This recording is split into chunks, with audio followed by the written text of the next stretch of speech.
Welcome to another exciting edition of the Voice of the College Nation radio show. I'm the chief host of College Genesis. Welcome you tonight and welcome.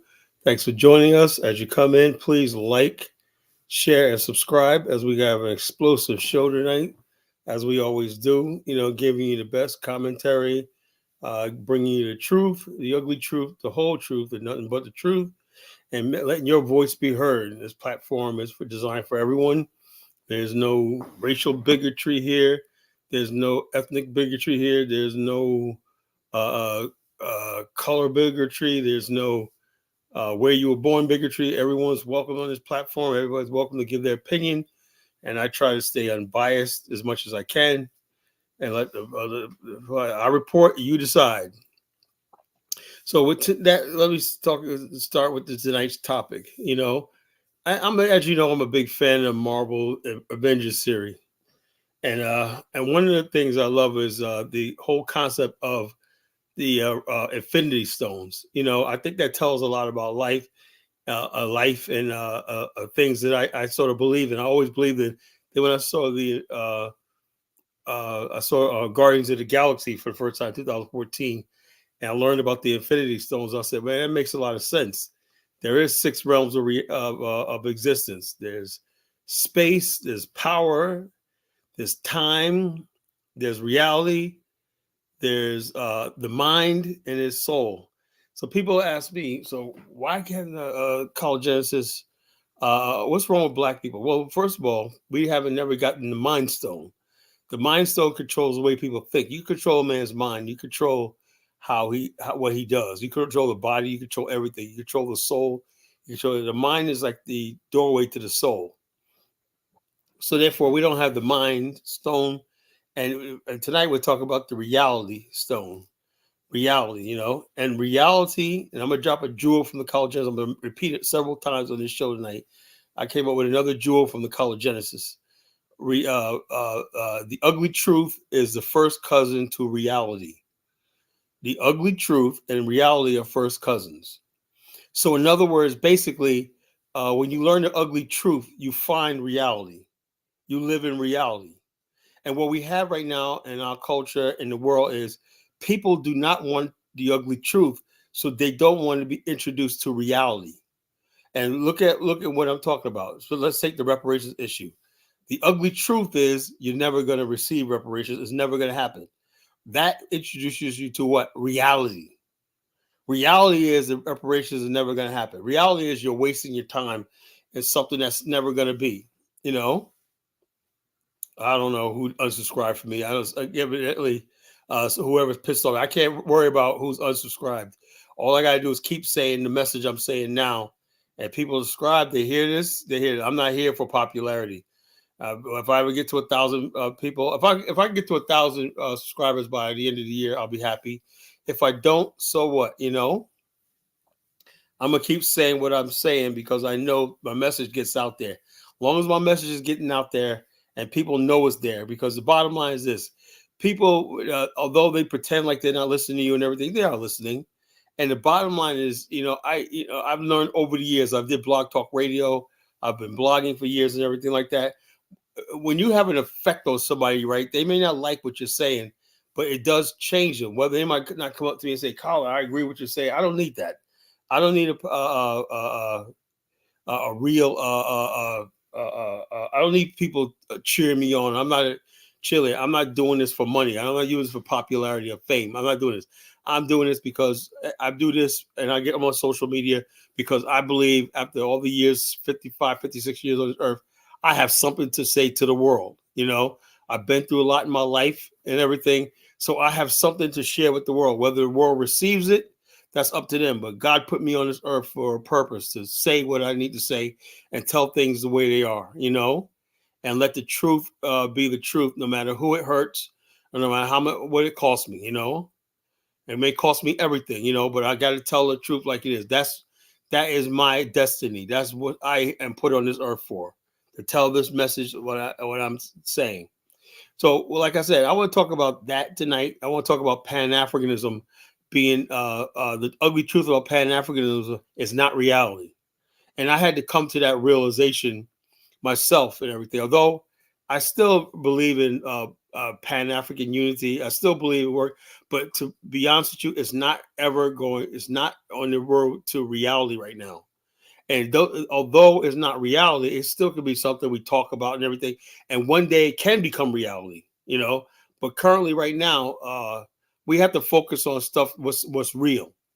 And reality is America. What we have in America and what we're doing in America. That's reality. America is our reality. Africa is not our reality yet. It's not our reality. By no stretch of imagination is Africa our reality. And we have to get out of this fantasy like there's going to be some Wakanda waiting for us in Africa, and we're going to unite with our so-called brothers and sisters. What is the Infinity Stone? If you watch the Infinity War Avengers, let me see if I can find a video. What is the Infinity Stones? Let's see if I can find a video to put it in context. Infinity Stone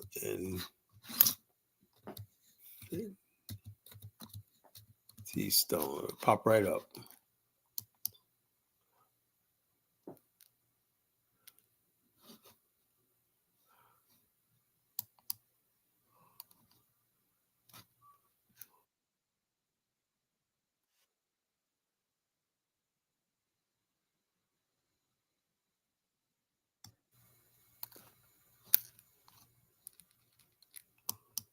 So we have context of what I'm talking about, and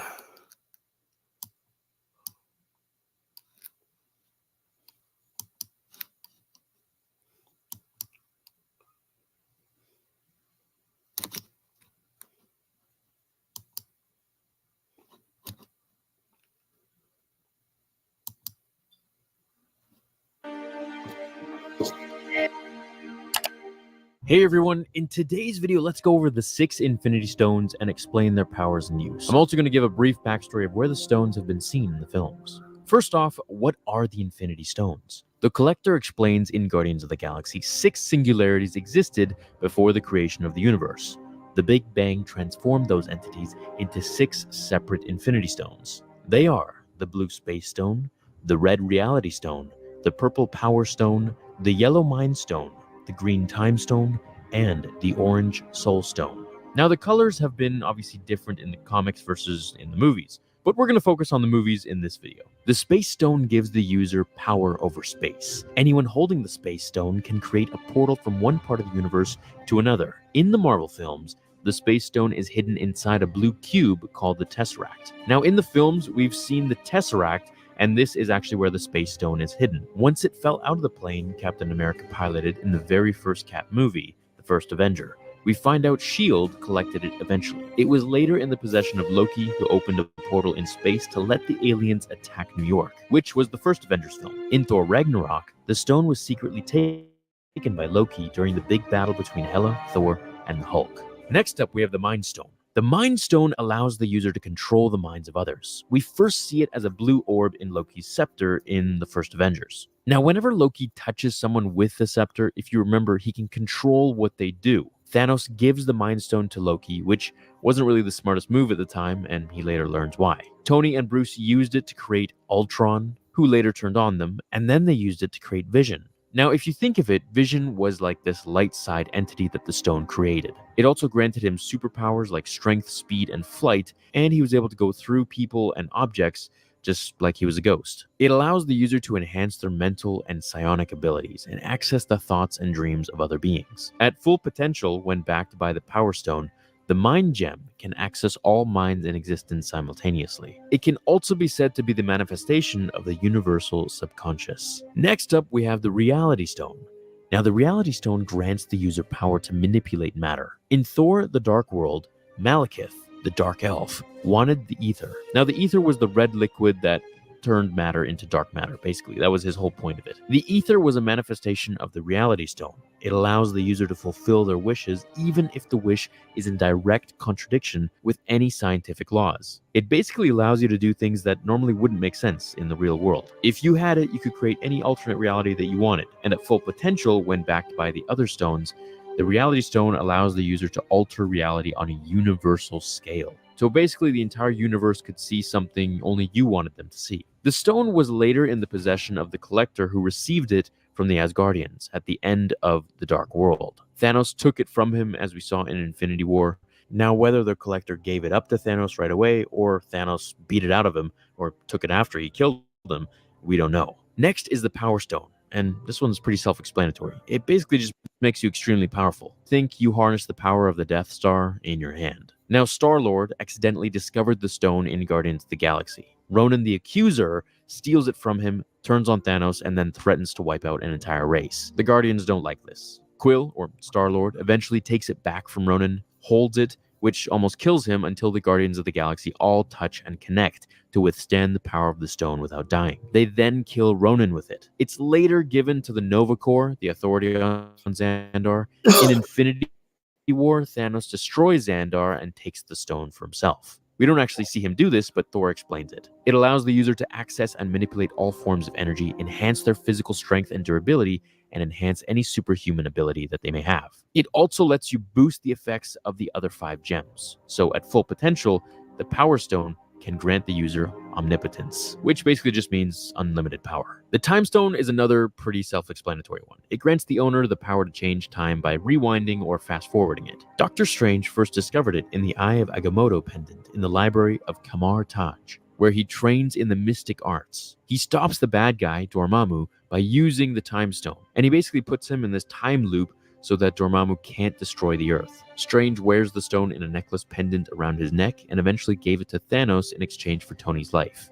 He later says that it was the only way in which they could actually win. It allows the user to see into the past and the future, stop, slow down, speed up, or reverse the flow of time, travel through time, and change the past and the future. It can also age and de-age beings and trap people or entire universes in unending loops of time. At its full potential, when backed with the other stones, the Time Stone grants the user total control over the past, present, and future. And finally, we have the Soul Stone. In Infinity War, Thanos travels with Gamora to the planet Vormir, where the Soul Stone is kept. There, they come across Red Skull, who's been doomed there to guard the stone and guide any who come there to it, should they be worthy and willing to make the sacrifice. As Red Skull tells Thanos that he must make a sacrifice of his own for something that he loves, Thanos ends up throwing his daughter, Gamora, off the cliff and is rewarded with the Soul Stone. The stone allows the user to steal, control, manipulate, and alter living and dead souls. It can also create a gateway to another universe. At full potential, the Soul Stone grants the user control over all life in the universe, which we saw with Thanos when he used the snap. Now, my theory from a long time ago, which I'm kind of announcing now, and I guess a lot of other people think this too now, is that all the people that Thanos snapped went into this alternate reality. So they're still kind of alive, or at least their souls are. They just evaporated and kind of teleported into this other world. That's my theory, at least. I guess I can elaborate on. All right, that's basically what someone asked me. What is the Infinity Stones? So you understand where I'm coming from. Like I'll say, it's a little sense of humor I got here when I'm talking about using Infinity Stones and everything, because I like using illustrations from popular culture and making my point. My point tonight is we talk about the reality. So what is reality? Reality is what you don't is what you don't see on social media. Most people on social media don't live in a realm of reality. You know, on social media, everything is altered. You know, good seems evil seems good. Good is looked upon as evil. Right is considered wrong. Wrong is considered right. And all the things that basically have the world twisted upside down and everything like that. That's social media has created this idea of an ultimate reality, you know. And so tonight we're going to talk about this ultimate reality and why the reality and the ugly truth are going to basically set the world free. See, once you basically understand the ugly truth, then you're going to want to seek to live in a realm of reality. People basically who don't like hearing the truth, right, will live in an ultimate life. Let me tell you, let's say like you have a female, like a lot of black sisters, right? On social media, they'll say they don't look, some of them don't look, many of them don't look attractive or whatever, like that. They haven't kept themselves up, they're overweight and everything. but they really believe they deserve a high value man making six figures or $300,000 a year, and he needs to pay all her bills and give her an allowance of like $25,000 a month, right? That's what they're holding out for. That basically the ugly truth. The ugly truth is that's not reality. That's not reality. So when you get hit with the ugly truth, he's going to introduce to his first cousin. You know, he's going to introduce his first cousin is reality. When reality hits you, that you are wasting your time, and you better take Leroy at the chicken shack you go to every weekend to slob down on some wings and some French fries and everything. You better, and he's been trying to get your number for the longest time. You better go with him, because that high value man that you really think you got so many sisters out here really think that they deserve a friggin' high value man. You know, that is not reality. You know, that's not reality. You got a lot of brothers out here think they're gonna find a dime piece woman. They want to find a woman with the long hair, the light skin, and all stuff like this. And the dude, man, you barely can pay your damn bills, and you basically can't do anything. You can't even afford. You got brothers out here. I'm gonna go to the motherland. I'm gonna go to the Dominican Republic and find me a beautiful woman. Blah blah blah. And the bottom line is, you can't even afford to get your passport, much less travel. That's what I'm talking about tonight. The reality. You know, well, I don't care if I'm medium value. I'm already bagged up. It doesn't even matter what I'm medium value, Audrey, because the bottom line, I'm bagged up. I had plenty of hot chicks in my freaking life, so I don't really have to worry about that. I don't have anybody to say. So I'm off the market, so it doesn't really matter what I am, whatnot. You know, so it doesn't matter what I am. So the bottom line is, I'm talking about you people. They ain't got nobody. You know. You guys basically got to start living in the realm of reality. You know, you guys got to start living in the realm of reality. Our brother, I'm gonna get back to we talk about reparations. You know, reparations. There's never going to be reparations.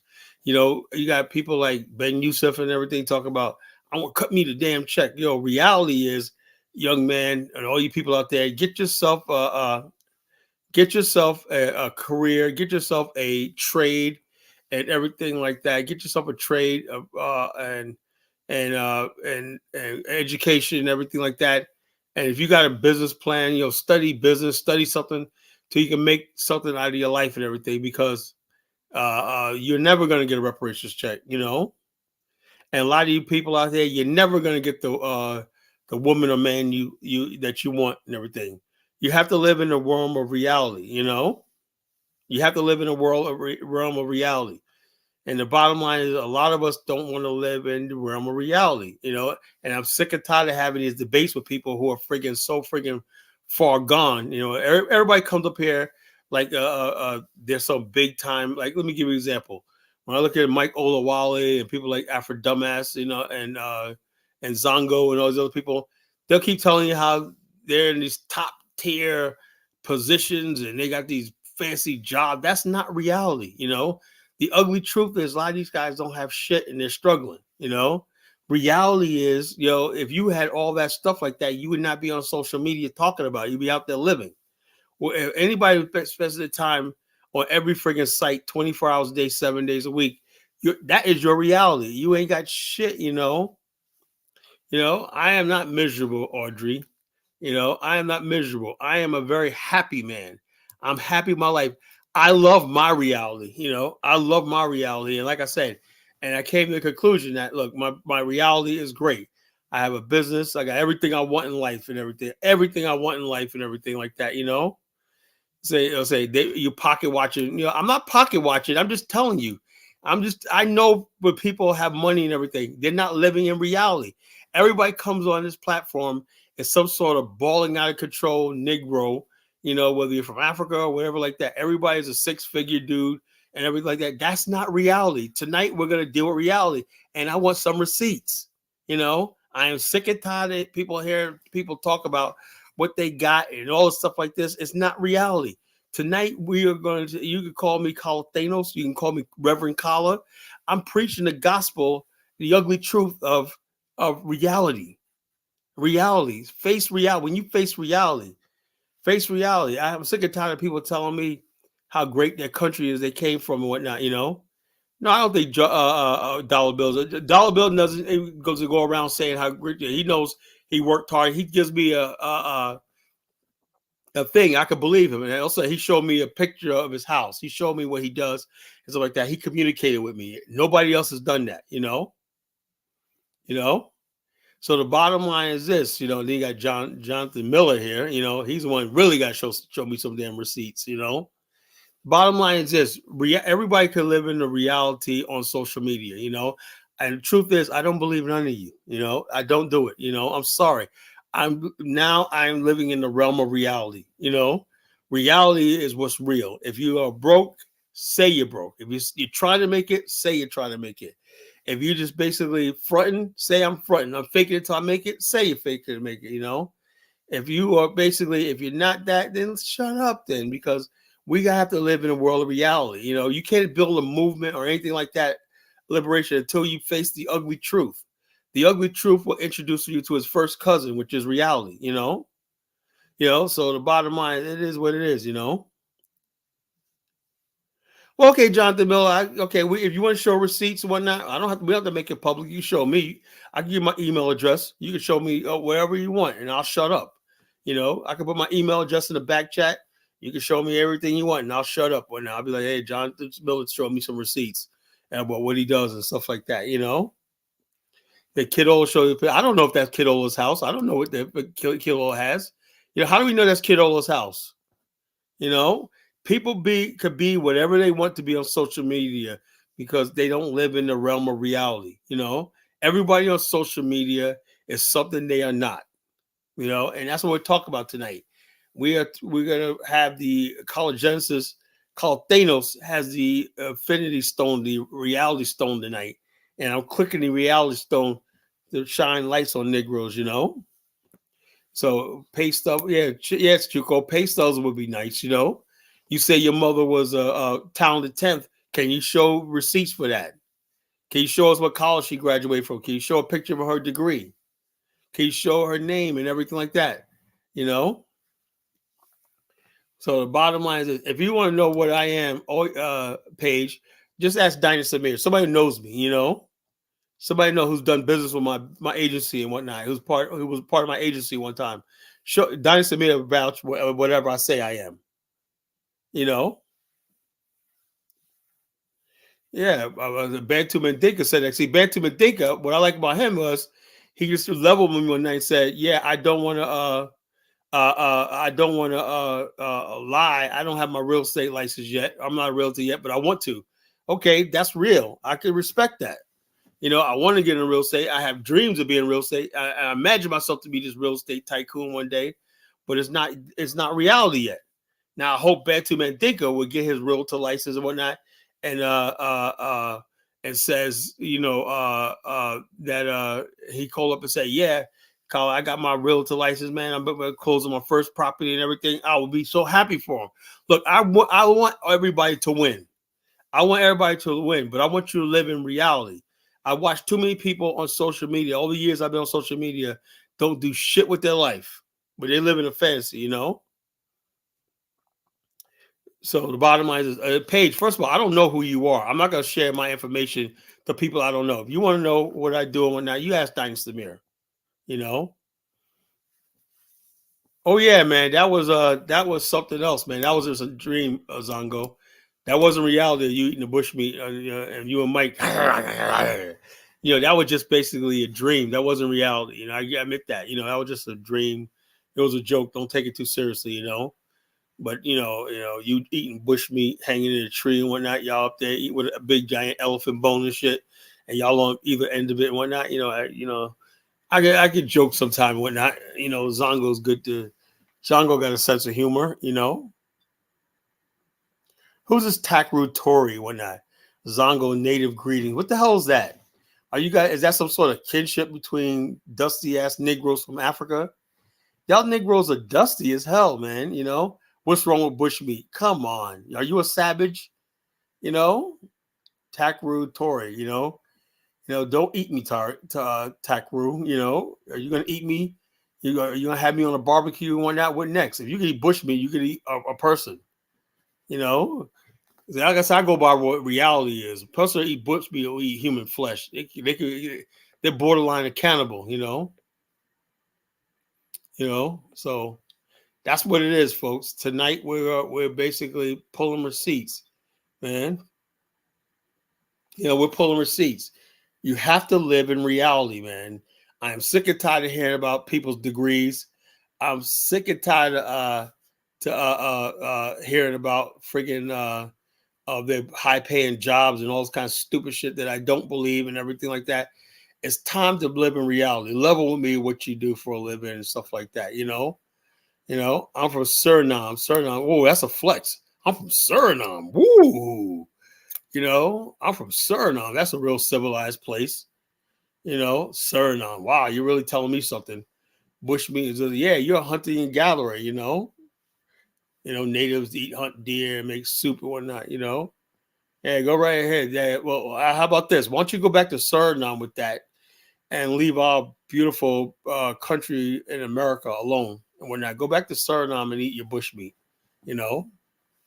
You guys want most Black Americans, African Americans, to start living in your reality of having to eat bushmeat and fucking throwing spears at fucking elephants for a living. Now that's not gonna happen, Our reality is different, Suriname is an ancient Black. What the hell are you talking about? Our ancient Black American Suriname trade tip for what the hell? Suriname, ancient Black. Yeah, like I said, people come up with their own alternative history and whatnot, So it's hilarious, man. Chukwu, man, this guy, man. I would love Chukwu to be living his reality, right? On one hand, he's Igbo. On one hand, he sounds like a Negropean, I don't know what Chukwu's reality is, So what is his reality? Maybe tonight we could understand. People call in tonight and tell us their reality. Be thing like Elvis. Elvis is the realest person. He tells you he ain't shit. He tells us his tribe and the Kron tribe are nothing but primitive people and whatnot. They fucked up Liberia and everything like that. No, actually, it's Black immigrants that are friggin' burning down housing projects and everything like that because they got to use wood to heat themselves up and whatnot. I'm in Vegas now because I got receipts of me helping Black. Oh wow, Zongo. Like I said, reality. Zongo's now in Vegas because of you. I got receipts of me helping Black folks dancing on the streets for money. Oh Lord. Oh Lord, Zongo, man. I can't, I would teach Black Americans to love bushmeat. That's not happening. That's not reality, bro. That's not real. We're not savages, bro. You're not gonna bring your savage ways to us, man. Sorry, Takru. You guys need to go, go back to your countries when I eat your bushmeat and be happy. When I leave us the fuck alone. We don't want to live in your reality. We don't want to do it, We don't want to live in your reality, I just came to that conclusion when my reality and my life is actually pretty good, And I don't want to trade it for anything else, So, like I said, when I was I'm a still Pan Africanist, but I know Pan Africanist is fantasy right now. It's not reality, It's not reality, And as long as I know the mindset, the mind stone, right? The mind stone. When you have the mind, so the mind of the Black race is backwards and savage. That's the entire Black race, whether it's American or African. When the Black race mind is so far gone that his reality is always going to be what it is. We're at the bottom of human civilization. That's reality. What part of that don't you understand? And when you have a race of savages like we are and everything like that, we can't decide what's right and what's wrong. We can't do anything. We have no power. We have nothing, and we let other races of people walk all over us. And we love to complain about other races taking advantage of us and whatnot. When the bottom line is all in the mind, So a man thinks and believes, so shall he be. So the bottom line is this: the mind change the mind and you change reality. So this is what we're talking about tonight, folks. Reality. What is reality? What is reality? tonight we're gonna talk about that. What is your reality? What is your reality? What do you want to see? Like me, look, I have a reality right now. That's all okay. But I have a vision about what I want to do. I want to take my business and everything like that to the next level. But it's not reality. And I have to remind myself sometimes. Like I said, I got a couple of good contracts. It's just starting, but I haven't really started yet. And the bottom line is, when I prove myself and I'm successful, then I will be in my ultimate reality. But right now, I can just say, yeah, I got the opportunity to do something. Like I said a couple weeks ago, I went into a thing, and the people are like, wow, we're going to work with you. We're going to give you a shot. We're going to give your agency a shot. And so I got a chance to change my reality. I have the ultimate, but it hasn't changed yet. But when I am successful, my reality will change. I'm on a path to changing my reality, right? I'll be honest, my reality has not changed yet, but I'm on a path to. I like the work I did 16 years, and I'm on a path to reality, I'm on a path to reality. Let's talk about Hunts Point, New York. What's about Hunts Point, New York? You got blacks, Caribbeans, Puerto Ricans, everything in Hunts Point, New York. How is that Black America? Hunts Point, anybody know Hunts Point, New York ain't Black American. That's all people from all over live in Hunts Point, you stupid idiot. And people always come in here. Look, Paige, look, Black America has a better reality than you do. So you can talk about Black America all you want. Nobody's going to switch. Whatever shithole country you come from, Paige, nobody wants that reality. You're from Haiti. Haitian has a reality that nobody wants. See that hell they live in Haiti? That's reality. And nobody wants that reality. I don't care a damn how they keep you talking about how Haitian got all these minerals and rich beyond compare. When not reality, Haitian is hell on earth. That's reality. Now if you want to change that, that's another thing. You have to change the Haitian mindset, right? Haiti's freedom. Haiti is hell on earth. This is what I'm talking about. Now you understand why I did this show, folks. Look at this. Haiti is freedom. That's not freedom. Living in hell on earth is not freedom. Living on boats and you got to try to get to Miami with the intercept. You notice how Cubans could make it to Miami, but Haitians are turned right back because nobody wants them here. That's reality. Haitians are not even wanted in Brazil. They say, yo, y'all gotta carry your ass. Y'all gotta get the fuck out of here. That's reality. You're not wanted any place. You're not even wanted in France. Every Pan must have a Haitian wife. No, I don't think so. No, I don't think so. So it is what it is. Haitian's freedom, man. Come on. Is people really believe Haiti is a bastion of freedom? That's not reality. The ugly truth is Haiti is Haiti is hell on earth. It's the worst place in the world to live. That's reality. It's the poorest country on the planet. That's reality. It never is going to be a good place. It's never going to be anything but what it is. That's reality. Unfortunately, that's reality because you guys don't want to change your reality. You change your reality by changing your mind. You change your mind, you change your body, you change your soul, and then you change your reality. Your reality in Haiti is not good. That's the truth. So I'm sick and tired of people telling me about, oh, yeah, I'm sick and tired of people telling me how rich Africa is. Africa is the future. When that's not reality. That's not reality. Africa got all the minerals and resources. And why is Africa broke? That's not reality, folks. I don't give a damn how many natural resources Africa has. It's still never going to develop. That's just reality. So it is what it is. I hate to tell the truth. Terry says, oh my, right. So the reason why I'm telling you this is because I want to see Black people, Haitians, African Americans change. If you change, we can have a better reality. But reality right now is Black people don't really believe that they're going through anything. They really think, oh, yeah, on one hand, police brutality is bad, America's bad, and everything. Then I said, wouldn't it be great if we had our own nation, and built our own infrastructure on our land of our own? No, I ain't going nowhere. Because why? America is your reality, You know, I don't know if they're eating cats, but you know, they're using cats for rituals. You know, Haitians do use cats and dogs for rituals and blood rituals and stuff like that. Sacrifice. They use chickens, cats, and whatever like that as these sacrifice, these rituals they do. I don't know if they eat them. People think they're eating them. I don't think they're eating them though. You know.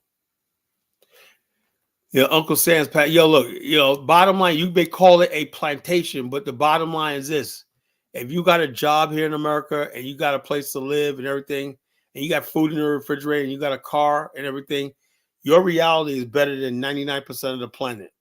That's reality. Do you know? Let me tell you about another thing about reality. Do you know only 10% of the global population makes over $30,000 a year? You know, and most Black Americans make over that, way over that. Only 10% of the global population outside of America make $30,000 USD a year. That's friggin' reality. Reality, most of the world is poor, even in Asia. Most people in Asia are poor. And most people in Africa don't earn any income per year. That's reality. You know, the highest pay in Africa is like $30 a month. You know, that's where thing. I had cat barbecue. Okay, funny, Elvis. You know, I had cat barbecue in Liberia. Yeah, no, you wasn't there, Elvis. I wasn't hanging around no crime people, Elvis. You know, give me the bush. You know, see, like I said, man, people don't live in the realm of reality. The realm of reality is something else. We're going to talk about tonight. Reality. You know, what is reality? Reality is our good friend Elvis could never go home to Liberia and live because he knows if he goes over there, there's very chance that he would be a freaking houseboy. You know, that's reality.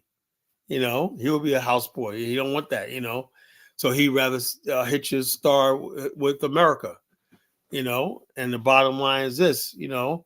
And so he's comfortable in America. That's reality because Liberia is not ready to give him a life that he needs if he wants to go there. That's reality, you know.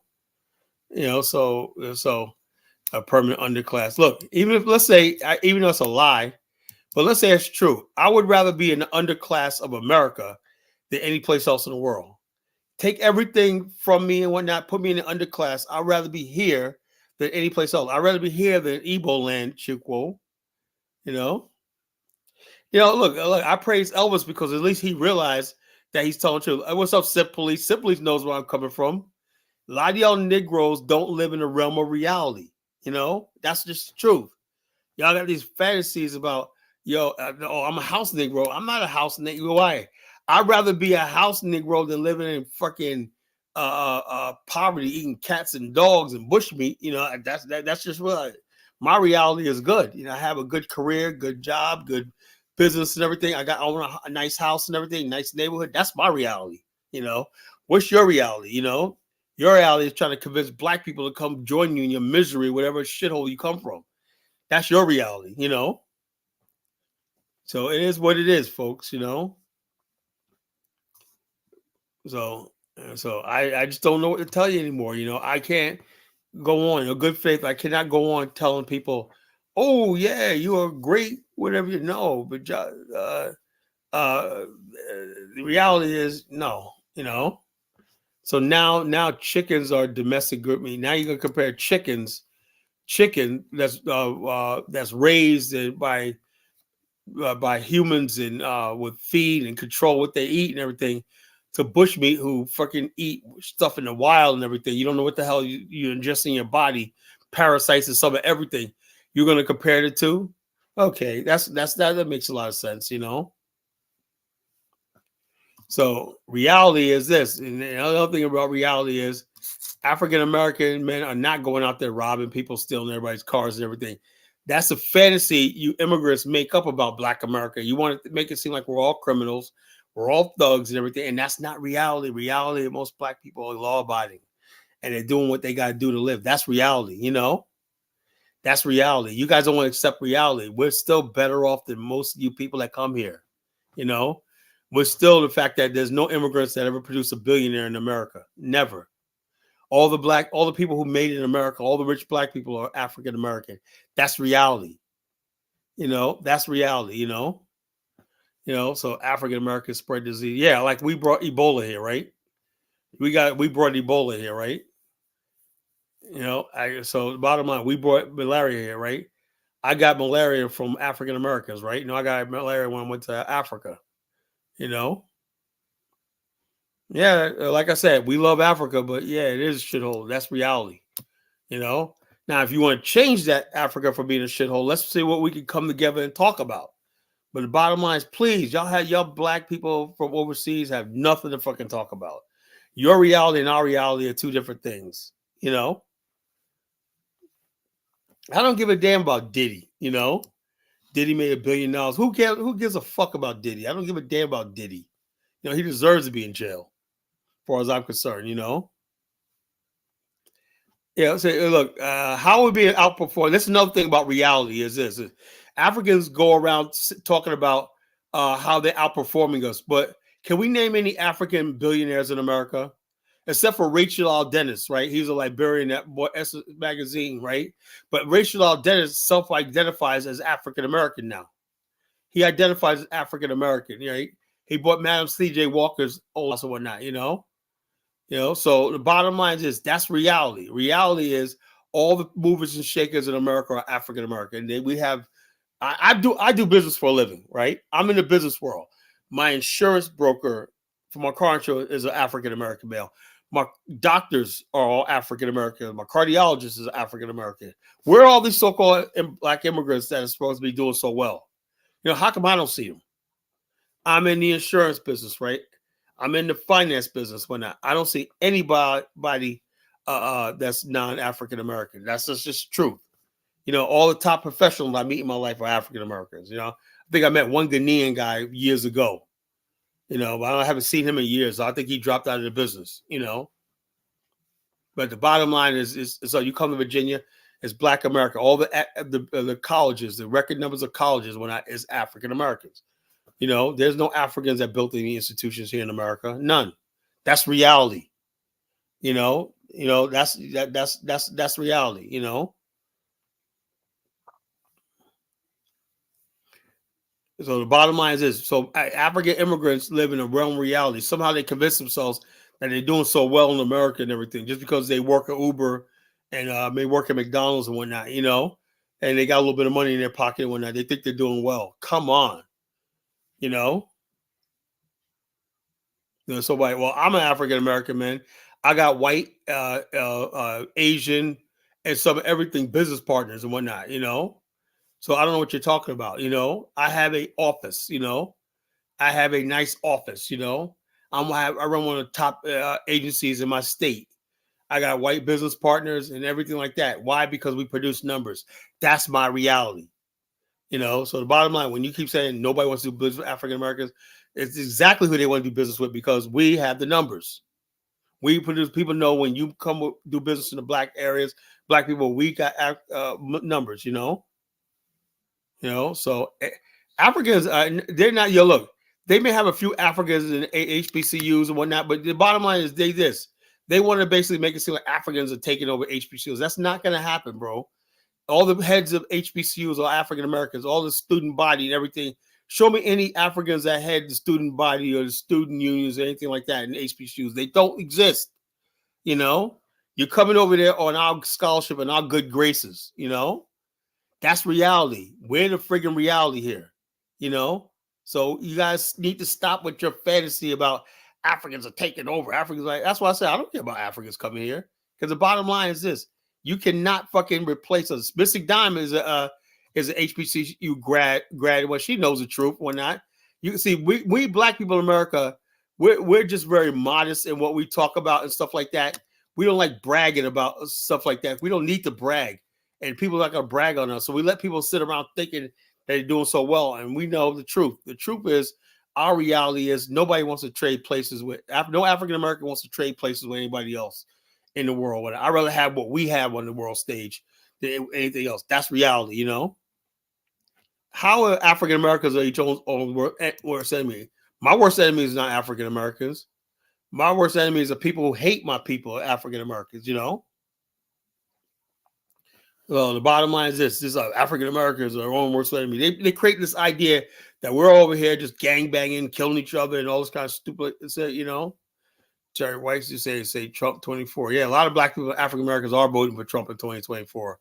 So that's what it is. What housing crisis? What do you talk about? Look, bottom line is everyone's going through a housing crisis because the prices are going up, not because people ain't making money. It's just the hyperinflated real estate because of inflation. But that's something that everybody in America is dealing with, not just black African Americans. So let me guess, all Africans and immigrants got $300,000 in the bank and whatnot, and what black Americans are struggling and everything like that, and African immigrants just sitting there. Well, that's not reality. Most African immigrants are poor, dirt poor, got nothing here. Black Americans, you go to the South, black Americans are big landowners and everything like that, African American men lead fails own communities. Whatnot. What communities? We're integrated into American society. So the bottom line is this, So by the time you start highlighting, I do highlight professional blacks. I'm one of them. The ghetto black people are the ones that basically be on social media all day and all night running their mouth because they don't have reality. They can't live their reality. You guys are poor. Black immigrants. You guys are poor. You guys. That's why you come over here with asking for welfare and all kinds of social programs. You don't want me to play a video about African immigrants talking about how they're being neglected in New York City and whatnot because they need more help and everything like that. You got this Mayor Adams ready to give them all this money. Chicago is now $1 billion in debt because of immigrants. $1 billion in debts, Black immigrants are the largest homeowner. Where did you see? This is what I'm talking about. In the realm of reality, that's a lie. How are they homeowners? Homeowners for what? Where?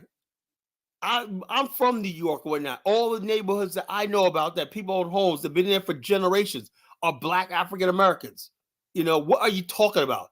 Black immigrants are the largest homeowners in New York. See, this is what I'm talking about. These people don't live in reality. They don't live in any friggin' sort of reality, They rent and whatnot. They live like 20, and also they live like 20 people stuffed in one house. They live in filth and poverty and whatnot, New York City, what are you, stupid? I'm from New York. So God dang, man, you guys, reality is something else, man. Like I said, you don't like the ugly truth. The ugly truth, you guys are doing really bad. You guys would do better if you went back to your own countries. Really, that's the truth. You guys are not making it in America. That's just the truth. That's why you got so much vitriol towards African Americans, because we made it here. We got our own shit and whatnot, this and the other thing. As nobody Black in America is trying to get the hell, try to get out of here to go where you come from. That's the truth.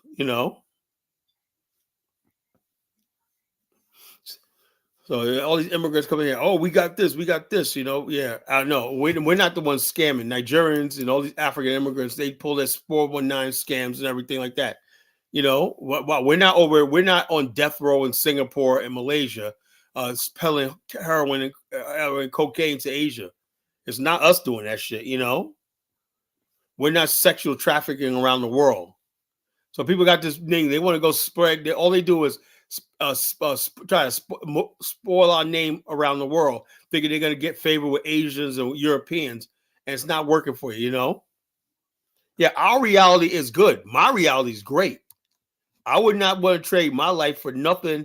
I've been to Africa. And the bottom line is, I've been to Morocco. I would not trade my life for any of that, That's why I took a step back from Pan-Africanism. I'm like, look, if it means I gotta live like the average African, nah, I don't want it, If I gotta live like somebody in the Caribbean, whatnot, I don't want it. I went to New York City, right? In 2021, Webster Avenue, place I grew up at, in Tracy Towers and whatnot. All immigrants, Black, Hispanics, everything. The place looks like fucking Bangladesh. Poverty everywhere. It looks like a third world country, I'm just telling you, it's not diaspora wars. I'm just telling you reality. I'm sick and tired of people coming to us and making it seem like immigrants are doing so well. You're struggling. You got people don't even know how you're gonna pay your light bill when you turn off the show. Your phone internet might be off or whatnot. You talking? That's reality. Reality, you guys don't have shit. You don't have shit. You're never gonna be shit. That's what it is. And so this, West Indians are the largest homeowner. Oh, please. Yeah. Oh, yeah. West Indians are large homeowners in New York. Okay, whatever. Whatever. West Indians are the largest homeowners in New York. So I guess you go to Sag Harbor, Long Island. Let's play some videos. Let's play some videos. Okay, you guys want to believe that? Let's play some videos. Let's talk about this. You can come up on the show and give me your evidence, whatnot. Give me your evidence. I want receipts. I'm gonna give you some. I'm giving you receipts right now.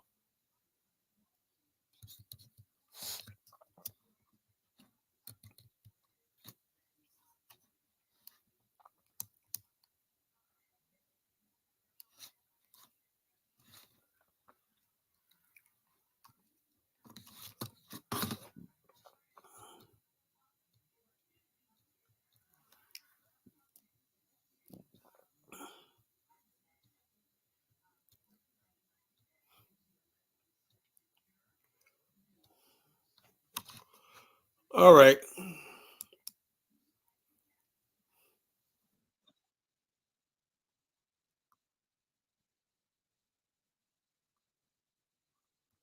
Time for some receipts.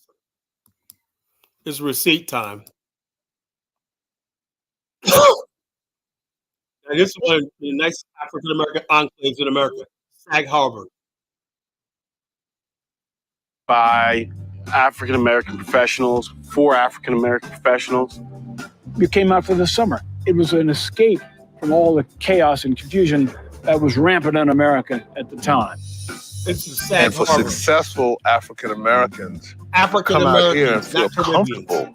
This was an oasis. It was your typical resort town, except we were all We're black. the resort And there towns were done black like folks Caribbeans and everybody else just in America. partying and listening to music and sunning. And I go, wow, that was magical. So the bottom line is this. I just showed some receipts. Sag Harbor was one of the most prosperous African American communities in history. I'm like this. And these people, African Americans, have lived there. They still live there. It's an all black enclave. It's beautiful. It rivals a Hampton.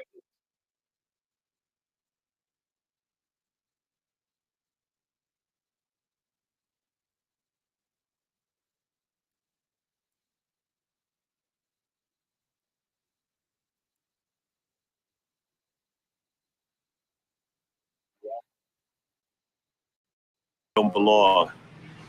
I know you don't belong. Closing my eyes, I can see the hate. She hated the fact that we were even there. And if you've never experienced that type of hate, someone looking at you and totally discounting you just because of the color of your skin,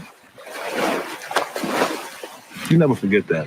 And that's why I bought here, because I never wanted my kids to have to worry about walking someplace where somebody's going to tell them they didn't belong. Hey, yeah, Jonathan, that's a good thing. What you call a lot of these stuff that when they say immigrants are doing so well, of stupid stuff put online by immigrants themselves. It's not fact checked.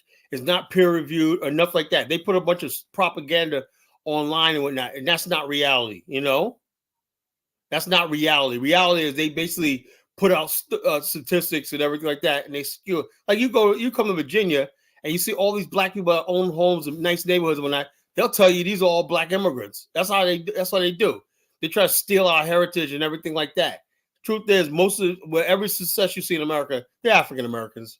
Any community you see that's nice in America are African Americans. And so what these people want to do is basically make it seem like they're moving, like the Nigerians and black immigrants are trying to say they're running Prince George's County in Maryland. That's freaking a lie. It's a freaking lie. It's not reality. These three communities, Azure Rest, Sag Harbor Hills, and Nineveh, are now part of the Hamptons. It's suddenly become a commodity.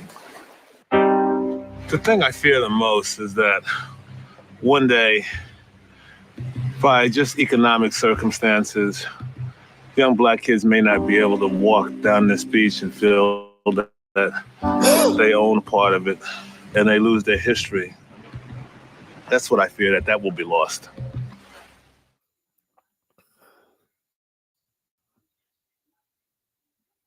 Sag Harbor is a very special place. This was just forest. There was nothing here before. Blacks moved here. This neighborhood was founded by African-American professionals for African-American professionals. We came out for the summer. It was an escape from all the chaos and confusion that was rampant in America at the time. We're always looking for ways to live our best lives, especially on a daily basis. With me today is your MP. There's the thing. Notice how they always move in areas where we're already there. They move into houses and whatnot, but we're already there. They buy property that people don't want anymore and everything. They move into our areas and whatnot and make it seem like they running shit, you know? We need to stop that stuff, you know? Yeah, it's a trend of them buying houses, moving into our areas, you know? They can't build anything for themselves, you know? You know? Yeah, so the bottom line, some of them are buying properties and everything, but who actually lives in the community and made the community what it is? Us, for generations. Who's paying the taxes? Who's paying the commerce and everything like that? It's Black America, you know? Who's making it, paying the tax base? Black America, you know? Who's sustaining that, you know? Take away Black America, them neighborhoods will be nothing, you know? Yeah, there's people, West Indians and all these other people move in, but they move in as like, they got to move in where we at, you know? They never build anything for themselves here. They got to move into our neighborhood. They want to move into Sag Harbor and places like that, you know, that we're already established, you know, but they will come in, we're taking over. We got all this. That's not reality, you know, and I'm sick and tired of people making sure the reality. We're going to deal with reality now in this world, you know. That's reality. Reality is you guys will always come second when it comes in America, when it comes to us, you know. You're never going to replace us, you know, so you stop the. And I welcome you here because I know you're never going to.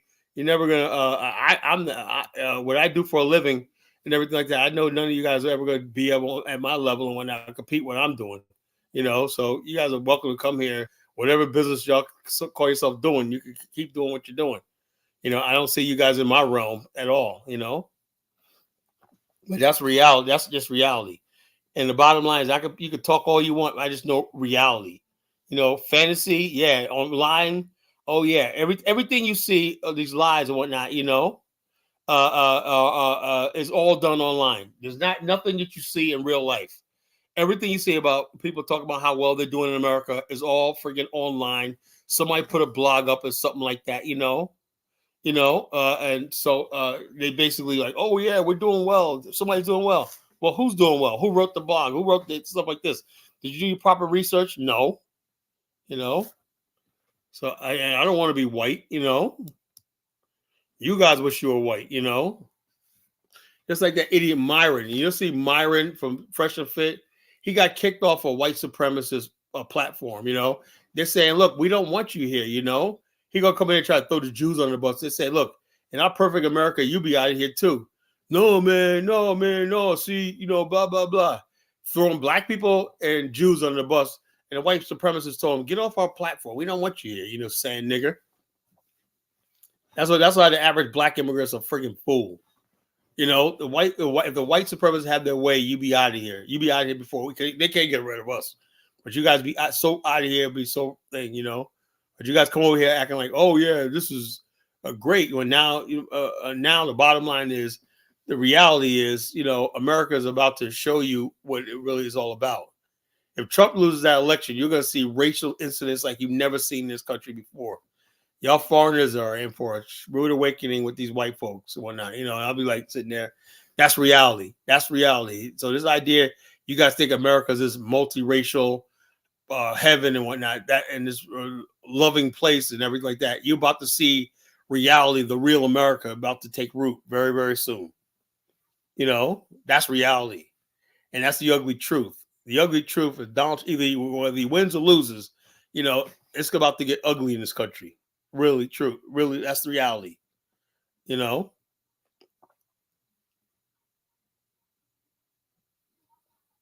So let me put the link in the chat room. Anyone will call in. We're going to discuss reality tonight, you know? Well, Haitians are getting attacked. Yeah, that's their reality, you know? I feel bad for them, but hey, what can I do? Haitians, like they said, Haitians the other day, what they said, they're so disappointed in Black American brothers and sisters for not sticking up for them. Like, well, get the fuck out of here with that shit. You know, we're brothers and sisters now. You know, suddenly we're brothers and sisters now, but you need our numbers and support. We're not, you know, but nah, you guys are on your own. The white people know that too. The white people know we don't give a shit. So they're basically like, yo, it's a free for all on Haitians. You know, so it's, hey, it is what it is. That's reality, you know.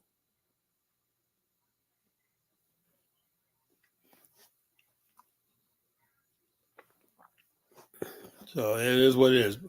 But that Sag Harbor is a beautiful Black African American community, many generations, beautiful enclave. And then we got communities like that all over the states, you know. What's up, Dollar Bill?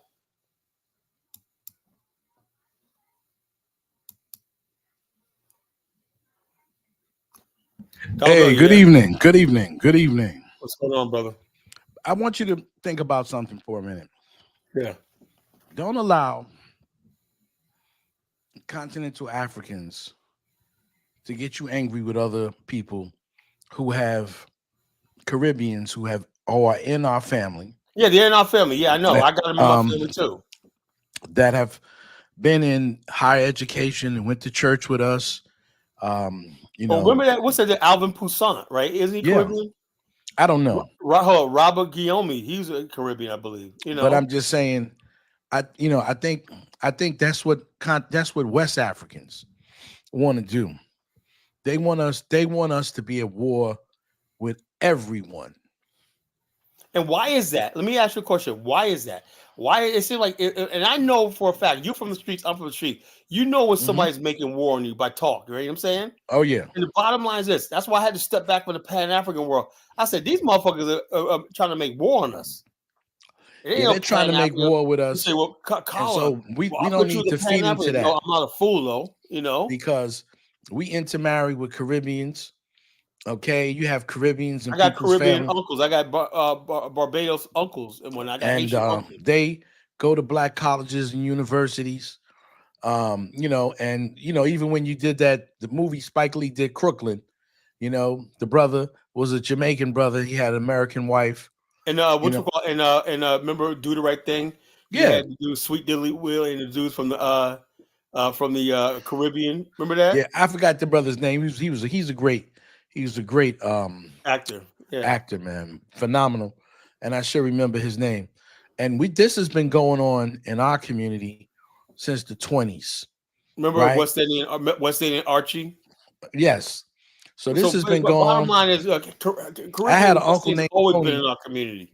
We used to call him Uncle Tony. He owned a beautician shop out there in Harlem, and he had married one of my uncle's girlfriends. I think he was a little, kind of like funny money because he had a beauty shop, but I mean, he was a cool brother, and they used to play cards together. You know how we like to play cards, man. Mhm. They like to play dominoes. We like to play cards, and do not allow, even like I said, I never met a Haitian person that I didn't like until Lou Major. Yeah, I did. Well, like I said, these people like that, man. So Haitians, that's why I was shocked when we saw Luke May. I said, where did this motherfucker come from? so He ain't shout nothing out, like the Haitians I knew. Suck Baste. I shout out to my Haitian brothers, their family, my Jamaican brothers. I got a first cousin. Her father's a Jamaican. Your brother Bomani, my brother Bomani. Yeah, it's your brother That's Bomani. my brother know, right there. So let's stand in solidarity. We're all in North America, whether it's Haiti. Yeah, I whether it's in consider the Caribbean. anybody that comes from the transatlantic slave trade one of us. Right, so same we're the thing. I same don't know where people. these new age people coming from when they were this brand new shit. We're the same people. We got the same struggle, and the newly immigrants want to team up with the West Africans and go up also against the us. Puerto Ricans and everybody else against us. Yeah, that's just some BS. In our communities, we never had those problems. I'm not saying that there was some arguments and stuff like that, but we never had no war, and we all grew up with people, from various Caribbean islands. If we're from New York. Check us out. Jacques Andrew said, wrong call, Caribbeans in New York, but New York usually define the culture. You Yeah, know, Caribbeans. New York, the culture of New York usually permeates out there. What's like? Let me give you an example. You know, we used to date. Remember, we used to mess around Puerto Rican girls, one not Spanish, Mhm. but that was unheard of. Like you go to South, Puerto Rican girl, she looks like, oh, she looks almost white. I don't know. But New York was like, yo, so they saw what we were doing in New York. They're like, oh, that's being with a Latina Puerto Rican of Rica is all right, you know. Oh New yeah, York always defined the culture in Black America, you know. without a doubt, man. Like I said, these guys just getting into international dating. You know, I've been dating people from the Caribbean. That's the since problem I was have with 19 Tariq. years old. That's the problem I have with ADOS FBA. I said, look, when you talk about people from the islands, we grew up with the people from the Caribbean and West Indies, you know. So we got people, somebody like Tariq, for a bam ass motherfucker, talking about all these people from the island. Those are fucking people, you know. There you go. You know, those are people, man. I don't care whether they're from the islands or not, you know. You know, Like I told people before, when I get these young FBA cats coming in trying to curse me out and talk mad smack, I would prefer. I've lived in the project and I've lived amongst Caribbean people, okay, for twice as long, and I felt twice as safe in a Caribbean community. So let's not let us get, let these people win, because you have these mean-spirited West Africans who really don't know our history here in America, right. and they don't want to join. They want to open up their own church. They don't want to join the churches. They don't really want to join. And they really think they're gonna take over our HBCUs. You ever see that? Yeah, that's just ridiculous. That's Chukwu. Chukwu. When you have Chukwu HBCU is a African. He's a African, right? Yeah, and he really hates his African American side. I think what it is, he's a lot of these people use Africa to promote white supremacy talking points, and that has nothing to do with Africa in him, man. He's white. He bet you Chukwu got all white friends. I bet you anything he has white. And probably his mother never had no say so in the household.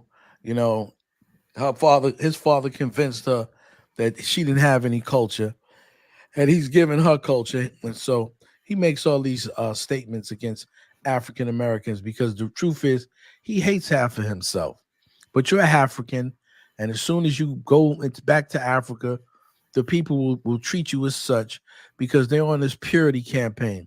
They believe, after all of the colonization that they've experienced in their country, okay, that there's that they're pure. They forget all about the Bantu expansion and all of this other stuff, and go along with this. Oh, check this out. You know something? I pulled up the other day, my DNA thing on Ancestry.com, right? Mm-hmm. Interesting, right? I'm like, I did all my. It basically has me at mostly African, some European, and 1% Native American. But a new trace marker that's created after 40 years is Southern African American. That's now a new genetic marker. Awesome. So therefore, there's two types of African Americans in the South. They're the people from the Gullah. I'm from. You see on my thing, it says I'm from Georgia, South Carolina. That's one, right? That's the Gullah Geechee people, right? Right. And then I'm from the North Carolina and Chesapeake area. Those are two the African American bloodlines. So two of them. My mother's side, my maternal mother's side is from Georgia. Mm-hmm. That's so accurate. That's the Geechee people down there in Georgia. Yeah, Georgia. That's my people right there, the Hill family. Macon, Georgia. Yes. So anyway, check us out. That, and then I got my father's side and my paternal, my mother's father. They're from North Carolina.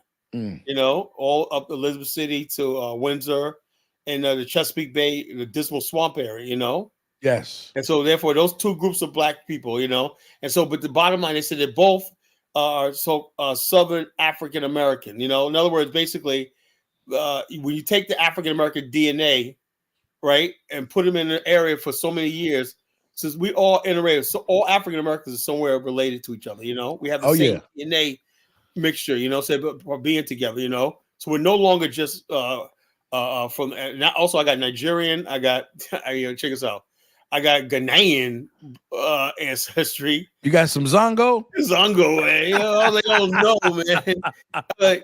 And then not only that, now this time they said I got Senegambia. They didn't have Senegambia before, but they took Mali. It used to be 20% from Mali, right? Uh-huh. Now they cut that down to like 10%. They gave the other 7% Senegambia region, but not Sierra Leone and Liberia, but Senegambia, Gambia, and Senegal. You know, Oh wow. but most of my genes come from the Congo. You know, Uh-huh. and I'm a huge portion Nigerian. Man, I was like, what the Okay. hell? That's I'm why gonna you commit get fighting with suicide. Cadola. That's why you and Cadola be scrapping. Yeah, yeah. I was saying, so bottom line is this. Bottom line, but you make all those together with my English, Irish, and Scottish, right? Yes. Take that and put it in America with the 1% Native American blood, and what do you have? You have African Americans. There you New go. race, we're Africans, but we're Africans with all that stuff like that. Like you got Scott Irish, right? People, the Scott Irish blood is different from the Scottish people who live in Scotland. I was trying to explain that the other night to Zongo. When you live in an area, land produces the gene, the phenotype, you know, because and he didn't understand. Around But these people, see, when I go to North Carolina, most of these people have never even come in contact with a person from the Caribbean. They don't know any. Right. And they know very few Africans from the continent. Now I was down Check there. this out. I think we was in the Caribbean for a very short period of time because I had no markers that basically maybe they haven't done DNA testing down there. But you would think because most of the Africans that came to South Carolina came from the Caribbean, right? Right. Yeah. Mm-hmm. So why is it that none of my DNA show Caribbean, just show Georgia as that's the probably they haven't been tested down there. They probably haven't been tested, or they don't pick up any markers. Because I tried to explain on my maternal side how my mother's grandparent, and I'm not sure if it was both grandparents, but I know it was definitely her grandfather was from the Bahamas. I'm not certain about the grandmother, So that's one thing that, that things that, we have to look at.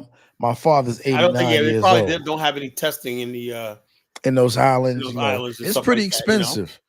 Right. Yeah, so I want to, like I said, it's like $600 or something to get. I want to get the maternal and the paternal side. Yeah, you do ancestry.com. Yeah, stop doing African ancestry. Don't use African ancestry because that's a racket right there. Because all they want to do is try to link you to a tribe and sell you on. You know what I'm saying? It's a racket. It's like you get Ancestry or 23andMe, they'll tell you exactly for both sides of your family. Well, I was going to do it so I could make sure. So I wanted to get my Sierra Leone citizenship. Oh man, I wouldn't do that, man. So the bottom line is something. You know what happened, bro? If you got the money, man, suddenly you'll become a Mendy, or Tema. That's all. It's a racket. So, like I said, I don't go by that. Why? Because African Americans, we're a mixture of all the three regions of Africa: West Africa, Central Africa, and Southern Africa. Right. And we basically got European and we got Native American. That's who we are, Yeah. We can't just go to one tribe in Africa and say, oh, yes, even though the majority of my blood come from the Congo, I'm still like 25% Nigerian. But I had told my father I'm going to do it. And that's one of the things that I promised him that I was going to do, while he's still on the planet. It's only got one parent left that I wanted to do. But check us out. My mother did hers. When I put my name, it says Glass Overton. I'll say this person, your mother. My cousin Marquita, it says first cousin. My cousin Al, right? It says first cousin. That's how accurate that shit is. I was like, God damn. Oh, I believe it. That's how accurate that shit is. I believe it. I got friends. I even got fourth and fifth white cousins, in Arkansas and Georgia and stuff like that. I'm like, all right, it is what it is. Fourth and fifth cousin white people, and we don't communicate. But all the black people in my family, when they have the Hill last name, I know they're really close. We've been communicating with each other over the years, Yeah, I've met some of my cousins there.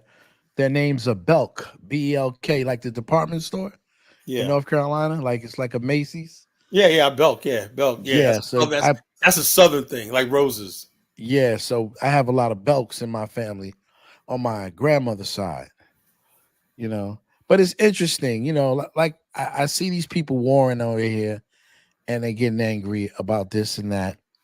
And the bottom line is people should try to come to some type of resolution with one another.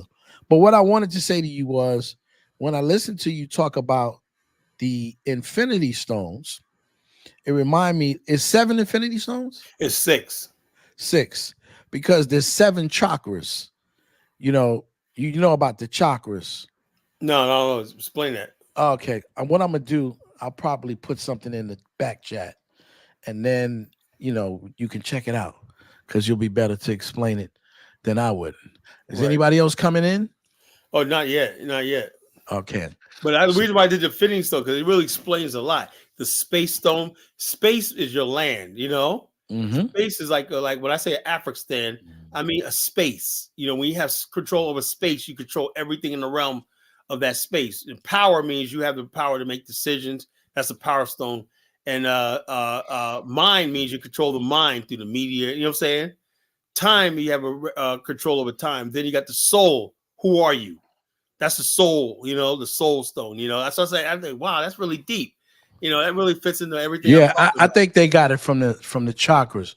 What I'm gonna do is, man, you can present. You can present yourself. Yeah, I don't want to do that today. What I want to do is just copy this. Okay. Okay. Let's see. These people keep driving me around tonight, trying to get me to buy YouTube Premium. There's reality and there's social media. Mm-hmm. All this stuff about what Africans talk about Black America being all this and that and other, and that how they're doing so well. That's not reality. That's social media. In social media, reality becomes what you want it to be. And what they want to be is they just come over here. So if I was I would basically put that propaganda about myself too. But what happened was this: the people in Dubai had bought that stuff about Nigerian success, educated. Then they looked at how much Nigerians were costing them in welfare and using up their student shit, just crime and everything. They just say, something, y'all gotta go. We got more than we bargained for, Well, you know what it is? People want to believe whatever they want to believe for whatever reason. And I think in this country, white folks know the game. They know how to play the game. And so their game is division. Yeah. And if they can make us fight against each other all day long, then we won't look at them and see what they're really up to. Exactly. Well, our brothers and sisters in Africa, they don't understand that. So I put it in the back. When they get praises about, now I saw this one video was a Nigerian guy talking about Nigeria is the only Black people to get respect around the world. Are you kidding me? Why, if you even believe that, why would you even say something like that? That's so Nigerians nonsense. make other people respect them around the world. Yeah. Because of us, world respects the Black race. Are you? Oh, we'll talk about tonight. I eavesdropped That's on not reality. On the Afro Dumbasses show, and he happened to have a South African, and so the West Africans, including Kadola. I know Elvis was there, but he was talking sense. Elvis is a pretty sensical brother. But you had the Chukwe in there, and the usual suspects, right? Yeah, you had the usual guys there, and and all that, and they were basically trying to convince the Southern Africans that they don't need to mess with us. Then they had some crazy African American FBA Nuwabian brother, and he was talking all kind of craziness, and they gave him they let him just rock out, man. And I said, oh, you proving to them that we're not fit to be in your country because you're just a nut. You just let this nut just go on and on and on. And I'm like, man, these people are crazy. But could you put it on the video? I just put it in a private chat about the chakras. Yeah, it might give you some insight into the Infinity Stones. Let's see.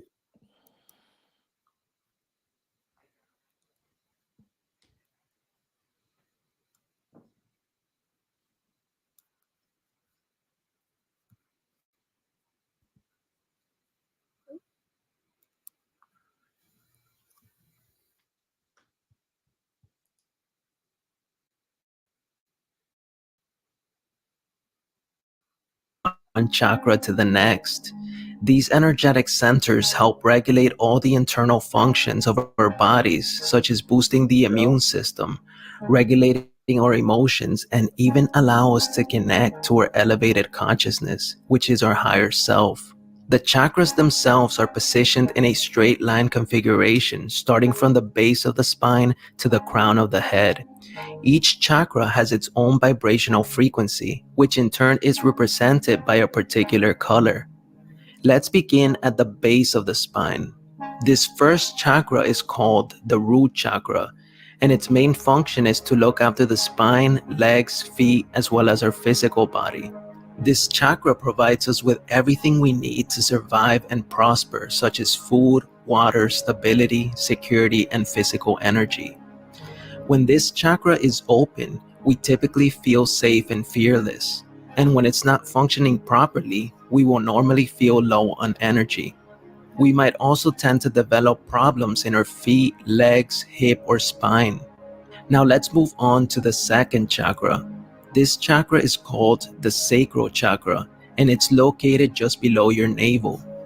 The purpose of this chakra is to look after your bladder, kidneys, reproductive system, and lower abdomen. This chakra deals with the emotional body, sensuality, and creativity. It is the center of our feelings and sensations, which in turn are the driving force for the enjoyment of our life through the 5 senses. If this chakra is not functioning properly, then you might develop problems in your bladder, kidney, or pelvic area. Moving on, the following and third chakra is called the solar plexus chakra, which is located in your stomach region. This chakra makes sure that your stomach, liver, intestines, and digestive system are working properly. The purpose of this chakra is to make sure we conduct our life in accordance with what we believe in. It helps us find direction in life and allows us to take the actions needed in order to reach our goals. The solar plexus chakra also acts as a line of defense that protects our own moral code and integrity. It does this by making sure we don't stray too far from our own path, and therefore not allowing other people's opinions and negative beliefs to influence our state of mind or decision making. If your solar plexus chakra is out of balance, you might suffer from bad digestion, liver, and pancreas problems.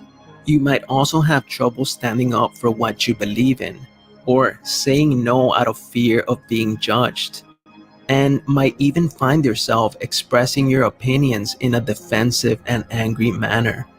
Now let's move our attention to the fourth chakra.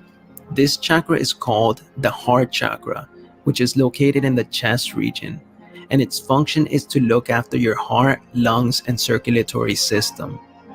This chakra also keeps your heart open and loving, therefore making it easier for us to express our emotions and allow us to be more compassionate towards others. The heart chakra also acts as a purification system for all the other chakras, thereby cleansing them of any negative emotions and allowing our entire energy field to remain positive. When this chakra is open, you will feel a deep sense of connectedness with everything that is around you. Hence, you will come to the realization that there is beauty in all things. Forgiveness, empathy, and love for oneself is another benefit of having this chakra activated. However, when there is a blockage in the heart chakra, you may experience difficulties in relating to others. You might even feel excessive jealousy, codependence, lack of sympathy, and even bitterness. Imbalance within this chakra may bring about several health issues, such as heart-related problems, lung infections, and even bronchitis. Next, we move on to the fifth chakra, which is referred to as the throat chakra. And as the name implies, it is situated in the throat region. Its job is to look after your throat, thyroid, neck, and jaw. This chakra will essentially help you find your true, authentic, and individual voice and assist you in expressing it, therefore making it a key component of verbal communication. Behavioral and psychological characteristics associated with this chakra can include a good sense of timing, realizing your vocation, purpose, propensity to create and project ideas into reality. Another function of this chakra is its ability to connect you with the etheric realm and the more subtle realms of spirit and intuitive abilities. When the throat chakra is blocked, it can lead to a lack of control of one's speech, speaking too much or inappropriately, for example, not being able to listen to others, excessive fear of public speaking, inability to keep secrets, keep your word, or it may even lead you to tell lies. If you have tinnitus right now,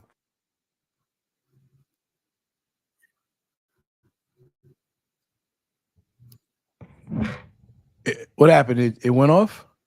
Yeah. Because I don't probably. think there's any more. There's Oh, more. okay. Yeah. Right. So it explains. So all of those chakras are represented by the various colors, like the Infinity Stone. Right. And all of those chakras, and I think the other one he was going to talk about is the I like the one you said pituitary about gland. reality, you know? Ears, nose. There it is. This the rest. chakra also has the ability You know, to like I said, I unlock the think a lot of power our of the African brothers need mind, to freaking and learn this. therefore it can So this help guy teach said us how cars, to heal factories, image, ourselves art, and change agriculture, our life ownership through our network, very own people in Nigeria. willpower. So in other words, The third eye basically, no one's doing chakra shit, can but give us Nigeria got it vision, going on. That's why they got the intuition, largest number perception of of people subtle leaving the country every dimensions, day. and movements You of know, because energy. like I said, that's It not connects us to reality. wisdom, You know, insight, it's like and I can said, they unlock our live in an psychic alternate abilities world of related reality. to They're clairvoyance and imbalanced. People are clairaudience. imbalanced, Bill, you know? Sustaining awareness of the third eye chakra energy might require some So focus ownership on our network, part ownership of and what? the You know? ability to I relax guess we into got a the new way of Nigerian seeing version of Al things. Jazeera on our television When we system tonight, learn right? to truly focus the mind They and got control of the consciousness media. itself, Yeah, I'm we going can when I go to better the see supermarket, right? past the Everything on the shelf distractions and is illusions of this imported from world. Nigeria. Okay. Therefore, we You will know? have a clearer understanding of the truth. Yeah, Thus, we can just have like more I'm insight to making live payments and on my create in Nigerian a car, way that whatever the is hell. truly aligned with our highest good. You know? Third eye chakra imbalance can result in lack of clarity, rejection of everything that is spiritual, feeling stuck and unable to see past our problems in order to solve them. It will also create health problems associated with the brain, such as blurry vision, insomnia, sinus issues, and nausea. Lastly, we move on to the final chakra within the 7 chakra system, which is called the crown chakra. This chakra is located at the top of the head, and its function is to look after your upper brain and nervous system. The crown chakra gives us access to higher states of awareness and allows us to tap into the universal consciousness. It will help to awaken you to your highest truth, which is that you are an infinite being of light that lives in a temporary human body, so that you can experience life on earth. When you awaken to this truth, you will experience true inner peace and a bliss so magnificent that nothing else in the Well, I like that, bro. I got to watch that, finish watching that, man. It's only about a minute left. But, you know, I want to get back to this. That was really deep, Dollar Bill. I never heard of that. I like when somebody bring me something new that I could think about, you know? And that's going to be on my mind. See, the thing is, when people are interested in solutions, you know, I keep seeing the same players, and all they have to offer is the same rhetoric. Yeah. Right. They have nothing to put, you know, to give. They want to play this little game about, you know, my car's bigger than your car. You know, they're little children, and like Takuri, whatever exotic Negro he is, and the rest of the gang, try to find some solutions to real problems. And see, there's problems in our community, and you talk about those problems that we can fix. One of our main problems, okay, is that you get some of the brightest people in our community, they've given up on us. Yeah. And they want to escape to a fantasy island out in Africa. Yeah.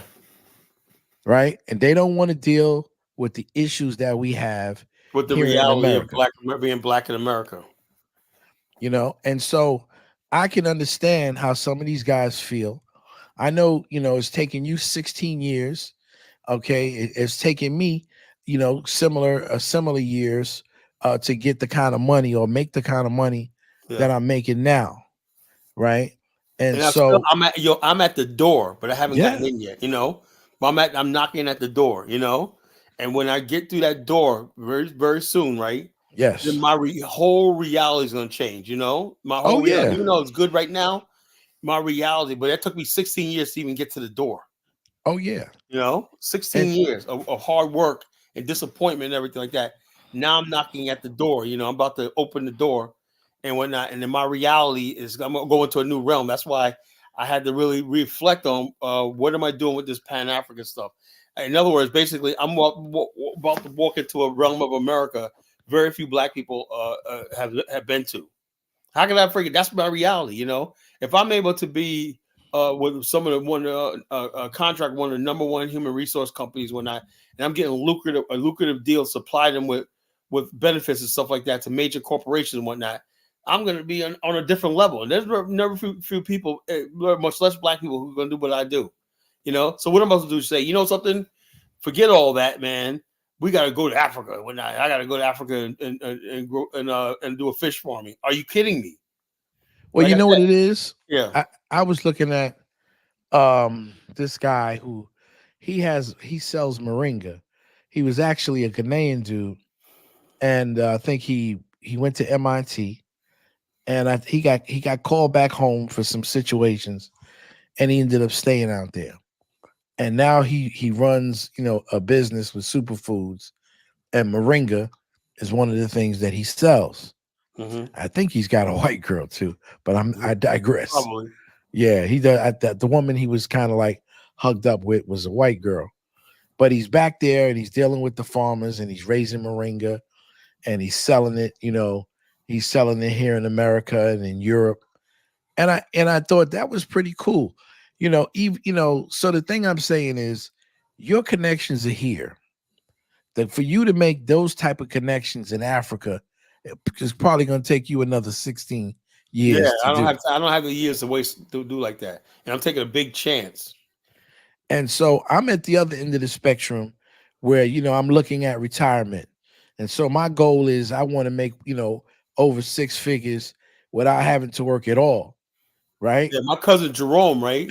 He said he's only 39, right? He said he got retirement where he's gonna be. He works for New York City Sanitation, right? Oh yeah, he's gonna retire. The way his retirement that he invested so much money in his 401k, he's gonna be making like $200K a year in his retirement.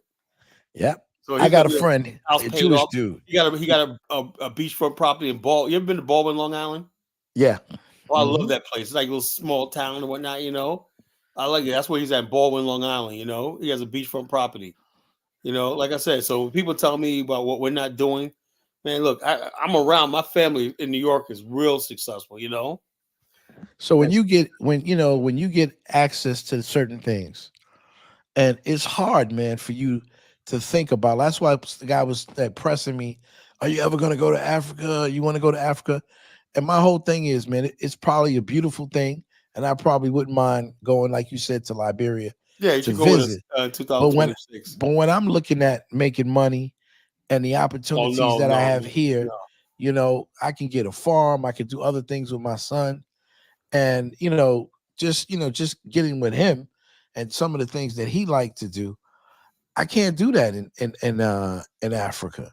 No, you can't. The stuff I want to do right now, I like having lines of credit. Saying credit.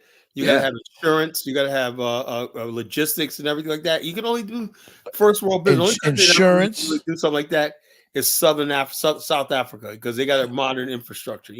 But when I listen to this cat, and I'm not saying that he's like all South Africans, but when I listen to this cat talking about he tried to compete, he said he went to he didn't go nowhere. He went on the internet and showed some about Baltimore. A rundown in decrepit city, okay, and he was like, "Are all the African Americans like this? Are these the type of people that we're going to be allowed to come into our country?" See, that's what I'm saying. That's not Baltimore is not reality. Black America reality. That's a situation. That's a reality to some people, but that's not the overall reality of black. You know what I'm saying? And that's what I said. We have to. And then when they find out the truth, it's too late. You already written us off. You know. Yeah. So I'm taking black people. They ruin it because what they do is they insult Black America. Right? When you try to talk about Africa, oh, you can't come here. Y'all got the hood. Y'all got ghettos. Okay? So bottom line, you know, black people say, you know, something. You know how many black people was thinking about? I had convinced that we should build in Africa, but then when they hear Africans talk, they say, you know, something. Nah, forget about it. You know, I can't. I had people that basically like, no, I couldn't convince. Once they got a hold of, you know, these people, they said that's what they think about us. You know, like this, that we're all ghetto, we're all poor. This stupid idiot Zongo was trying to convince me because I live in the Bronx, where they're getting ready to have metro lines in Co-op City. Oh yeah. Okay, you see that metro line? Yeah, I remember back in 2001, they had a line that went from that goes all the way through Long Island, all the way through the Van Wyck and everything, a monorail line. You know that? Yeah. Well, they have a Metro North that's going to be coming in the year 2027, and it's already been approved. And I'm trying to explain to him the house behind me went for $935,000. My family got property in New York, man. You won't believe. So this idiot is trying to convince me. $1 million. Black neighborhoods and regular black neighborhoods, $1 million homes, and he's trying to convince me how I should feel ashamed of myself. And I'm like, is he an idiot or what? His head, you know? I mean, the African immigrants don't live in reality. They live in. I'm like, is he crazy? About anything? Is he out of his mind?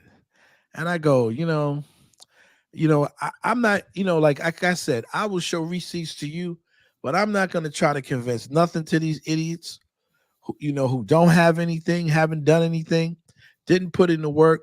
I did it. I put my work in. I took care of my kids or raised my children. I did what I was supposed to do. I got my home ownership, and I know what it's like to make $30,000, $40,000 and be living from paycheck to paycheck, even with a college degree. I know what it's like. I know what it's like to have to go to school in your 30s. I went to school in my mid-30s, like 36 years old, okay, to get my master's. So I know what it's like when you have to go back and get your master's and raise children and bring your children with you to school and go to school at night and on the weekends and all those things. So I'm not going to let no 20-some-year-old chump tell me about life because I paid my dues. Mm-hmm. I did what I had to do. They have to get out here and work for the next 20. Your reality is your reality. You made your reality your reality. It's real. And you know what? I did it by working. Now, you can't sell me no fantasies. You can't sell me no fantasies. I want to know what's real, and I go what's real, whatnot. I've been working. Like I said, when I started my insurance business, that was at the height of my so-called Pan-African, Afghanistan, blah, blah, blah, back to Africa. We're going to build a nation, whatever like this. But over 16 years, right? And I get older. Yeah, that's not my reality. My reality is where my success is, and people say, just come, John Miller, just come to Africa. For what? For what? In the bottom of my head, if it was going to happen, it would have happened already, The Africans have not built the thing where they could meet us halfway. When you build a bridge, right? Don't you got to build on both sides and meet in the middle? Something like that. Yeah.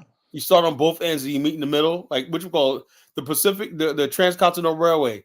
Some people are pushing east. Some people are pushing west. Remember that? Yes. Yeah, they join together at some point in time. You don't just be like that. You got to. They don't understand. The Africans don't understand that. They got to put things in place where they're meeting us halfway.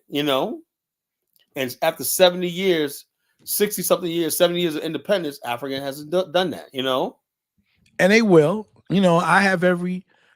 they better do it before it's too late because black people are losing, just interest in Africa altogether. Oh, well, I mean, I think they're going to have to do it on their own. This is something that I'm not going to endorse to African Americans. I think that we should, like you say, do what we have to do. Okay. I did what I had to do in my family.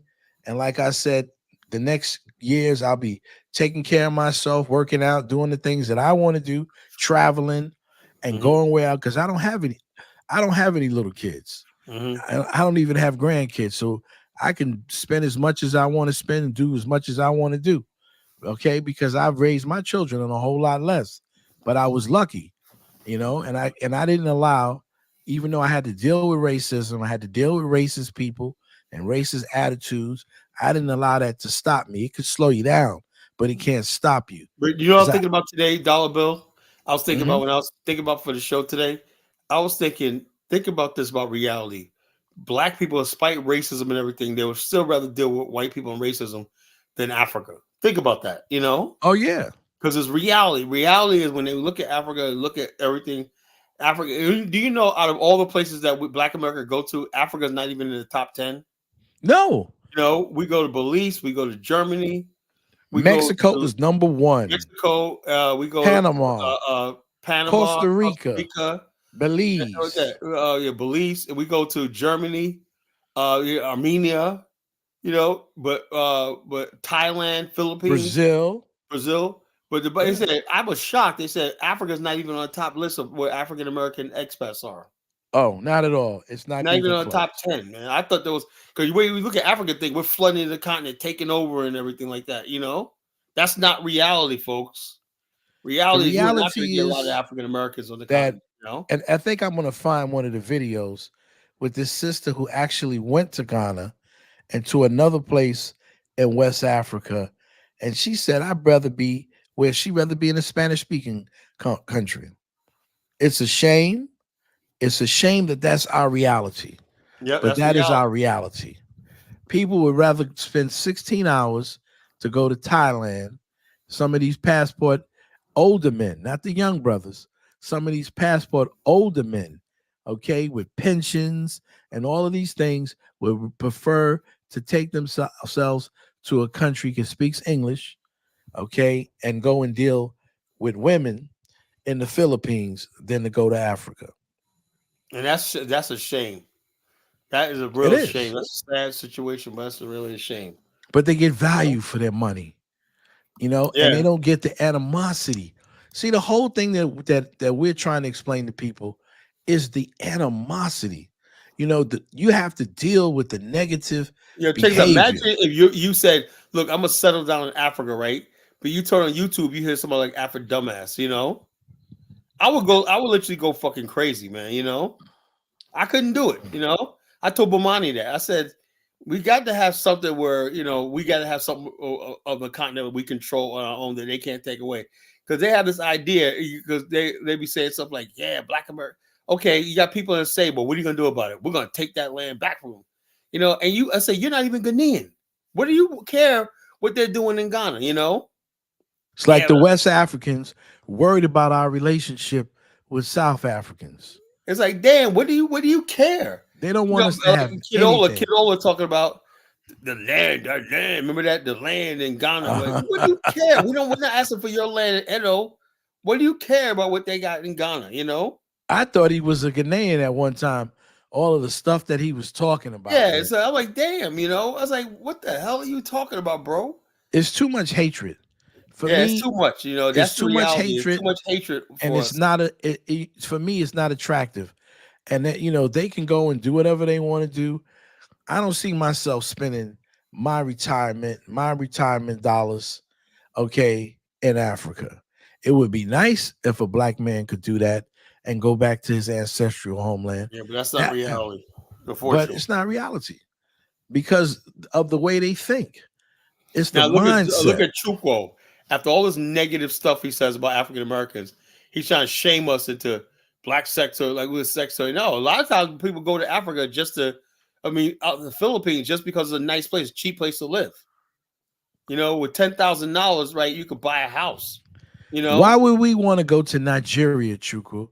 All of the sex talk, all of the sex stuff, all the prostitution, and all of that stuff that's happening out there. I wouldn't go to Nigeria on my day off, man. We want to go there to get our heads cut off.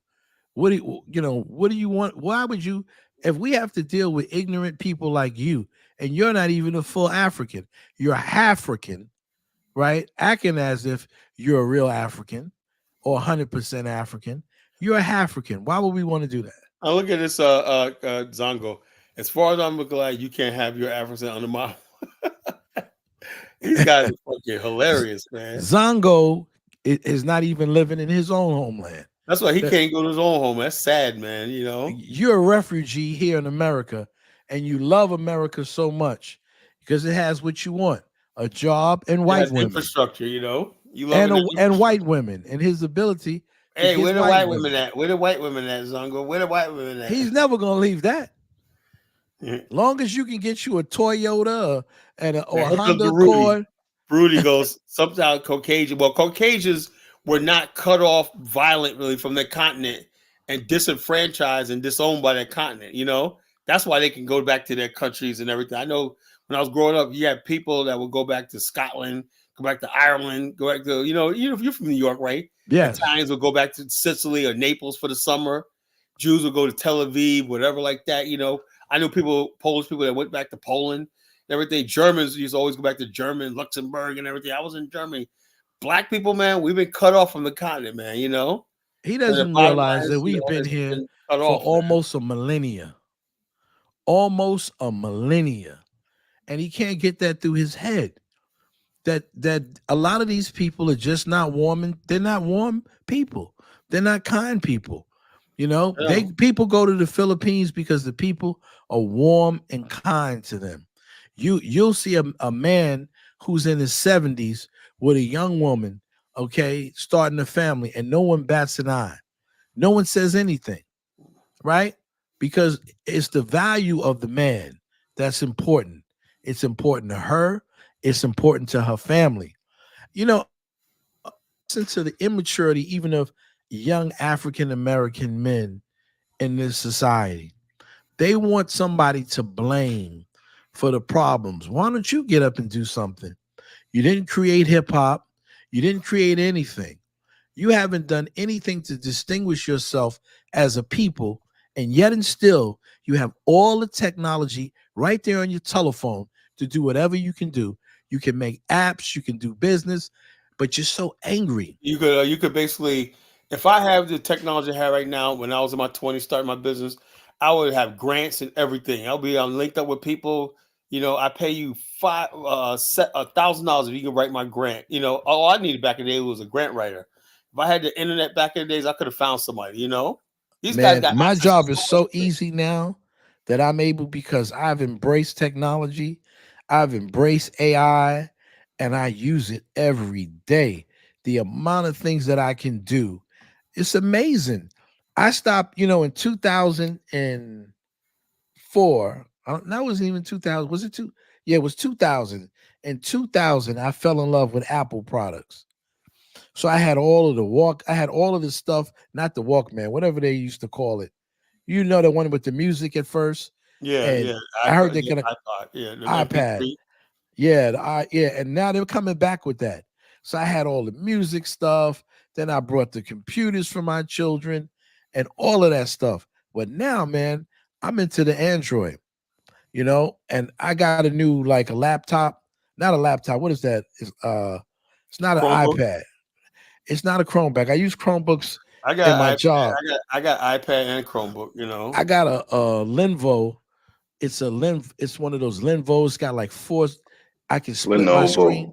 Lenovo. I can split my screen 4 different ways, and I can do 4 different functions at the same time. It's incredible, man. And I'm looking at that and I'm going, wow, man, look at all the jobs that I can create. I'm working on 4 jobs at the same time, simultaneously. Right? Zago says, Colin Dollar Bill, repent and approach us with humility. We're gonna humble ourselves to you clowns, and we shall set you free. You're gonna set us free. We already free, man. You're the one that's free. You want me? See, that's the whole thing. They want us to bow down to them. I'm not doing it. Bro. I'm in the richest country in the world. I'm doing my thing. I'm making money. That's what I'm saying. I got a business here that, like I said, I worked 16 years to finally get to where I'm at right now. I would not trade and I haven't walked through the door yet, but I'm about to do it right now. And I'm like, I thank the Lord every day because I realize it's possible. I used to always believe America is racist. It still is, but I know for a fact, college ends. When you start believing in yourself like college ends, you got to believe you're invincible and everything. I have that approach when I say I'm the college genesis, called Thanos. I have that same attitude towards business. I don't let anybody intimidate me. A lot of times, black people don't even try because they think white fans, you know, they get so burdened like, down. You got the answers. You're the man. I can do this. That's what I told the guy. I can do this. You know, I'm confident in my agency. We could deliver. Okay, we're gonna give you guys a shot. You know, but you know what it is? I admit, when I was younger, I used to allow those things to get on my nerve, right? I used to say, man, you know, they treat me like this because I'm black. And I used to allow them, but I kept on going. But it used to get on my nerve. So when I was thinking about Africa, man, I was looking for an opportunity to go to a place where I didn't have to see white folks. Opportunity right now, when I'm about to walk into the door, this lucrative opportunity, I thought it was always going to be in Africa. You know, really, I did, you know, that was in our mind and our thought process. You ever see the movie Blacks Without Borders? Yes, that was supposed to be me. I'm living in South Africa, beautiful Durban, you know, Johannesburg and whatnot. You know, all majority black country, just chilling, whatnot, you know, like that. But hey, look, you know, my blessings came here in America. Let me tell you, Zongo, it is you who need to approach us with humility. Okay, so we can set you free. You're being free in on American soil because our blood is firmly in American soil. That's why you're here. He goes, the future's still in Africa. I want to know. No, the future's not in Africa. I would like to know, he can explain to me how the future's in Africa. It doesn't seem like it. That's not reality. The future was in Africa, Zongo. You should be in Africa. No, I think white people and the Chinese think the future's in Africa. But the black man, you know, for everybody exactly. else. You know? For using them, okay, to get what they need. When the white people think about Africa, they think about hundreds of millions of people that they can put to work for little or nothing. And they're not going to teach you because when they come in, they make sure that they have somebody who's working. They're not even teaching you how to run the stuff that they put up for you. Yeah, all the mining companies are owned by Europeans and everything, you know. Giving you less than 5%, and they're keeping the rest. And what they're leaving is holes, okay, inside of in your countries. They could care less about you. But you love them. So keep on loving them. You know, I'm not going to deal with that. See, that's the psychological BS, the manipulation they're trying to tell us about Africa is the future. They've been talking that stuff for God knows how long. All my life. And when Africa, well, if Africa is the future, why are you guys on the chat talking about how many homes you own in America and how you're buying a home? It looks like America is the future. Like I said, it's a show about reality tonight. You know, we're pulling the reality stone out. You know, yeah. It seems like America is the future for them. That's the only future that they want. Yeah, they have abandoned. Bottom line is, people come here to America because it's reality. It's a $30 trillion a year economy. You know, that's reality. That's reality. That's the future for them. That's the future you want for your children. You don't want to deal with these corrupt regimes. You want your children to go to public school or private school. Yo, that so dude they can have an opportunity. Right, is such a crook, man. And he was busted for drug dealing in America. He's now president of Republic of Nigeria, and this guy basically was blocking. What did you say he was doing in America? Something like this, huh? What was he doing in America? He went to he had a fake degree. They said his degree was forged. You know, University of Chicago, and he said he was involved with some drug thing. You know. Yeah, and this guy go to Nigeria and somehow end up in the fucking as president. You know, this is insane. The world's insane. You know, and that's the world's insane. You know, that's just reality. That's the future for us. He's basically now he's reality in Nigeria. Think about that. Somebody like him is reality. But that's the future for us. That's the future for us. For us to go to a I'll never be my place. reality. I'm sorry, I can't do it. You know, go to a lawless place where we don't even have citizenship. And we have no rights, no nothing, whatnot. With no rights. Bottom line is this: you do not want to go to a place where you got former child soldiers as police, as guards, and everything like that. You do not want that reality, you know? I have a lot of my Liberian friends tell me, Carl, you don't understand. We're scared of these people because they could knock on your door at night, drag you off, whatever like that, and under arrest of something, and you'll never be seen again. I'm like, damn. He goes, yeah, people disappeared under the Way administration, even Sirleaf administration. That's reality in Africa, you know? You build something up and somebody gets a hair in their behind, And they and take they it like get the true jealous. Hebrew Israelites. They tore Yeah. that shit down and took it back. You know, that's reality. That is You know, reality. And who knows? I feel sorry for the Bag family out in Gambia. Yeah, man, that's sad, man. That's really sad, man. Because You know, eventually, Ricky seemed like a good guy, man. Wait, but their house he's got a turned. dreamer. Their house got destroyed in the Gambia too. no, but No, I'm it's just just that saying, they're living in poverty, man. Just really bad. They're doing really bad, you know. Well, they should take the house back to America then. No, they've already, after Ricky's all the stubborn, crap you that know. they He's talked, stubborn. all the crap that they talked about America. Yeah, he won't cry and say I Yeah. was wrong. Yeah, I'll Yeah, admit get up and go that I back to was wrong, America. man. I'll be like, hey, I was wrong. You know, I had it wrong. And everybody will say, Ricky, we understand. You know, we understand, but he won't do that. His children want to come back to America. They say, look, Dad, let's give it up. You know, let's start over again, regroup and come back. You know, what we want to do. See, the We're like, problem is they don't know how to do anything. And so when you go out and you don't have the ability to make stuff, or you're not good with your hands, okay, that means that you're gonna have to deal with the locals. And of course, they're gonna exploit you. That's what's gonna happen. You don't know the prices for stuff. I forgot. I'm gonna put this guy in the chat one day. He is a young man in his 20s. He's from Ghana, and he's an investor who's come back to Ghana, and all of the problems that he talks about that he had, how he won the court case, and the guy. Oh yeah, no, still showed up. that guy. He's from New York. He got that New Yes. York accent. Oh yeah, Yes. yeah. He said he got into a fight. He mollywopped a cop. You know, the cop tried to they were high five each other when like that, but he had to win in the case, whatever, like that. Yeah, You know, it's I remember crazy. that guy, you know? It's crazy, and he's a Ghanaian. He's a No, Ghanaian he's not citizen. Ghanaian. He's No, from, this guy I he's know. from Guyana. He's from Guyana. No, the guy I know, he is a Ghanaian. Oh, I okay. think This it's is Acadian. He bought a piece of land to do a car wash, and so he tried to take all the stuff on his area and lock it up. The people came and they stole it. He couldn't do anything about it at the time because he was still in court. So he had to go through court, and this guy was intimidating people.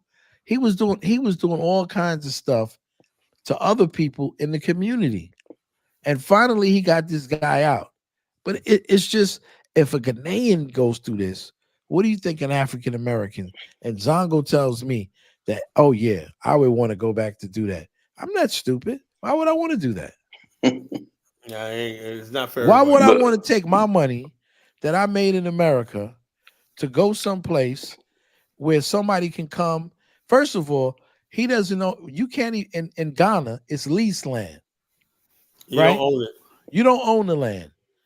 Okay, so we've seen what happened to the Hebrew Israelites who had stuff on the land. Same and thing it happened wasn't was a Sable. Hey, So what's Dollar up? Bill, What's you up, do brother? have to be honest though. I'm A very lot honest. of the fault of that is due to Black Americans who are Pan African, telling people to come to Ghana. Oh, You yeah. can buy land and blah blah blah. Without a doubt. So our people got duped by our own people. Yes, we Yeah, but did. there's an awful lot of Unfortunately, we got to Ghanaians. take some responsibility for that. Oh yeah. And the Ghanaians, I mean, of course they should Hey, explain. You can't actually own the land. let me get in here But for a I want to second. assume that our people already knew that though. Go ahead, Elvis. No, But we they don't didn't know care. that. Those black people never owned a house in America, so they don't know how it works. Is this You Elvis? can tell that. Yeah, Elvis. it's Elvis. What's up, Go ahead, Al? Elvis. What's What's reality? up? What's up, guys? Look, you guys are 100% right. You know, without the invectives and the language, everything you're saying is correct in terms of African Americans. Your lives are better off in the United States. That's just the reality of it. Reality. Now, there may be one or two of you, like the Jonathan Millers, who can go in Nigeria or go to some African countries and be able to do business, but your home base have to be in the United States. For those of us diaspora Africans, we do a similar thing. We might build a home in Liberia or in Nigeria or in Ghana, but we go there for vacation. We go there to see people, maybe have a fine time for a month or two and come back to the United States where the money is.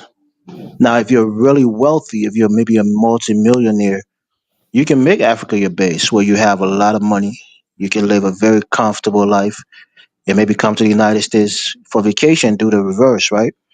But for those of us who are working people on a salary, or even African Americans who don't have a large, sum of money that they can just take to the continent and build a house and start a decent business that's gonna be a cash flow Here's the business. thing. Elvis, let me ask you a question.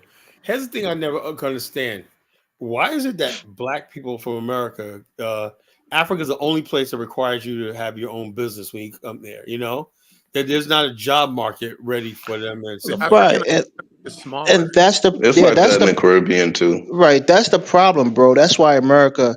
And again, there's no shame to anybody else. America, when it comes to the private sector and being able to find a job, it's probably one of the best places you can be.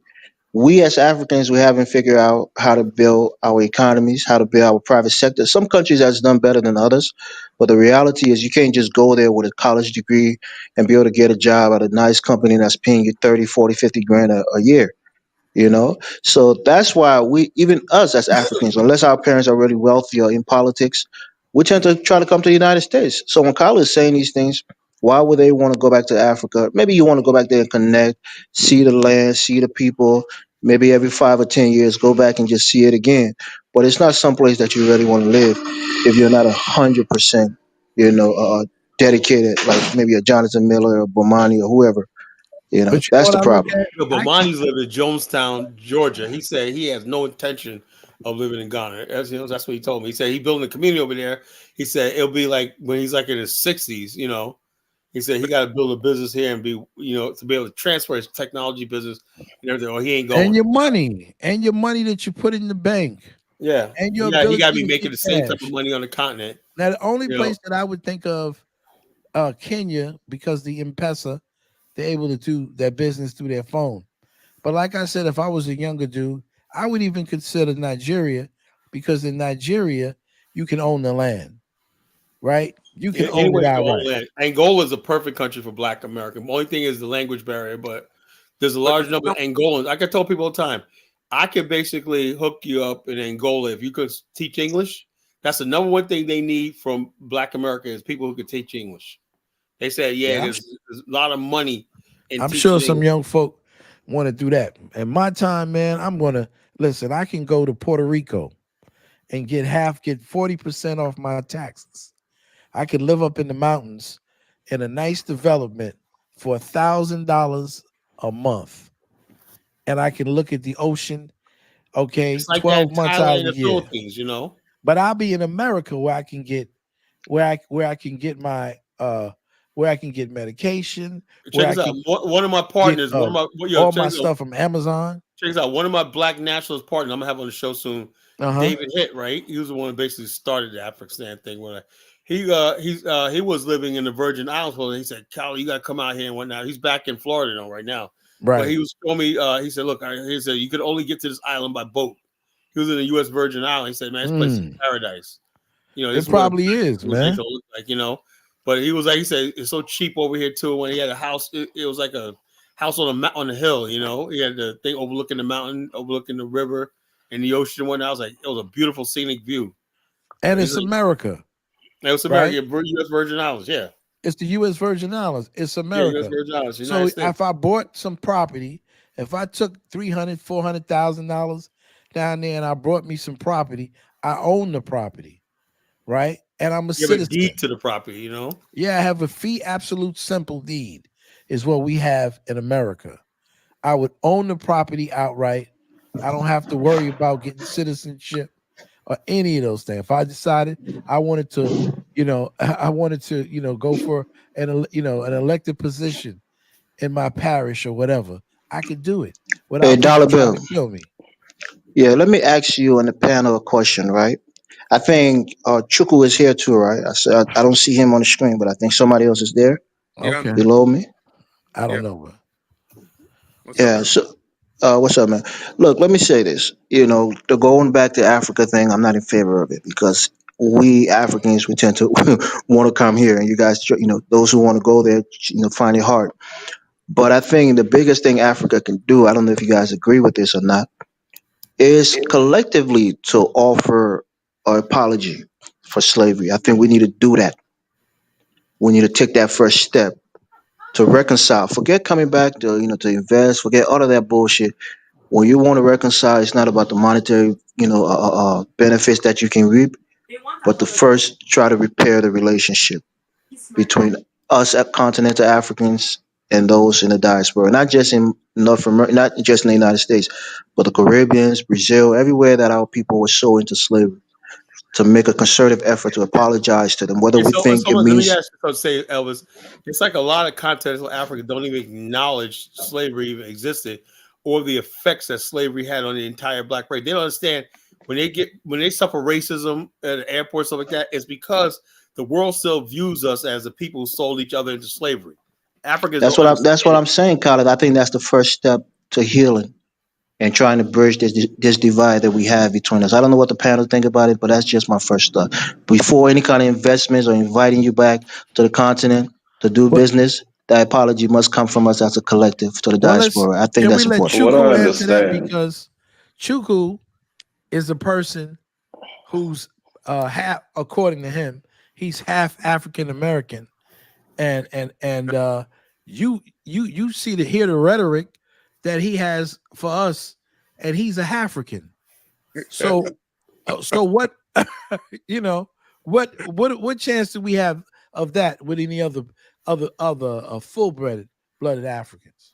So Elvis, from what I understand, most African countries have already apologized for slavery. And they don't have to. So For me. what I don't care. understand is, what do we want them to do?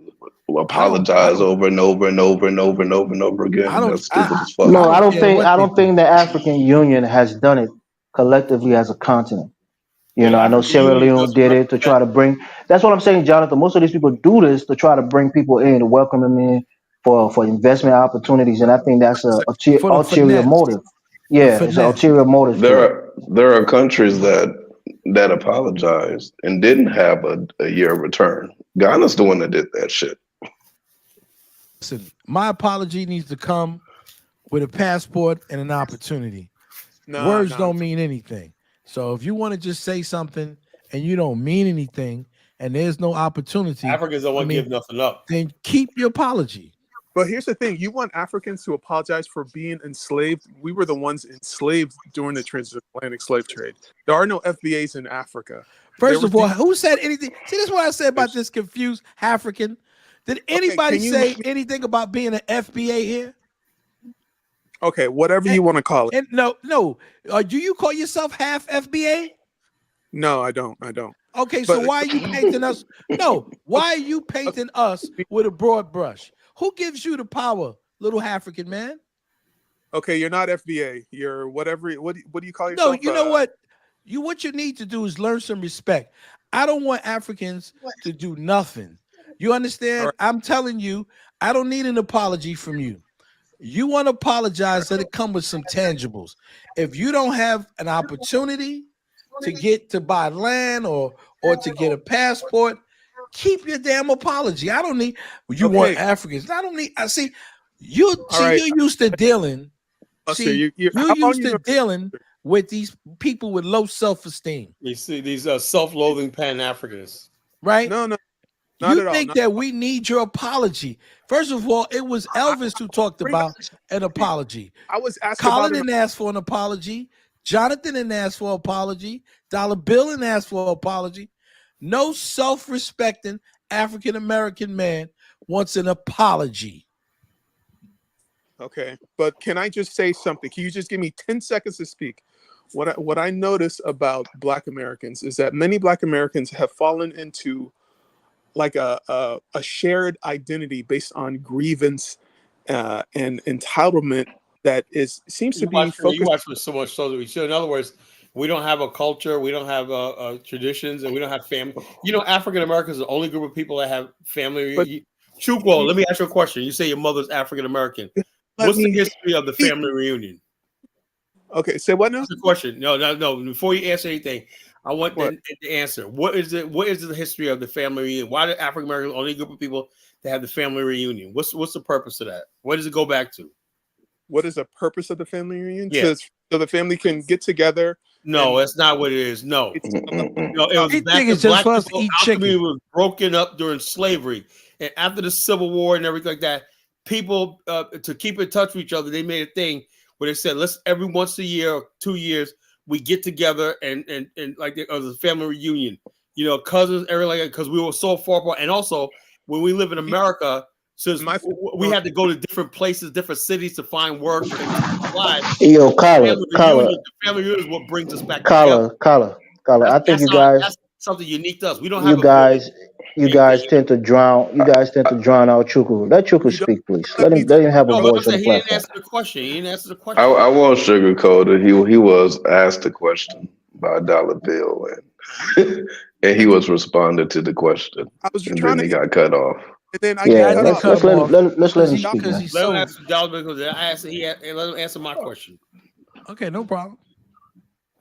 All right, so a lot of Black Americans have fallen into this shared group identity based on grievance and entitlement that it seems to be geared at milking white guilt. The problem is that Africans don't have white guilt. If you talk to African about slavery, for me, slavery is a bland fact of history. It happened. It did affect my family. On my Because you're not anchored in your mother's. You're not anchored in your mother's reality, bro. Dollar Bill, you gotta stop it, man. Let him speak. Because I'm tired of this punk Bro, nigga. okay, can you Dollar Bill, let the punk speak. Can you appreciate that people have different opinions? Not everybody's No, gonna I don't appreciate you, man. I don't appreciate you. I really don't. Dollar Bill, let the man speak. You're a simp anchored in your father's bullshit. All right, so it sounds like you're getting emotional, but that's right, motherfucker. It's my life. We Okay, talking about my people. Dollar Bill, man. No. This. Hold on one second. I'm tired of this MF coming up here constantly, day after day, espousing what he thinks that I'm entitled to. You haven't lived in my shoe. You don't give a shit about your mother's people. You come up here like a fucking Nigerian with entitlement. You think you got entitlement. Why are you okay?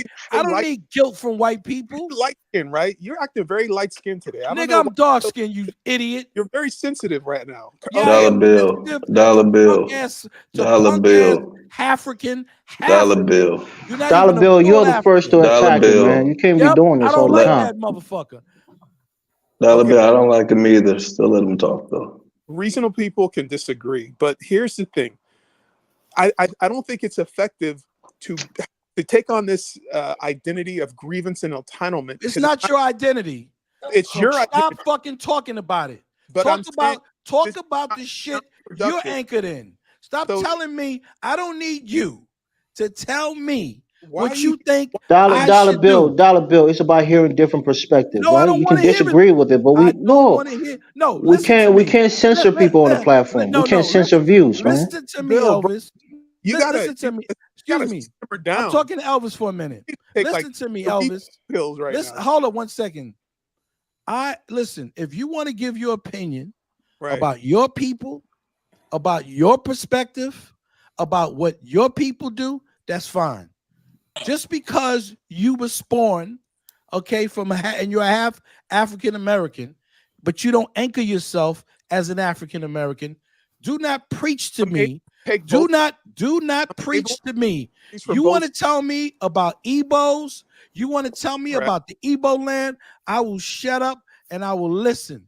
I will not listen to you. No, Dollar Bill, that's not fair. I will not that's listen. not. It is fair. No, that's not fair. Because we listen to Carlos speaking on African issues. Some of them he is right on, others he's not. But we swallow it and we listen. So you gotta listen to the other side.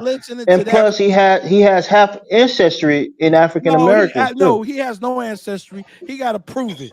I believe he's a liar. He can't show Dollar me that. Bill. Exactly. Just like he wants to put on a purity test. Dollar Bill. Dollar Bill. Dollar Bill. As a person that can't stand this nigga either. I can't. Just let him talk. Just let him talk. When the motherfucker talks, a little bit of decorum is cool. Let him talk. It makes my toenails hurt. The best way, Dollar Bill, is that let's get back to you let this guy talk. Right, how about this? Chukwu, finish what you're saying, then answer my question. Then, like I said, okay, you believe that black people in America got a grievance, but doesn't sound eerily like how what white supremacists say. No, tell us taken on- so why do you think the way white supremacists think? I don't. Okay, calling me a white supremacist doesn't. No, I'm not saying you're white supremacist. I said, but that's what they say. That's what. Who says that? Which white supremacist? White supremacists say black people milk white guilt and stuff like that. You know, that's what they say. Saying, this is what the good brother Shelby Steele. Have you ever read Shelby Steele? I read Shelby Steele, but what I'm saying is this. Hold up. Let me say this, right?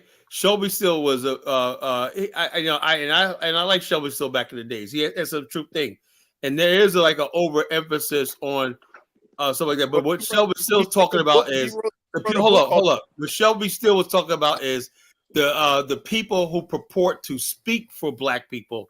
That's what they sound. The average black person in America is not running around trying to get from black. You painted a broad brush. Now you got Al Sharpton and people like that who use white guilt to get over and everything like that, and it's stuff. And let's be frank with you, right? Black comedians could get away with stuff like when you said Richard Pryor, he used to write the book. He used to say something about, so white people like this. He knows he could say a white joke and get away with it, Same thing with Eddie Murphy, whatever like that. That's the whole thing about living in a white supremacist society. White people will be the first ones belly laughing at a white joke, That's America. That's something unique to America, right?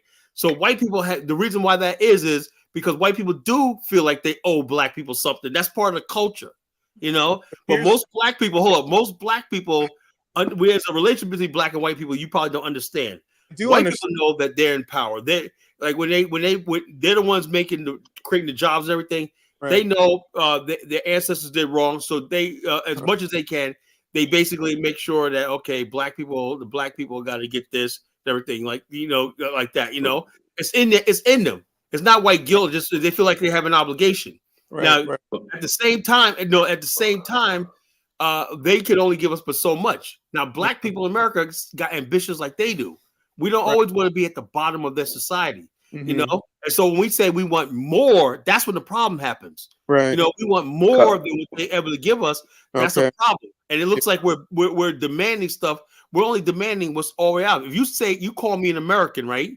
You telling me to forget about going to Africa, forget about doing all this stuff, side with us, send us to war, right? When the war breaks out with America, World War I, World War II, black soldiers are the first people to get drafted and enlisted and everything. So you can send us to war. Black people, do you know black people won the war for Rough Riders, Teddy Roosevelt on San Juan Hill? That was black soldiers who helped take that island, And so the bottom line is we did all that. When it comes time to fight their battles, we're right there. But when we say we want equality and everything like that, it seems like you tell us we're using white guilt and stuff like that. But here's what I'm saying. Here's what I'm saying, that the measure of black power in America is white guilt, right? So no, bro, can you just let me just speak? Okay, so for instance, this whole reparations push is really wait, hold up. And on this platform, what did I say about reparation? It's not reality. Okay. I said that the first of the show. I said reparation is not reality. The ugly truth is reparation is not reality, and black people don't live in some black people don't live in a real reality. 90% of black people don't know what reparations is. 90%. You go out there, they're trying to pay their bills, they're trying to get their degree and everything like that. But what you hear on social media, you're going to pay us as a broad brush because you're prejudiced against us. You assume that we're all sitting around talking about reparations, even though I think reparations is owed. I think it's rightfully owed, and we could make that case. But I know reality. It's not going to happen. That's reality. Right. You know it's reality. But if you listen to other panels, people talk about reparations, and it's really a way to because they got social media. Social media, people can say whatever they want. It's up to you as an intelligent person to say, something. Something. This is not intelligent conversation. Let me turn the channel. Why don't we sit down and talk to? Like I would say, even listen to somebody like, I don't even like him, Boyce Watkins. He talks about black finance. Dr. Claude Anderson. There's a lot of black people that's on YouTube and platforms that be talking about building stuff and everything like that. The Buy Black movement, the black-owned apps and everything like that. How come you're not supporting that? But the only thing you want to focus on is some black people talk about reparations and pay them support. I'm talking about the measure of black power is white guilt. All this. So in other words, basically, all the black businesses that have opened up over the last 20 years, that's all white guilt. I must have really hit a nerve because okay. No, because you're talking a bunch of white supremacy talking points. No, you know? Let him, Kyla, let him finish, and then beat whatever the hell he says. Yeah, I don't like how you guys treat Chuku, man. I think you guys are being unfair to him. Let him speak. No, you telling me, Elvis, that's fair? We're sitting there talking about that. Kyla, you said controversial things. Yeah, you said hurtful things, and we accept it and we listen to it. Let him speak, even if it hurts your feelings. Let him finish. No, hold on. Let me say this. Now, I'm a bush meat my eater. whole thing is, he's saying untrue. We do not sit around talking about reparations all the time. You know, I never talk about it. There's a lot of people. I have conversations with black people every day, and the reparations never come. We say, yeah, you know, some of this country did us wrong. They owe us and everything like that. But most serious conversations with black people, we're thinking about how we can get loans for businesses, how we can expand our businesses and getting our education, stuff like that. That's what we really talk about, you know. And how does he think that black power equates with white guilt? I have no idea. That's you know, I mean, I don't understand. When you have you listened? Do you know about Adam Clayton Powell? Did Adam Clayton Powell talked about white guilt or white fragility? You see, Dollar Bill, let the nigga man, speak. this guy's been talking all this time and he ain't saying nothing. Been talking. We ain't got a chance to let the nigga speak. I shut up for 15 minutes and I counted. I looked on the. You shut up and Kyla started talking. Yeah, but I shut up. All right, Dollar Bill, give him 2 minutes. Give him 2 minutes. Go ahead, saying Chuku. the same crap. Good. I'm glad he's gone. Bye, sucker. No, I want him to get back on the panel. I want to get because I want to ask him a question. I want to hear what he had Dollar to Bill, say. that's some bullshit, man. You guys don't do that. Don't gig up on somebody, man. Let him speak. I don't think Dollar Bill can, Chuko can answer what I said to him. He was like this. I said, look, most black Americans, you listen to us and whatnot, we're talking about things progressive, everything. We care about what's going on in this country. Black people are talking about the border. They're talking about Chicago lost $1 billion, right? That black taxpayers are gonna have to pay. That's what black people are talking about. If you really want to know, they're talking about being overrun and replaced in their own communities and whatnot. Even gangbangers are talking about friggin' the Venezuelan gangs and everything. What is he talking about?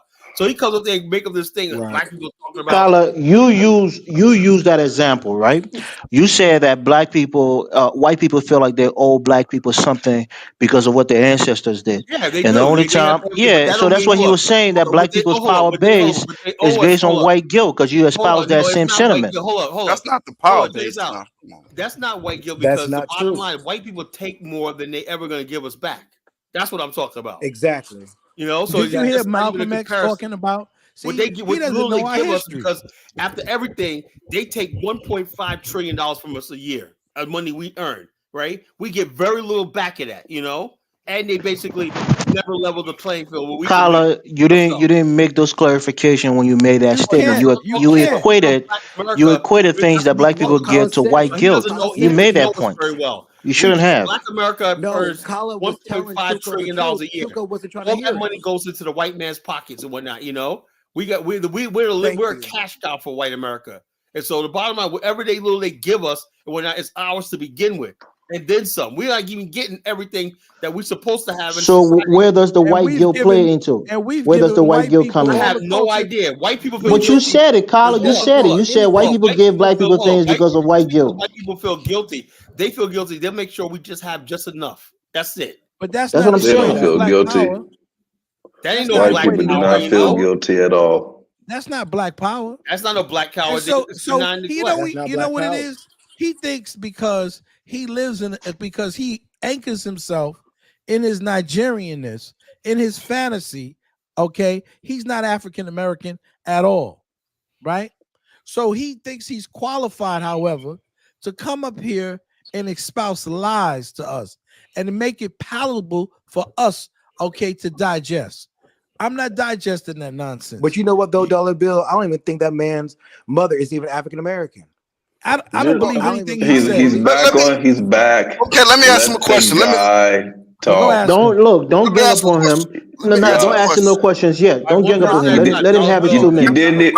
Let him answer Elvis' question. Let him answer the question, and then you guys ask can follow Kyla up. question. And then y'all can ask him a question. Let me ask him a question real quick. See, No, he's in flight, bro. Don't ask him no questions. Don't ask him let me questions. ask him a question. Let him answer first. His whole synopsis about white guilt. This whole synopsis is about white guilt. We get it. We get it. Now let me ask him a question. Now, brother, hold before on. you ask him, Bro, don't before you filibuster ask the him your conversation. question, Let him finish what he was saying he before. was asked 2 questions before you got on the panel. Right, but Let him answer the first 2 questions, and then he can answer your third question. Okay. Well, okay. What was the question? What was the question? What question am I Okay. answering? Elvis' question was about African apology. Kyle's question was about family reunions. Okay. I want to know if you know anything about African Americans. Why did we have the family reunion? I said it. Okay, okay, Kyle, we got the question. Let him answer. I already explained it, and you disagreed. So let's What? move What? on. No, you didn't explain. You just said some briefly thing was wrong. You know, it's but the family union basically is the fact that hold up. The same thing that we have in America, we have a displaced community. Right. You know, some of us may live in the South, some have to go to Chicago, and Yes. some have to go like this. We've never had a village. You guys, like you got somebody like Kidola says he lives in Edo State. His whole family for many generations may live in that same area. So you could build when you can live in the same area. We don't have territory in this country which we control. So we have this Kyle, let him speak now. Let the so mic be therefore, that's his. why we have the family reunion. Same thing after Are slavery. you telling me Man, that I'm under the weather, so I ain't got the energy to really be fighting with you guys. But let him speak. I don't get it? Like, are you gonna tell me how to answer your question, or are you? What are you telling me? No, I'm saying like this. I'm saying that's what. Hold up. So now, do you understand what a family reunion is, right? Right. So, okay, you're right. You're right about the family reunion. Let's move on to the next question. Okay. Okay, my question. Okay, my question is this, Chuku, right? Because you pretty much espouse pretty much what a lot of white racists believe that we do, right? Just use them for white guilt, right? That's coming from a white racist mindset. Let me ask you this: What do you think? What do you think white racists think about Africa? Since we using this white racist mindset, the same white racist mindset. Did you see that dude Myron? He got eviscerated by white supremacists on a TikTok. That was Let just the like guy being full of speak. himself. Okay. And the second question, I'm just wanting the follow-up question. Do you think Africa? Let him answer the first one first, and then give him the follow-up one. Okay. Okay. Let's be organized. Okay. Go ahead. To a degree. Yeah. Okay. Be true. What do you think about? All right, white racists put all black people in the same category. No. I'm talking about Africa. I'm talking about the continental Africans. What do you think they think about the continental Africans? We're niggas, just like we're niggas. We're niggas. Yeah. We're subhuman. We're subhuman niggas. Yeah, I can articulate that answer a little bit more. Yeah, you a know, little bit more. I think for white supremacists or supremacists, Africa is looked at as a validation of the rhetoric that they spew against black people. That we're unable to govern ourselves, we're savages, especially when we fight wars and the things that happen during our wars. The fact that we can't build, our governments, we can't build a private sector. Our governments are insanely corrupt. We neglect building our infrastructure, in favor of taking the monies from our country. They look at us as a pariah, and it reinforced the stereotype of black people as a whole, that we're an inferior race. We can look at how Africa is, how many years has passed, the continent is still underdeveloped. I think that's really how they see us.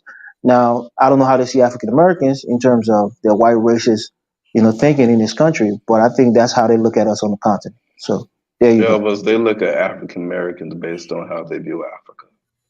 They just look at us as better than Africans. Well, that's not the way the rest of the world views us when they're dealing with African Americans. When people go out and travel out of the country, We only talk about they the don't treat ones us in America.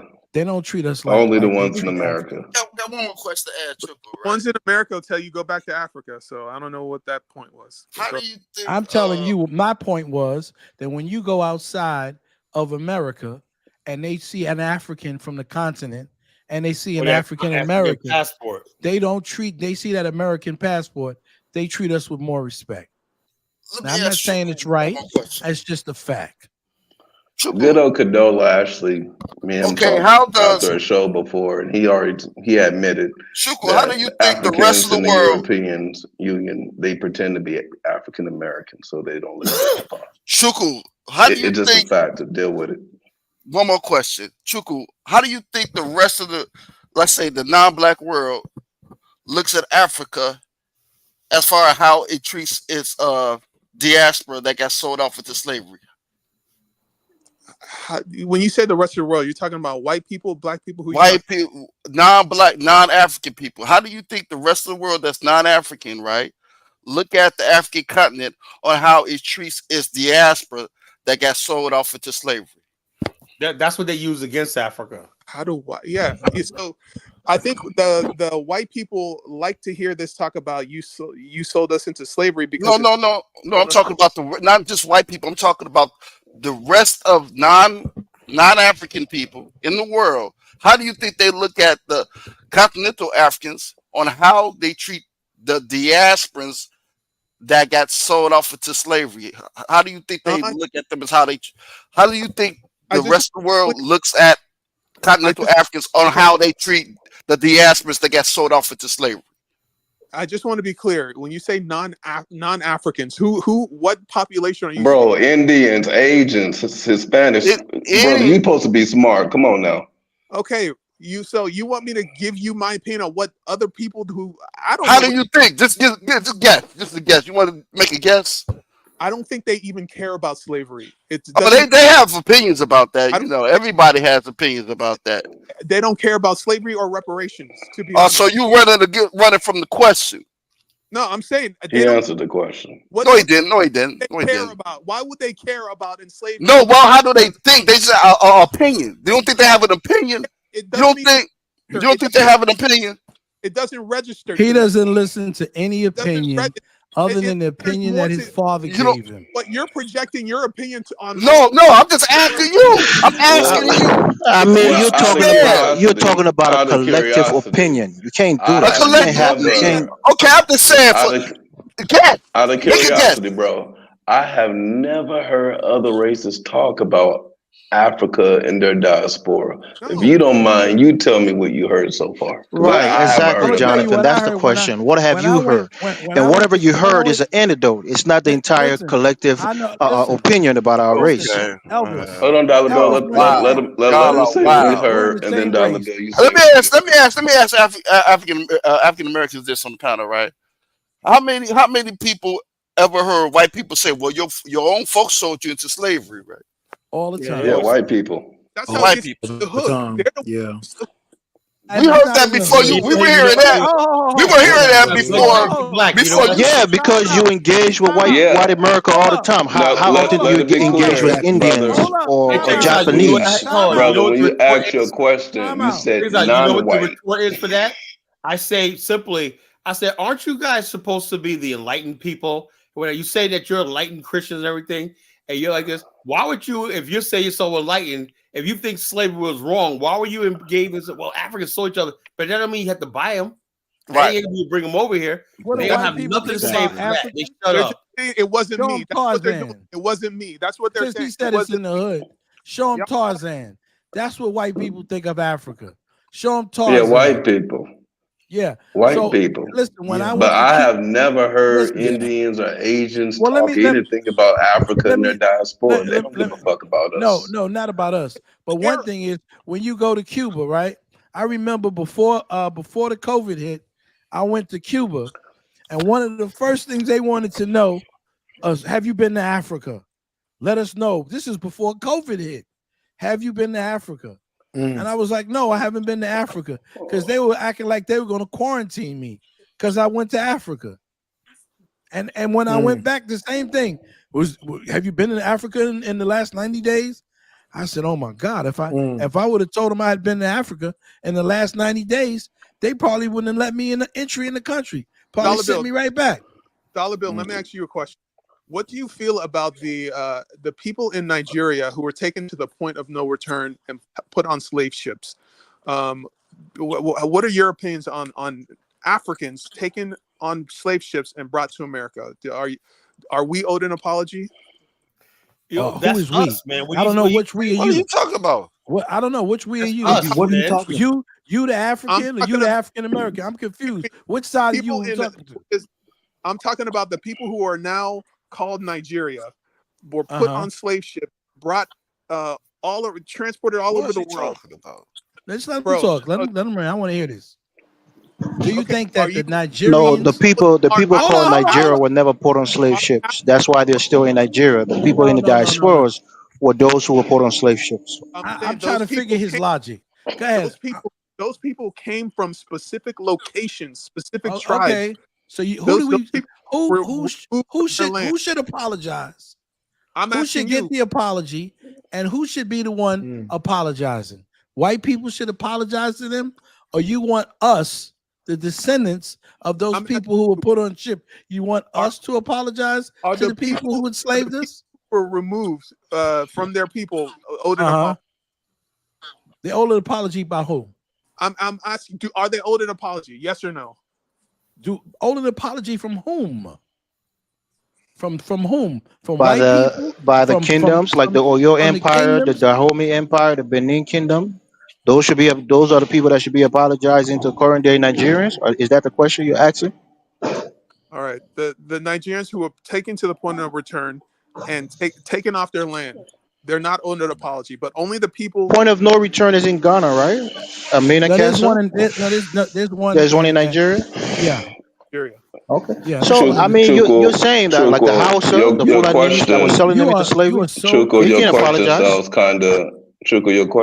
kind of retarded You are because so you're saying crazy that and warped. you're talking about our ancestors. Should they get an apology? Those So people, you want our to ancestors. you want the slave masters, the ones who conspired with the white folks, the ones who took the people out the interior and brought them to the coast. You want them to get an apology for the white people that you sold us for our umbrella?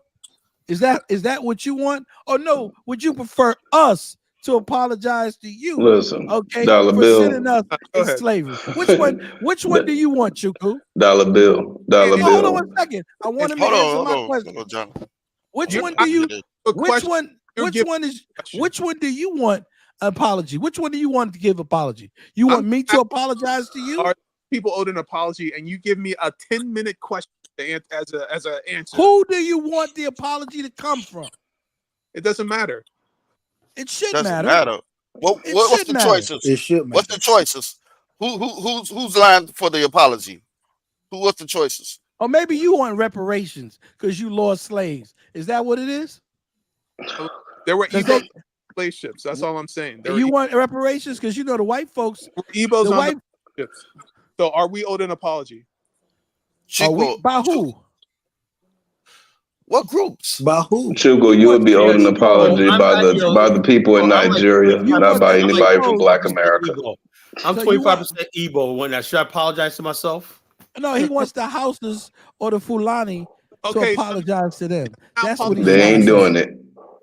They'll kill you before they apologize to you. I now apologize to you. Why should I apologize to you then? I don't need you to. No one asked you. Chuku, what is wrong with you? You have a mental problem. And I would Chuku, you have come up here and said that you are half Nigerian, half African American. Are you apologizing to yourself? You in the mirror every day apologizing to yourself.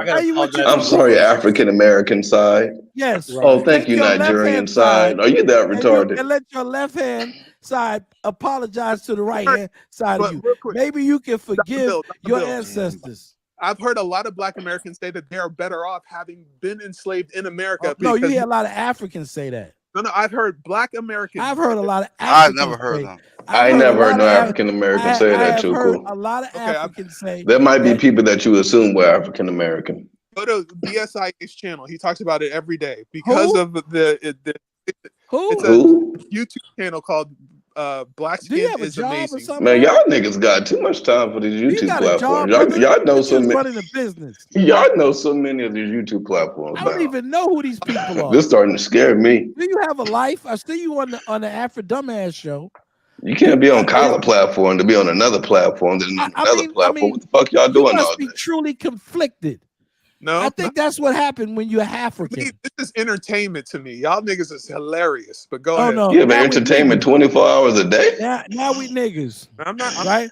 See, and when I call you shithole people over there, bro, then you dollar get bill, mad. dollar bill, dollar bill. Dollar Bill. That's what I'm His talking. country He's is an idiot. his country is called the nigger area. Okay. Exactly. That's where the Spanish call us niggas from the beginning. From And, Niger, and from it's not Nigeria. just black people in America. You got all the black You're not people all smart in enough to know that, are South you? America, Caribbean. None of them are owed the apology, huh? Yeah, but Black he people specifically that called you Necra or dark or people who were well, dead.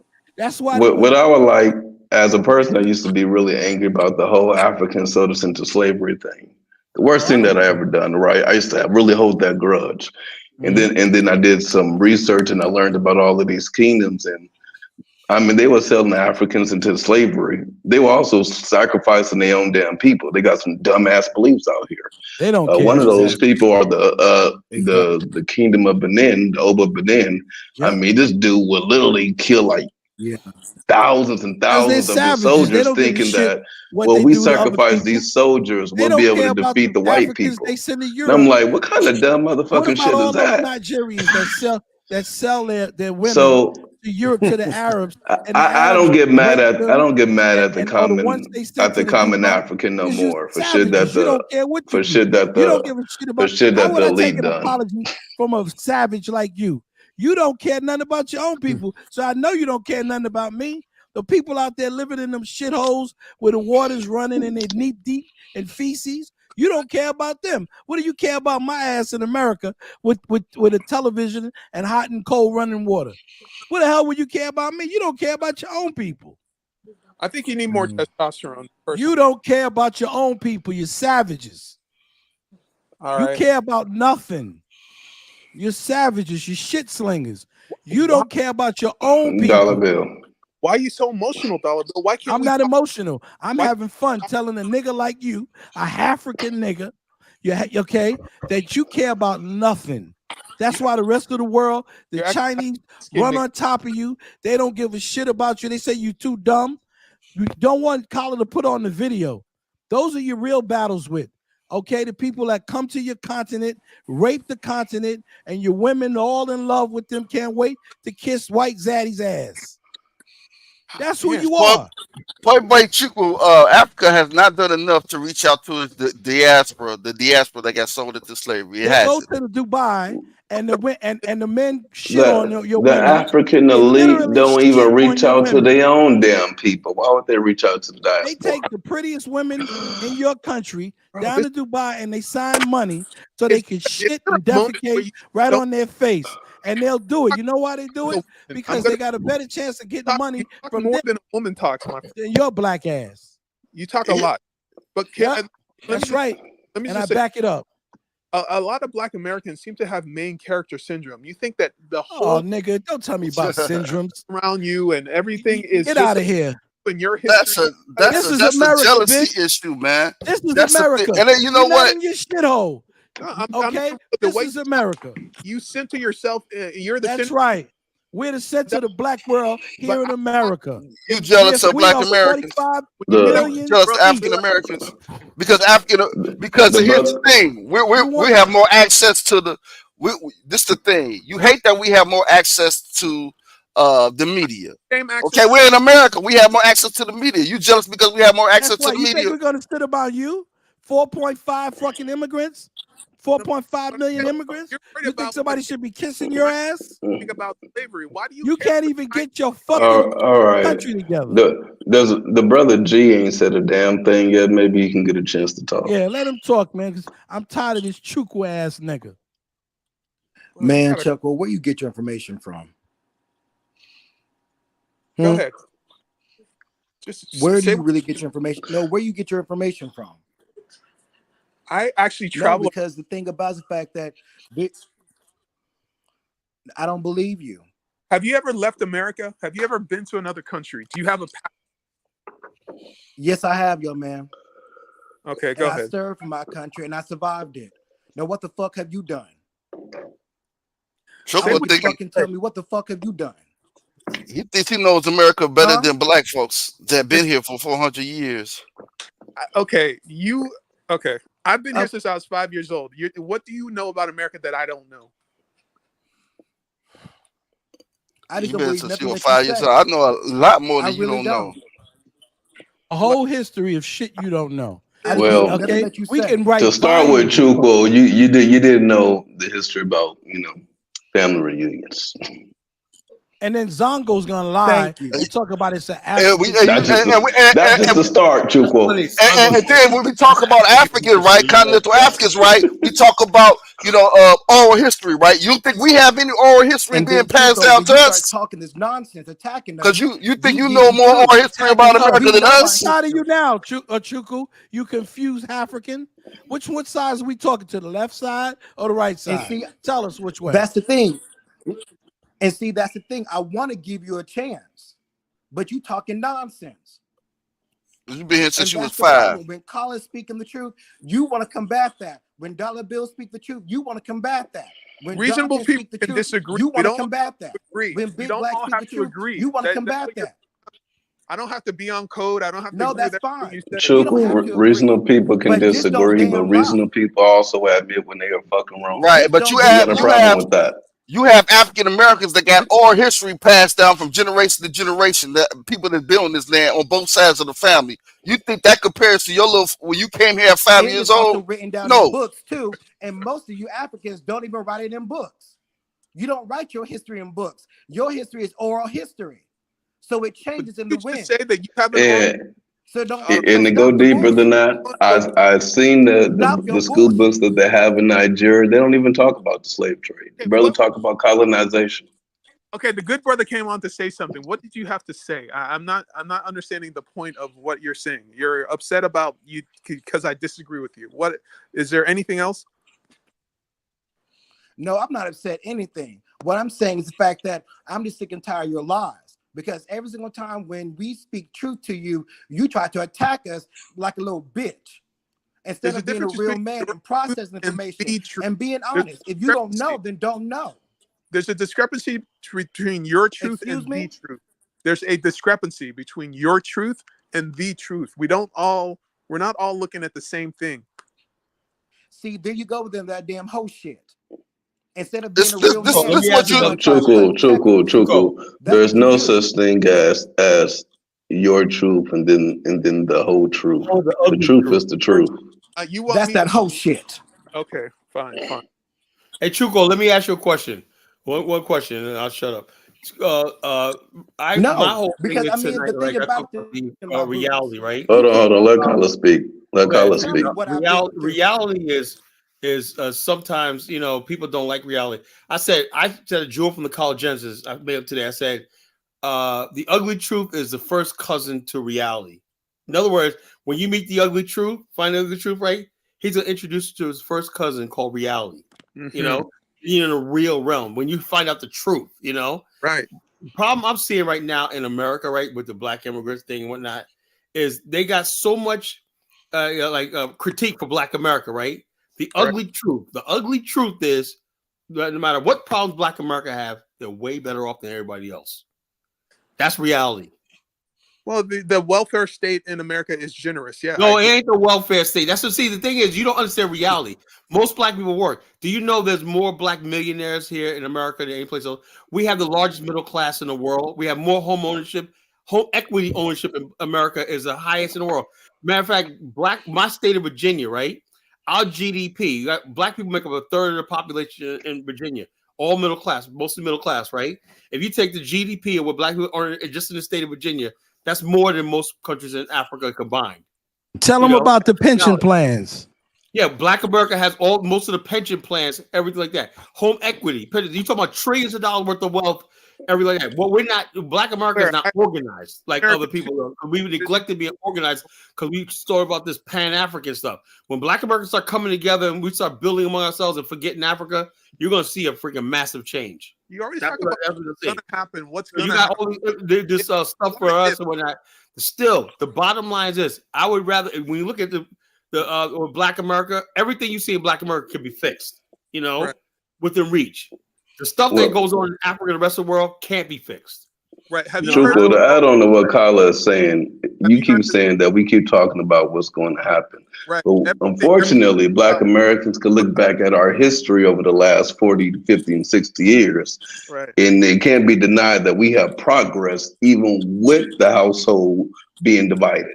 I said was that. I still said that. better off. Yeah, we're still, but I'm talking about. So Hold it's, on, hold on. What I'm saying unless is you this. can show us where we're declining that, No, which you what I'm can't, saying is this. Hold on. What I'm saying is the you got to stuff give that up, the Chuko. stuff they throw at us, right? They use against us is the declining marriage and household incomes being down because we have a broken family system, right? All marriages are declining in the United States of America and in the I West. never said that we're not earning money and we're not doing business and everything like that. I said our family structure and all that is shot. But we do that, then nobody those things that can be fixed. Then nobody has anything to play about. But these guys at Chuko act like, oh my God, Black America is the worst thing you could be, and oh my God, how are you guys gonna make it and everything? The reality is, the ugly truth is, Black America is way better off than any other group of Black people. You know what, Carla? I hear him talk about Exactly. about welfare, right? Why don't you talk about the aid that America gives to your country? Isn't I know that most welfare? African countries receive foreign aid. That's welfare, right? What you gotta say about that, Chuku? Well, here's what I have to say. America is And see, also like just like the immigrants, just like Wait, the hold African on. immigrants. What y'all not okay, doing they though is not explaining to him how welfare works. Motherfuckers pay into that shit, and there's more Black people putting in to the government than we're taking out. So when I say I wish we get more welfare because we're not getting as much money back as we're putting in, we need to get our money back. 47% of Americans don't pay any taxes whatsoever. Like you pay taxes every time You go out to of the your store. damn mind. That's a white What the hell supremacy is you talk. talking? Chuko, you cuckoo. That's a lie. You're talking about income tax. Black people, when you buy gas, you pay your utility bills. Those are federally taxed. Everything from groceries, everything is taxed. So state, local, and federal tax, you're paying. You may not take it, make up an income tax. Because rich people, how to do it is rich people have to pay more. You pay income an tax extra because they don't tax on pay your fucking gas, phone they don't bill, pay nigga. the ordinary people pay. Check this out. Damn, when you go Chuko. buy gas, when you go buy gas, 33% cents out of every gallon goes to the federal government, right? The rich people pay the same amount. To offset that, the rich get taxed more. That's how that works. So you're talking white supremacy talking points. You're not real very studied, my friend. People don't take taxes. No, the average person is paying the taxes in this country. It's not income tax, but it's every kind of taxes you can imagine. Every time you buy a home, you buy a car, you're paying federal taxes. That's billions and billions of dollars coming out. When you buy stuff, imported goods, anything like that, that's a federal tax. The stuff we import from China and everything like that is federally taxed. So the bottom line is, yes, the people actually basically paying taxes on sales and everything else. It's state And tax. we pay more than we get out. And we pay way more than we get out. Right, but that's the reason why. That's the reason why Black Americans are doing so well, and they don't suffer from any poverty because the welfare system here is very generous, and there is no welfare You system. think everybody It's not generous if we pay into it. You think everybody here? See, It's not generous when you pay into something. What you're not understanding is we're all on welfare now. These guys Give don't us live in welfare. reality. Give us our fucking money back. They don't live in reality. People don't live in reality. Not a savage society. The problem but that a Chuko civil has is society in his country, they don't pay taxes. for the old and for poor people. Your people, okay, specifically in Nigeria, will Don't allow pay a civil taxes. servant, okay, to go without thinking that he's dead. But this same won't pay. Excuse me, I'm talking. I'm talking. But hang on, I'm the talking. same I'm welfare talking. system, the same. I'm welfare talking. system See that how you're you proud of you the- see No, you no. see how you talk. You want me The to same respect welfare you, that but you're you don't proud want me of. to respect you. No, What hang side on. are you talking? You've The been African Let American Dollar Bill side? talk. Let Dollar Bill talk. Which one are you talking? Go. Oh, Okay. hundreds I'll of go millions, hundreds of millions of dollars Right. are going in aid Right. from America, my Mhm. taxpayer dollars, Right. okay, to sub-Saharan Africa. Right. Right? And you are telling me about welfare Right. because you don't have a system, you don't care about your people. You have senators. We have a social safety net here. There's no social safety net there. You have senators, okay, who are making more, okay, thousands of times more than the average Nigerian is making. And they're not putting any money back into the infrastructure. Why is that? Because your elite do not care. That's why an apology from you would be fruitless. You didn't care about the people that you enslaved and sent to America no more than you care about the people who have to get in boats and flee to Europe. You care less about them. You can't. You know why? Because you got too many people and you don't have a tax base, okay, that's going to be able to take care of them because of your corruption. And this is not what I hear from me. This is what other Nigerians. This is why your daddy had to take his behind, okay, back to America with his African-American wife and become something. This is why you could be the Chukawuka or you want to some type of exotic Negro here. But you can't do crap in your country. That's why you're here. Well, the same social welfare system that you guys are so proud about is the same reason why your families are falling apart. It's a double-edged sword, but you're proud of it, but it's also my family's not falling apart. We're not on welfare, bro. We're not on welfare. Go ahead. You keep thinking everybody's on Chuko, the problem that a lot of y'all have, right? Wait a minute. The problem that a lot of y'all have is that y'all try to think, whatever reason, y'all think of problems that Black people had in the 80s, in the 70s, as these are the same problems that we are having today. And we made progression. We have progressed. We're 9 years ahead of you. Chuko, that it ain't true, bro. All right, you guys got it all figured out. You're all good. I get you. All right, I'm a bounce. No, it's just the fact is that Chuko, if you came up here and said, you know what? He left. Let him go. Thank God he's gone. He needs to go where idiots go to hell. You don't even understand why welfare. He don't understand welfare. System. But see, he didn't have if there wasn't, if this country didn't have a welfare system, it would probably be a coup. The first welfare system got implemented with the French. That's how the French Revolution came, because the rich were getting richer and the poor were getting poorer. After the French Revolution, they put in a welfare system, so you know, because they need the people that were getting rich needed they understood they need some type of social safety net, so they wouldn't be targeted, so they could keep on making money. If he understood how welfare came about, he have a better understanding. But see, and that we pay into it way more than we get out. I don't know if you think those sisters out there are making a shit ton of money off of welfare. They're not. They're literally not. They're not. And one motherfucker that makes $30-some thousand a year covers the cost of one woman who's on welfare. Oh Lord, what is this? This is an African migrant drowning in the Mediterranean. You know, this is what Chuko needs to be concerned about. These people come all the way from Nigeria. Okay. Oliver.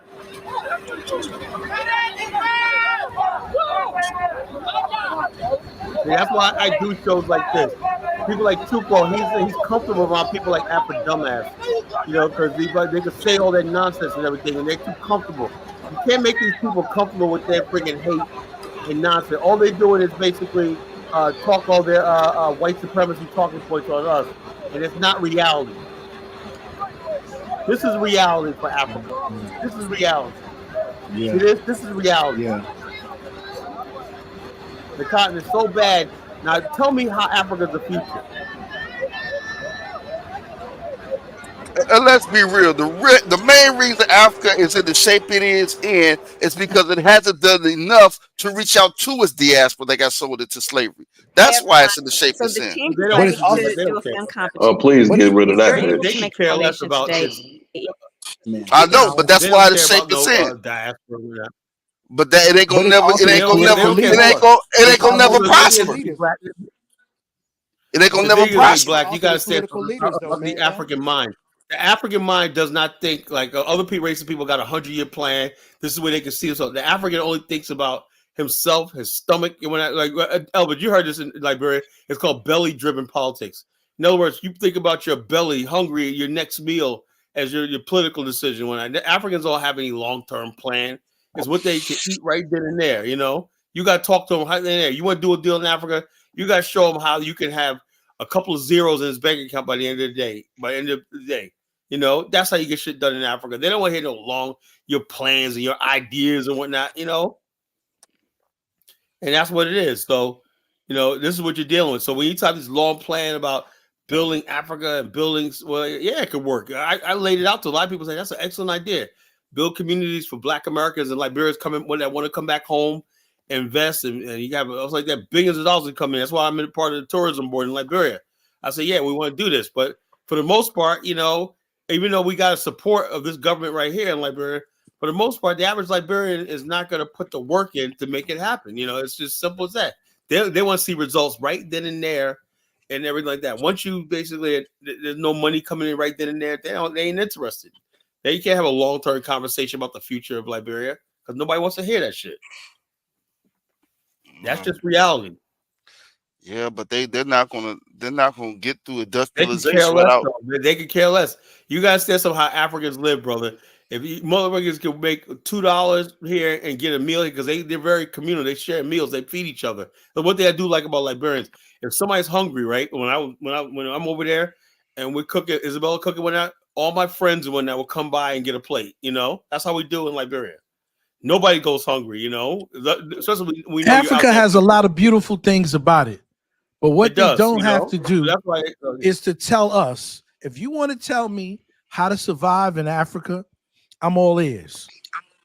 Don't come in here when the roads have been paved, when the lights have been up, and the blood has been shed in this country, and we fought the white man for all the things that you enjoy, and you have the disdain. The most developed place in the world. You have the audacity and the unmitigated gall to come and tell me, where I've been all these years, from generation to generation, what you think I should do.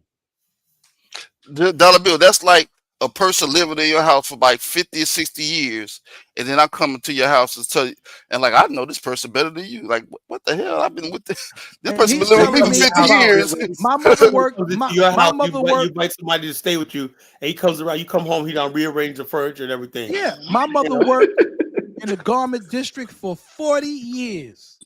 So her hands were to the bone. Or her and my father got together. Oh, I know. We worked out and bought 3 freaking homes. Dollar Bill. Every last single family function. I don't remember no welfare putting that big turkey on the table. Exactly. And all the trimming. Exactly.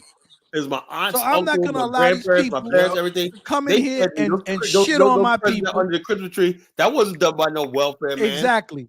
I worked. So I had when people come jobs. here and they don't know who we are, and they come up with this racist garbage. They want to degrade us to make themselves feel better. That's what I'm talking about. That's why you come here and you. The talking points that they use is from the 80s. If this was the 80s, you might be able to see some of the shit you say. My parents it don't apply in 2024, except for the marriage rate. In 1984, it don't apply in the 80s either. It didn't apply in the 80s. My parents in 1984, when Reagan was running against Mondale, my parents said, shut us down, said, look, kids, we're middle class now. We got a nice house. We're rooting for Ronald Reagan because he's the best thing for America. That was the 80s. That's how well we were doing. Reagan won almost all 50 states. He had the largest number of black votes. Black people doing so well. So you know why? You could put money in a CD for 13 and 14 and 15% during Ronald Reagan era. And that's when my mom and father bought their first house in 1980. That's how my parents bought their first house. Right. So the idea that these idiots will tell us about welfare states, you need to have some welfare in your country. Yeah. You need to have some social security in your country. You need to have some health care in your country. You don't give a damn what happened to your women Bill, a lot of these or people your who children. come up on this platform, they went around during those times. They don't know the history. And They don't. When we try to tell them the history, they call us liars. If They they don't took know the welfare history. right now, the black people wouldn't be the first to take to the streets. You don't Listen, understand. You don't I understand remember this. in the You don't 80s. understand America. I remember in the 80s when a lot of Caribs used to say, oh man, we want to work. We don't want no food stamps. We don't want no we don't want no welfare. And as soon as they were here and became naturalized citizens, they would have They got their food stamps and they got their welfare. Food stamps and their welfare. Yeah. And now they even live in the project. Even in the project. Same You got people. Caribs That living whole all that in whole the Sound View, that's all Caribbean over there. Sound View in the Bronx, that's all Caribbean. The Concourse, all the projects over there, public house, Fordham. all Caribbean. and friggin' Central Latinos. You know, they're please. playing the game. They're playing the game with us, and people they are say? complying with the stupidity of the game, and no one is going to allow that anymore. Yeah. No one What is they- going to allow you to come in and talk down on our people and tell us what you think we should and should not do.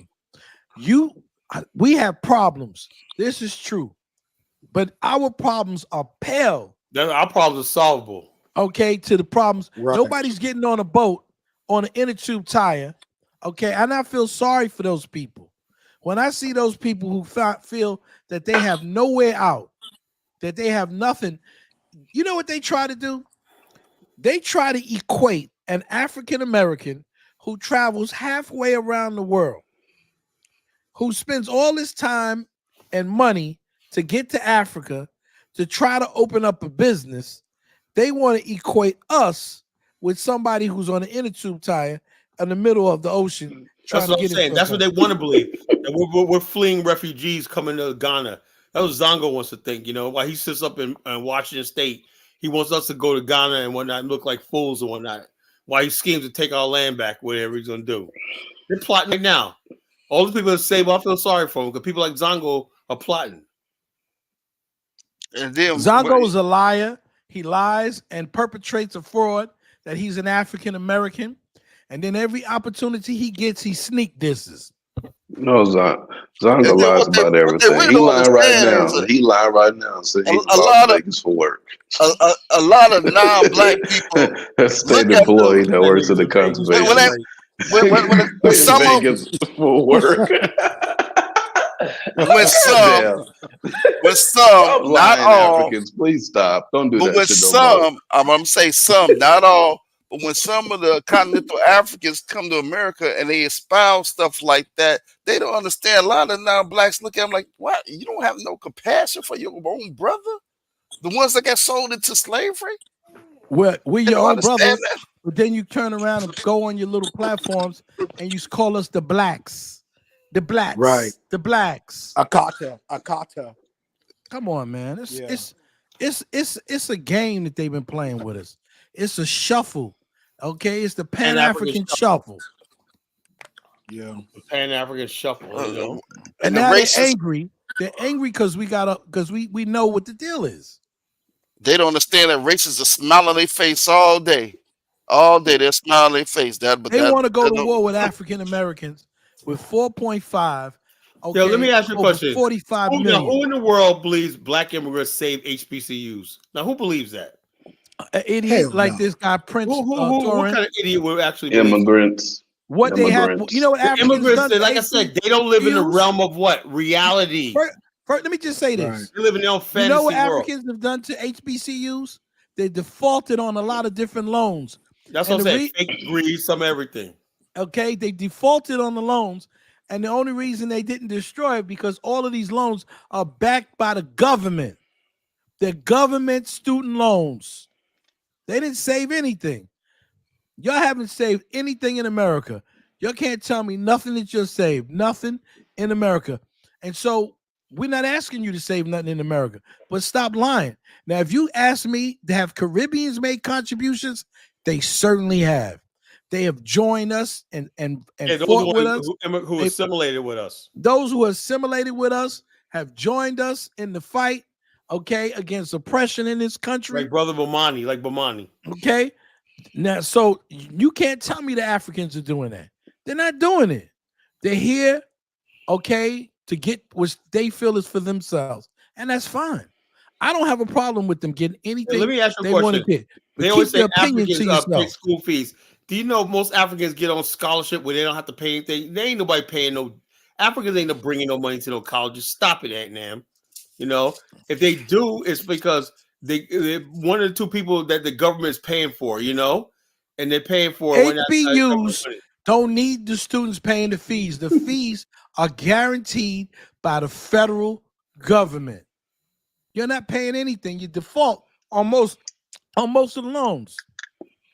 And Stop you also, lying. and Africans are the biggest carrier of student loan debt. That's why they want Biden to pass that student loan forgiveness thing. You know, most of that stuff. If you look at who's did that, is a lot of foreigners.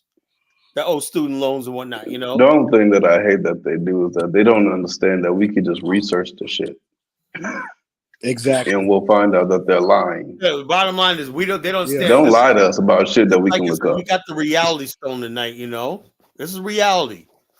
It was know, like when Fritchie was talking about all reality. Black Americans were at the bottom. Then I provide her a government link that says, no, we're at worst third in this country, usually second. The only difference between us is that we're not all in one home and married like everyone else is. But if we were, goddamn it, we'll be some balling ass motherfuckers.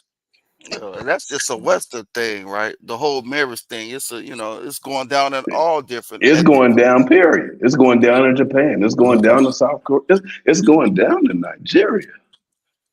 It's happening everywhere. Get over it. Everybody ain't falling Like for the this shit. clown, Aunt Nam. That's all he has to do is he hates African Americans so much. It bothers him that we exist. That we're happy and whatnot, and we don't It need just it. bothers him. Our existence disturbs him. Hey, let me tell you something. And you cannot be around people like that. You cannot. You cannot be around people who freaking hate you that much or whatnot. You know, the bottom line, I learned that when I was a kid. If somebody hates you that much, I learned my lesson when they will friggin' when you ain't looking there, they're gonna knock you upside the head and try to take you. Know what I'm saying? It's this vitriol they have for us and whatnot, always online talking about us and everything like that is dangerous. You know, I can imagine if it was the other way around, if it was 45 million of them and 4.7 million that's of what us. they want. They hate the fact that we're the majority here. And now, yes, foreign students can access loans, bro. Because if you can't access loans, bro, you got to understand that you guys pay way more than there's the local fee for people that go to college. There's the out of state fee. That means if you leave California, you go to another state, you pay a higher tuition than the locals. And when you're from another country, they tax the shit out of you. Of course, you guys get loans. And now, okay, now what investments DACA does? They help y'all pay for shit. And No, now, what investments are they talking about? Damn. Investing in what? He needs to invest in a haircut. Investing in what? What are y'all investing in? Please. He is a joke. They What you live investing in in? the internet created this alternate reality, you know? Without the internet, these guys, if they had to really do by reality, they'd be right humble in the corner talking about, I don't know, like this, like that. But now got the internet, they could be whatever they want to be. But they you wanna know be what it is? successful immigrants like Zongo. He has a Everybody job, wants you to know? shit on us. But when it's time that the cracker comes for them, they want to ask us, how come we're and not I already looked it capable up for them? before.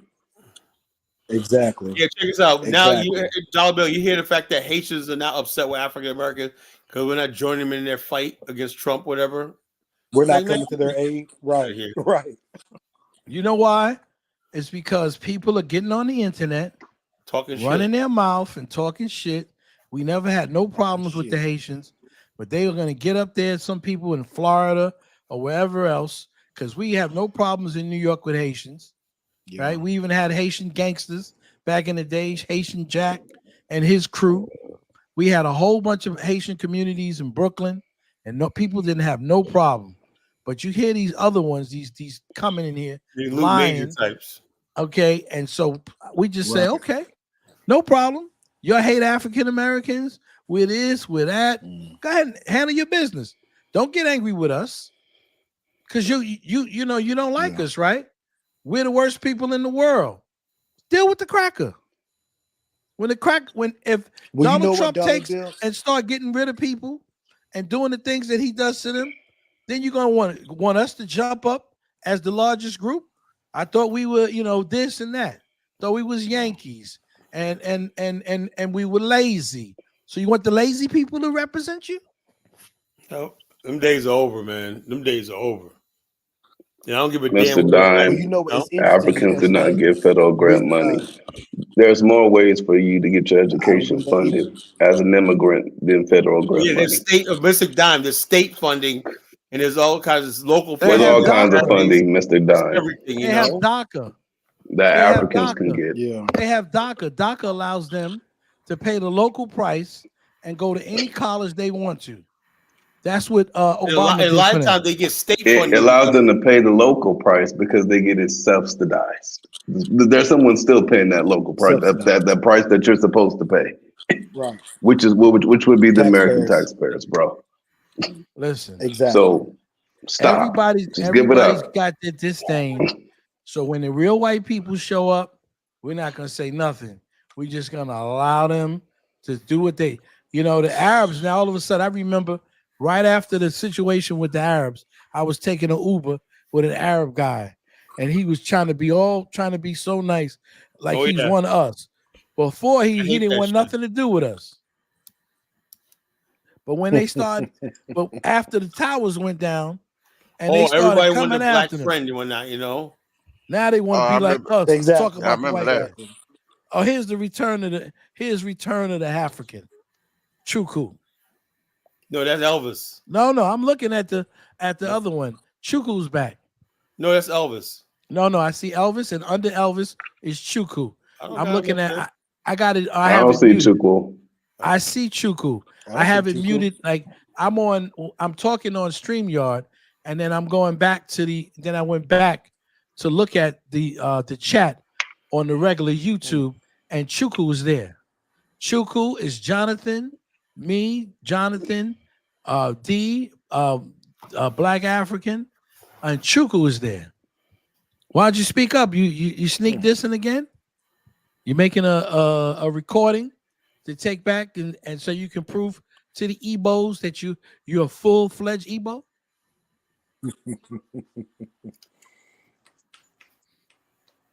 Something else. Yeah, no, Chuku could never be my son. There's And now says Chuku's my son. You notice how he was spewing out white supremacy talking about, and we as answering, we had him off at the pass. White supremacy talking points, welfare, white guilt, and everything. That's how he watches and listens to a lot of right-wing radio all day and all night, and just comes up here with it. Yeah. We know when people are spewing white supremacy talking points. It doesn't work. And he's like, damn, why didn't that work? It sounds so good when I'm on Afro Dumbasses channel. Yeah, because you got Prince Turin said Haitians hold their own nuts. Some AA leaders show love it all over the media. Listen, we have no problems with the Haitians. You shouldn't be angry with us. We didn't say anything about you. You holding your own nuts, keep holding them. right. Well, I'm not going out full fledged. Are you supposed to hold your nuts? Who's supposed to hold your nuts for you? Somebody else supposed to hold your nuts? We're not Diddy. We're not holding your nuts. Hold your own nuts, like you said. Fight the cracker. Because I know Well, you when know what Trump is was in interesting? last, Like there was that incident. when he was last in office and he was coming to these communities and all these big bad people in the community were fleeing like roaches when he turned the lights on. Okay, when ISIS was coming down the street. I didn't see no protesting then. I saw a whole lot of running. People were scared and shook. I was surprised. And our big bad man, you're my killer in the avenue. You got a lot, When of the dudes white men joining come ICE, down, joining they ICE run. because ICE is hiring, man. You start out making like $60,000 a year joining ICE. I'm like, They damn. run. So y'all take that up, man. Join ICE. So my man Torrance says AIs are the majority with no vision, no scatterlism, no scatter leadership. And I pray can help pray to organize the people in your country. You got a beautiful country. Pray to help yourself. Okay? Because it's Dominicans that got your foot on your neck. And you running in and out of their country, okay, and you have the better part of the island. It's gorgeous. I've seen the pictures, okay, of Haiti. It's a gorgeous island. There's beautiful people there. Take your government back. Straighten them out. Okay? That's what you need to do. Don't organize me. I don't need you to organize me. I can hold my own nuts here in America. That's what Luke Major say. We need to he said his Haitian people need to organize and rule over Black America. Yeah, okay. Remember that? Oh, You couldn't rule over France. You had that one shot when France, and then you've been paying France ever since. Ever since you've been paying them. So let's get this Haitian, the poorest country in the world, is going to come here and rule over us and tell us what to do. Because you're begging America now to take you over. That's what Luke Major used to say. They're begging America to now come on, white man, come to my country and save me, because I can't deal with my own brothers. I need the white man to come in and set these Negroes straight. That's what you're asking for. But you're gonna come over here and you're gonna rule me. Please rule yourself. See, the whole thing is, this show is the only show that gives these people that pushback. You never noticed that? Yeah. No, because I love my brother Diance, man, but he's on this. Oh, Pat, look, bottom line, like I told Diance, I can say whatever I want, but guess what? When I go to Liberia, they're still gonna freaking be at my feet. They're still gonna be like, "Oh, Kala, the BAO chapter over there." I can say whatever I want, and they're like, they'll always be like this because we got that power, And the bottom line is this: real Africans want to get with us no matter what the hell, because they love us more than they love these stupid motherfuckers who pretend like they speak for them. Because they know we're the real deal. We're the real thing, Elvis, this is not to you, man. We you know what I'm saying? You know what I'm saying? You have a real Pan-African mindset, man. But it's a lot of the other cats that come over, man. Well, Elvis is mad at me because I wouldn't let Chukwu talk. I wouldn't let Chukwu talk because I'm tired of hearing it. I'm tired of hearing people complain. You're like, Chukwu and people like him are people who bite the hand that fed them. Only a rabid dog bites the hand that feeds them. If I'm in Africa, I'm going to be humble. I'm going to respect the people. Regardless of how much money that I have and they don't have, I'm going to respect the customs because they feel that because we're the minority in America, they don't have to respect us. That's all it is. But they respect the cracker, right? They come over here thinking, they're like you say, some in Nigeria say, Akata bitches. They don't talk about our women like that, in Houston. Yeah. But we're the only thing that's, and if they go in Texas and them crackers get on them, we're the only thing that'll stop them from getting slaughtered. Because them crackers have no problem slaughtering. They will have no problem. The only thing protecting black immigrants in this country is the large numbers of black African Americans. They don't see it like that. Oh, you heard about that? The dude that they found lynched in North Carolina. Hold on 1 second. Let me just idiot say, Aunt Nam, but Dollar Bill ain't never going to Africa. Colin only went there to get a woman. Listen, you know what? If I want to go to Africa, I will go. But if I don't, I'm fine with it. It's not going to hurt me. That's what the thing is. You think I'm going to be one of them handkerchief head Negroes. I didn't go to Africa to get away. That was just a consequence. I went there to build my BAL chapter, I met my guy Ross. But Colin, even if you did. They'll say, I just happened to be talking to a Liberian girl for like 7 years, and just met my. But you don't have to apologize. Listen, Colin, you don't have to apologize to this numbnuts. One thing you did, you went there and you met a woman and you married her. Well, I knew her already, No, but it doesn't matter. You married her. You gave her respect and dignity, okay, and brought her into your family. You didn't go there on a sex tourism thing to try to get laid. I have respect for the country, Right? So, but and you didn't go there to get a green card. How many of these cats come over here, okay, and hoodwink and bamboozle a woman just so they can get a green card? How can they talk to you? Well, I mean, they been doing that shit in when Nigeria, you did the honorable thing. You did the honorable thing. Yeah. You understand what I'm saying? Yeah, I'm an honorable man. You can't have nothing. You don't deserve. Bottom line, hey, look, I gave up so many females. You know how many females I had? But look, the bottom line is she was the first woman that said she would marry me. I had many women. You deserve it, brother. You like work hard. She was the first one that said she's a beautiful woman. Wife or not, and that makes me fall in love. I fell in love with her. You work hard. You got yourself a beautiful woman, and you don't have to apologize to anybody for anything that you did. You did the right thing, and if they don't like it, they could go to hell. I mean, Ghana. Ghana. That's funny. We don't have to apologize to them. They don't come in here and apologize. They don't think they owe us nothing. Elvis, so why do we have to apologize? Elvis, I was a former playboy because I was basically a young man. When I was in my 30s, man, And lucky you not a Muslim and you went there and got 3-4 wives. Bottom line, You could afford to take care I of was a them. womanizer. I admit it, man. Women throwing themselves at you and whatnot. I was indulgent, but I always know my purpose was I'm serious. I was always serious about this black nationalist life. And the bottom line is, I know I cannot live the life I want and be a womanizer. I had to settle down right. And the bottom line, none of these females that I was with over here, I can't have a conversation about black people and national whatnot because they don't want to hear all stuff. All they want to hear about is Tyler Perry, Oprah Winfrey. You know what I'm saying? That stupid, that culture, Lil Kim, all this stupid culture. And so I'm like, hey, look, you with an African chick, at least I like, even though me and Isabella really don't talk about politics and everything, she lives in Liberia. I could talk to her about Liberian issues, that's good enough for me, But America, Carla, don't apologize. Don't apologize for your happiness. You're a man. Very happy. See, one of the problems too, man. One of the problems too is that they don't understand capitalism. Some of the continental Africans, they think that every African can come over here and become rich. In a capitalist society, for somebody to be rich, there has to be a couple of people to be poor.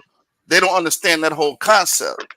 A lot of Africans. One African guy told me on TikTok. He says, "I'm coming over there." He says he's on his way over here to become illegal. He said, "I don't need a social security number. Give me 4 years, Carla. I'm going to be rich. I'm going to have a big house." Okay, with no social security, you're coming over here illegal. That's I'll see him later in Uber. So okay, y'all just I'll lazy. see him when I take Uber. Watch what I do when I get there. They actually believe that. That's like not Pinky reality. In the Brain. Remember Pinky in the Brain? Said he's going to rule the world. So he had a big brain. You can't even stay in a house too long without electricity and water. Remember what happened was that in Philadelphia? With the Africa, the Rona Africa and all of them? Oh yeah, those fools. Yeah. Yeah, they tried to stay in the house with no electricity or water, and the neighbors got to complaining, and they bombed their house. And you know what the thing is? Yeah, up in Philadelphia. Yeah, they really think in their little small minds that we think about handling immigrants. First of all, the reason we caped for you guys to come over to America is because we didn't want to continue to be outnumbered by the crackers.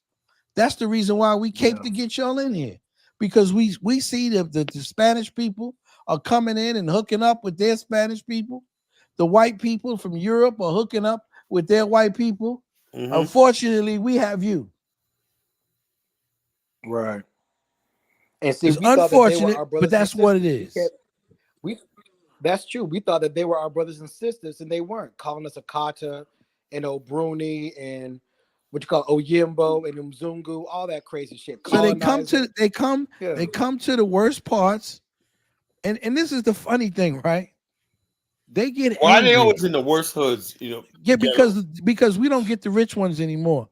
We get a lot of the poor ones. But they always make it seem like, oh, we're on the hood. I said, where you be around? They come to the poorest hoods, right? They come to the poorest hoods, and then they get angry, right? That their children become gangbangers and stuff. Yeah. Like Nate Benz and the other one that's doing drill rap. So they figure if they let the children, if they make them stay at home, they don't let them go outside. This is why they're angry and frustrated on the internet tonight, because they're afraid their children are going to go out there and act like an African American. So you can imagine the tortured lives that they live. I know it's like genocide. They can get rid of us. They could. So they got their children, not letting them go out till he's about 21 years old. He can't go outside. He can't mingle. He can't do anything. They're sitting in the house. I had a kid. His father got about 5. Listen, I had a kid. His they were from Gambia. They had so many children in the house that he used to come in like mumbling and stuff. And I didn't know what the heck he was talking about. But he was talking about the mother. Every chance, they don't believe in birth control. So every chance they get, they having a baby. How could you have all those babies in a one family household? In a 1-bedroom apartment, you got all of those babies living there. and the woman can't work because she's got to take care of the children. And more than likely, it's an old man, okay, with a little young woman, and he's impregnating her every chance he gets. And so now you got an old man who's in fear. They don't want to tell you the truth. They're coming here with this fantasy on Fantasy Island. Okay? I know you guys. Stop playing with us. Look Stop at lying. with the interest to expressways, and when you get off expressways, I'm starting to see more white people with signs. Even the Indians, I'm seeing Asians. You know what I'm saying, with signs. You have more white people. Give me $1. Most of the homeless people that panhandle are white. This is not a cake ride. But a lot of us are sell. You know what I mean? But Rudy, you said that the panel conversation is interesting, but it's negative. The reality is that you have a lot of poor people coming to this country, a lot of poor people coming to this state. Home Depot, they used to have a bunch of Mexicans and people from South and Central America, is now full of black people from Africa, sitting out young boys with, they're not coming and getting any education. They're coming there trying to get some work. And they're sitting out there all day, 3 or 4 o'clock in the afternoon, and they get there at 8 o'clock, hoping that somebody would be able to get a job to help them do some type of a little minor work around their house. I'm not mad at them. This is what's going on. See, at one time it used to be the Caribbeans, right? They used to be out there. Then what happened was the Caribbeans started getting too high and absorbing with their price. So then they turned around, and then the Hispanics came, right? Because now the Caribbeans who wanted work didn't even want to deal with their own people. They would prefer to deal with the Mexicans, because the Mexicans come and do a job in one day. I had some Mexican guys come when I was doing my first floor. They came and took out 4 pieces of carpet. They knocked down the ceiling and demoed my bathroom for $300, Kala. $300. And before I went to them, I went to a Caribbean brother, and I asked him, I said, how much would it cost? Here, it could be $1,000. $1,000 just to take down one room? Then he was telling me this crazy stuff, how he got to hook up pins and all this stuff. And before I know it, I said, oh, man, I can't wait till this guy get his behind out of here. $1 bill, the Caribbeans became black Americans. And they became delusional. Now I can't even find my Mexican. Now I gotta go deal with somebody from the Gambia. I get the Mexicans come there. I had the Mexicans. $1 bill. Check it out one $1 second. bill. The last time I was in the Bay, I seen this black restaurant on one of them parking lots, like that, like they had the little trucks and shit. And I go there, I'm like, I'm gonna be pro black today. I'm gonna go ahead and buy me a plate. And I'm like, 8 wings for $25. Come on, baby. Come on, baby. That's why the Chinese food exists. What is we doing? How can you eat like that for $8? In a little tiny ass, nasty ass red piece of rice. Something like that. I was heartbroken. $30 and I bought that shit. And listen, what are we doing, y'all? Come on. They get angry, right? Because one day they said, "No, we a Caribbean and American thing," and they had up there some collard greens. I said, "Okay, I'm not gonna be a bigot. I'm gonna try out these damn collard greens." Man, I thought I was gonna die after eating that crap. I called them back up, man. I said, "Don't let Trevor touch them damn collard greens again. Get you if you're gonna advertise some soul food in here, okay, go get you an African American from the South, because you could kill somebody eating that crap." That was how could you mess up collard greens? Come on, man. They were probably cooking that shit in the bathtub like Kamala. I was like, what? And you know what it is? Some of the brothers I know, I like them, but I don't want to break it to them. Like, bro, you don't know how. Bathtub greens. You do not know how to make collard greens, man. No, it's not Callaloo, brother. It's not Callaloo. Get that through your head. This is not Callaloo. Oh, it looks like Callaloo. It might look to you. It look like Callaloo. Crazy, man. Bill. What's up? No, this is funny as hell, bro. God damn. I'm just keeping it real. Everybody who knows, man, knows that some Caribs can screw up some damn collard greens. Don't mess up the collard greens, man. Damn. Whew. And you know y'all can cook a patty. Your patty's good. You know, they got some good ass patty. Okay. The oxtail is the bomb. I like their oxtail, you know. But don't mess with no collard greens. That's sacred. Don't screw that up. And they think they know how to make macaroni and cheese. They screw that up too.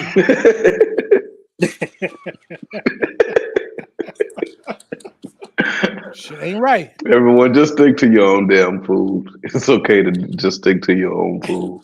Could you imagine Chuku, man? Chuku got fufu and collard greens on the table. Man, I can't eat that poo-poo shit. I don't like it. I don't like that. So Chuku had a canned collard greens. He got macaroni and cheese fresh out the oven. Dollar Bill, why can't you find your fellow FBA to hire? You can't afford to. Listen, I'm paying. I'd rather pay the Mexicans, right? Because the rest of you cats make excuses. All kind of elaborate crap you tell me you're going to build. I'm not building a damn temple. I just asked you to put up a little damn sheetrock, man. Give you $1,000 to take down a damn ceiling. That's why. Yeah, man, we live in a capitalist country. We're trying to pay as low as much and get exactly what we want done. Chuku, not be stupid. I know Chuku never had no good collard greens. He probably had. There's a reason why you came to America. Exactly. Choo Choo. What is his name? Choo Choo. I'm gonna call him Choo Choo. Yeah, I had a cousin named Choo Choo. Yo, Choo Choo. You know your mama messed up them collard greens, right? And listen, I always get on my brothers. I get on my Jamaican brothers all the time, and I asked them. I said, "Listen, bro, let me ask you a question, man. How come y'all talk about the veg? Do y'all know any other vegetables except for the damn cabbage? That's all in there. We're gonna have some veg. They eating that damn cabbage. Cabbage is every damn thing. They like the Chinese got cabbage every. I don't want cabbage all the goddamn. Do y'all got asparagus or something? Do y'all ever have any damn, broccoli? Damn, No. They make other stuff but cabbage. You want the cabbage? Hell no. But Dollar Bill, I tell you that cabbage be on point. Cabbage or plantain. Yeah, but I'm tired of the that damn cabbage. That cabbage be on point. I'm tired of the goddamn cabbage, man. Elvis to the back chat, man. Elvis, come on up, man. You jump. can't eat cabbage all the time. That's I seem like that's the only thing that grows in Jamaica. Cabbage. Let's let Elvis come back up and talk. Leave Jamaica alone, man. He put something in the back chat. All it is that damn cabbage, man. And Elvis put in the back chat. He coming up with $1 bill on one. He said, "What?" Hey, $1 bill, you promised to be quiet and just let Elvis go ahead. I'm gonna be quiet. Elvis, all right, Elvis, come on up, buddy.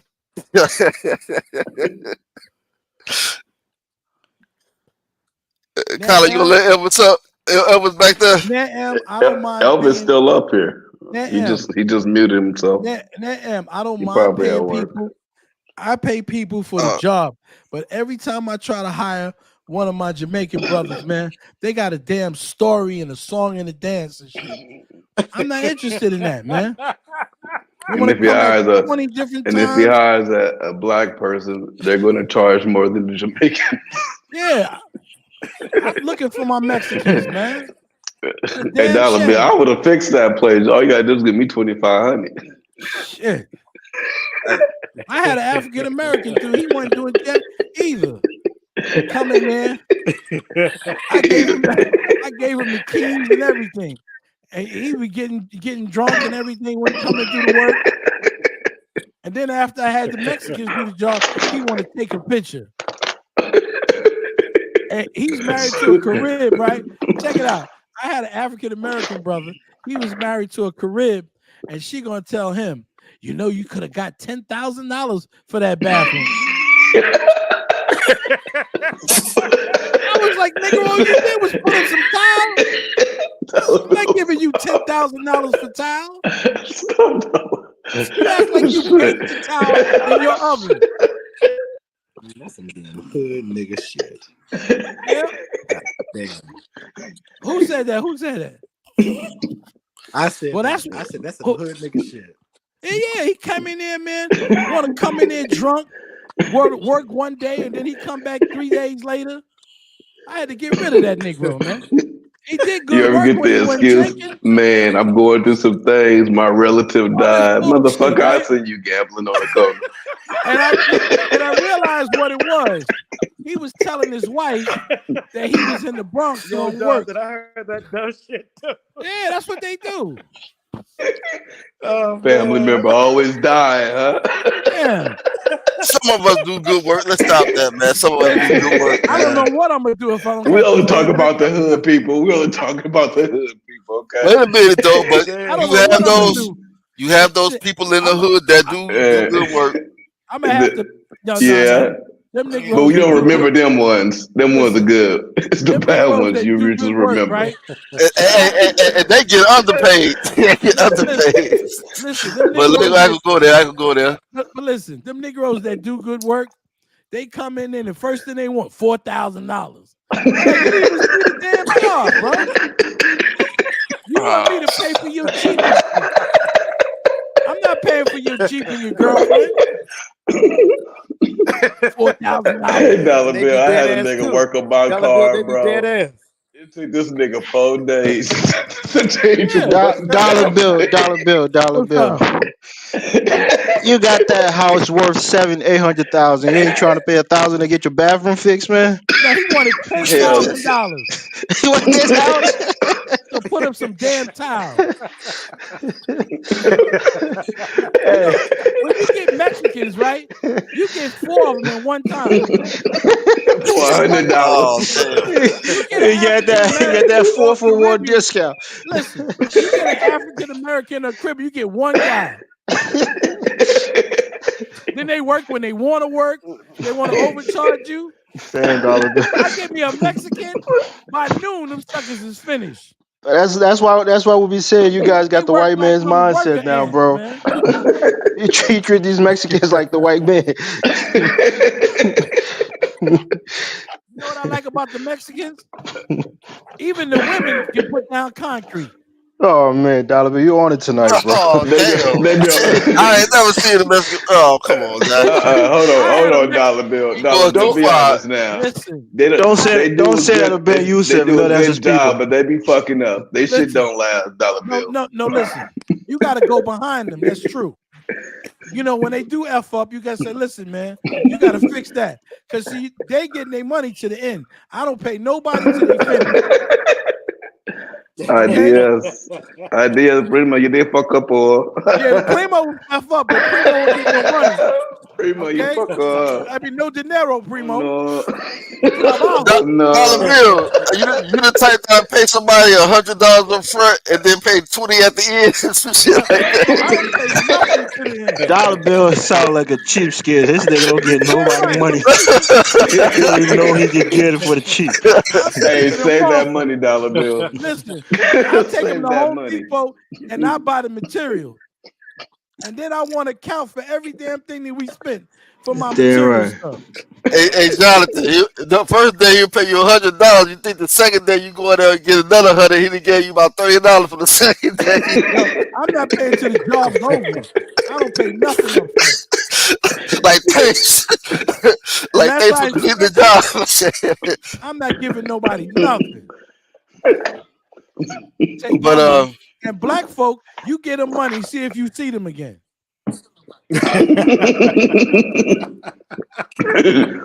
Yeah, man, I'm gonna get there, man. You know, my mom just died.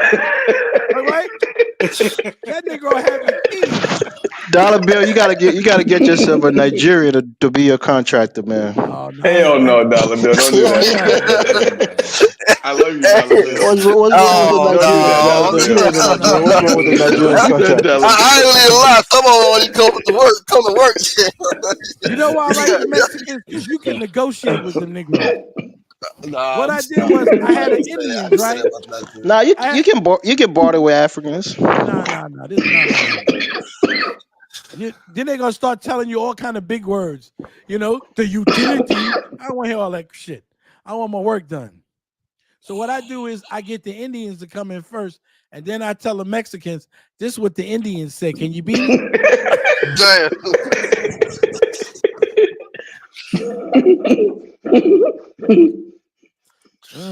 You price matching, huh? I got you. You gotta do that. The You gotta Mexicans do don't that. care. If they women to put down concrete, I had the Mexican. He was doing my kitchen floor, and the wife was doing the bathroom floor. I said, "Damn, this little woman, she know how to put down concrete." She just started throwing shit everywhere. No, and just made it listen, look cute. if you don't go behind them, they will throw shit behind everywhere. Just start throwing That's where shit you gotta go, everywhere. primo. No. Trabajo no good. Trabajo no good. No good. That's No right. good, no money. No good, no Bueno, pay. dinero. The work No good, no pay. Nigga, Ed Nam said you're doing cheap labor. You damn right I'm doing cheap labor. Damn Ed Nam. Skippy. Let me tell you why, Ed Nam. And damn, Because grow up. if I go to the white people, right? I done learn how they do. You go to the white people, right? Then they subcontract to the Mexicans. So what I do is I knock out the white middleman and go straight to the Mexican. That's what they do. They always subcontracting. If you think it's a white guy, he come in there with a suit and you sign all kind of papers. Next thing you know, ring the doorbell is Raul. Raul Jorge come out. Let me see your Pablo.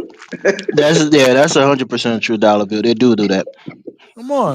especially in California. They subcontract to a lot of Hispanic. I go straight to Raul. I don't have no problem. I even tried it with a friend of mine, African American dude. It was like 80 and 90 degrees, right?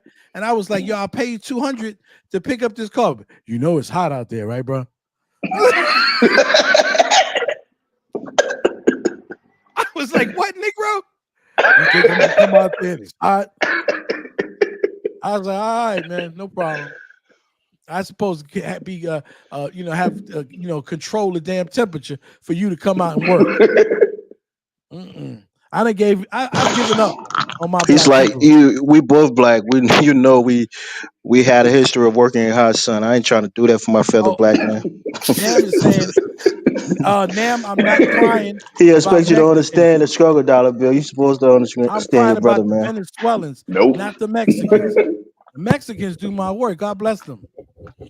I'm looking for a Mexican now. I've been trying to call. I hope they didn't deport his ass. Damn, Dollar Bill.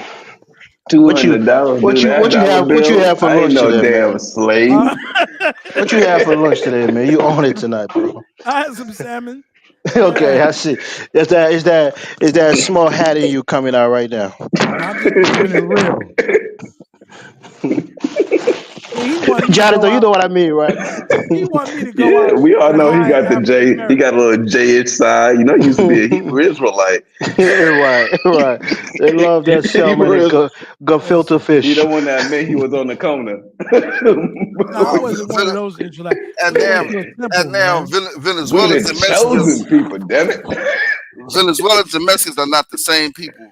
You see, exactly. See, now, Barudi's saying, based on Dollar Bill's experience with a lot of AA vendors, as echoed by many other AAs that run country, may be chaotic, prompting many qualified blacks to leave the country and seek Mzungu spaces.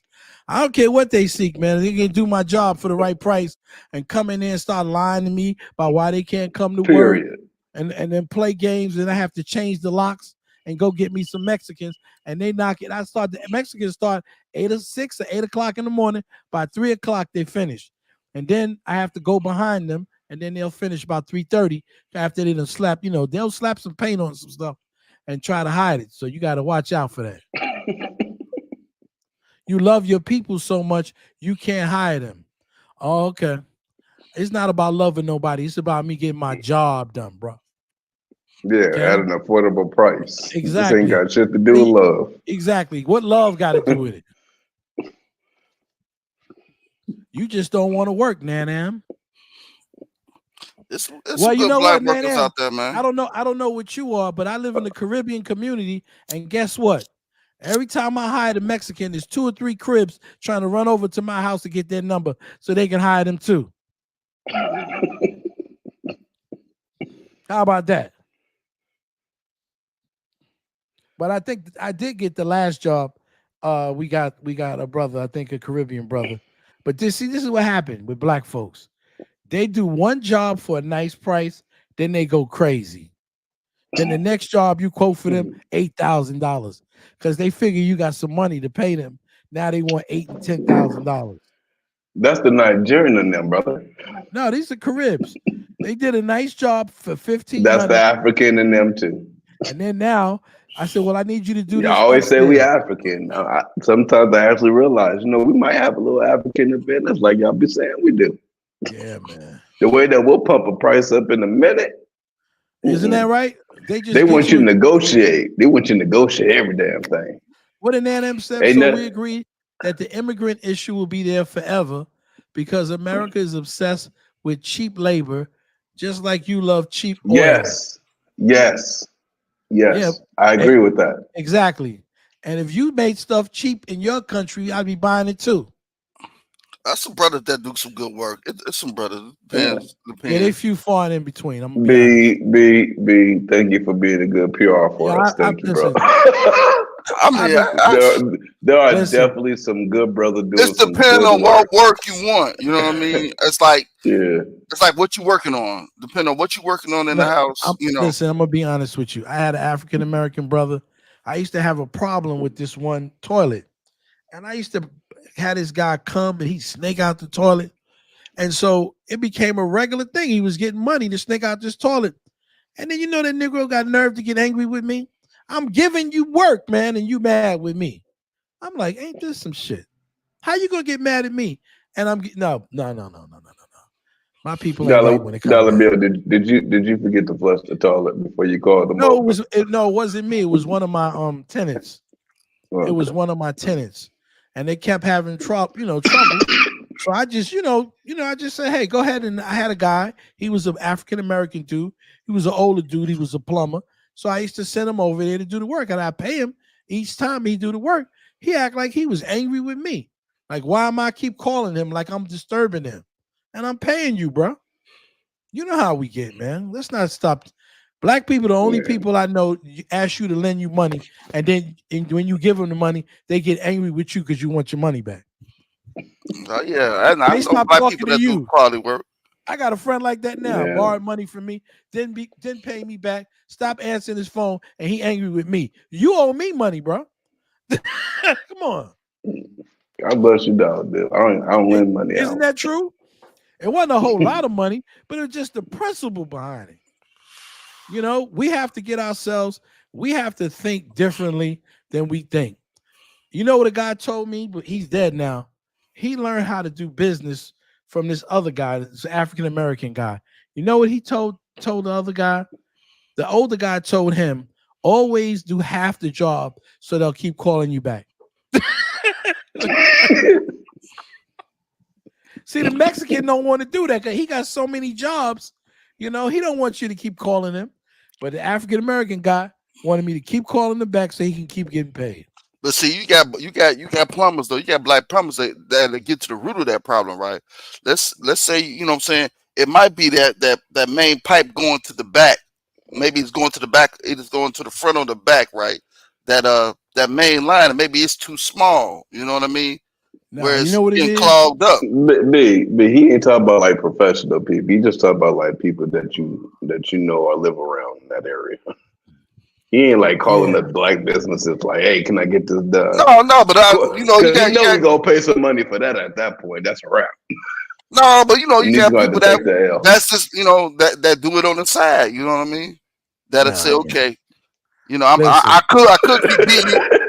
A brother be like, I could keep beating you up, but I just keep I've coming. already tried with African Americans and Caribbeans. I get the Mexicans to do my job, man. I'm not gonna lie. I done went past that already, man. Because the African Americans, they'll come back when they want to come back, and the Caribbeans, man, they got all kind of crazy stuff. They always come up with a crazy Dollar story. bill. Them Caribbeans ain't 20 in the house no more, are they? Huh? No. The Caribbeans, they're not. Yeah. See, they fully assimilated. And the Mexicans are still going to be 20 in the house. Yeah, the Mexicans. But you know before they what it raise is? their prices up.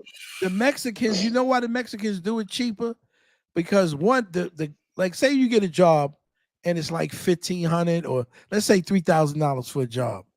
The Mexicans will pay they'll keep the majority of the money and they'll pay the other Mexican People who guys, just came over the border. yes, $100 or $200 for work for the day, right? And they're good with that. And so that's what they do. And I've seen them work because that's how I got a guy that I had dealt with for a long time. I met him when somebody else was doing work. I pulled him to the side and got a deal. And then he hooks up with some of his homeboys and then they started working. That's how they do. And eventually they get a truck. Now they off the streets. Now they in trucks and stuff. You can't even find them. They doing their own thing. They done legitimize. The Mexicans, they used to not be legitimate. They now legitimize themselves. That's why you got the African guys out there now. They already got their own stuff now. And those Mexicans, they ain't charging them low ass prices no more. Because they done got it together. And them is nothing I can do to please you, bro. You say I pay cheap money, then complain about cheap services. What do you want me to do, Aunt Nam? Hire you? All you're gonna do is complain and shit, man. I don't want to hear your complaining while you tell me an exorbitant story or how you gotta fix this with that and want to charge me $1,000 for a damn ceiling. I can't. I love my people, but I when I want my business taken care of, I want my business taken care of. I don't want to hear stories. Black people got stories. I hate to say it. That's just a reality. If you're really trying to do business, man, you gotta leave that color shit away. I learned that the hard way, Black people. I was a contractor too, man. Like you used to do contracting work, so you know what I'm talking about. Oh yeah, trust me. I got a friend. He's he lives in Maryland, and he's a chef. So he has these big things that he has to do, and he tries to hire people. And he's like, man, I can't hire nobody. He said, every time I hire somebody, they don't have their license, or they don't have this, they don't have that. He said, it's hard. He said, I'm trying to give Black people an opportunity to do certain things, and they won't do it. And he's not talking about African Americans. He's talking about African Americans and Caribbeans, everything. He said, I'm trying to hire Black people. So what did he do? He started hiring Hispanics.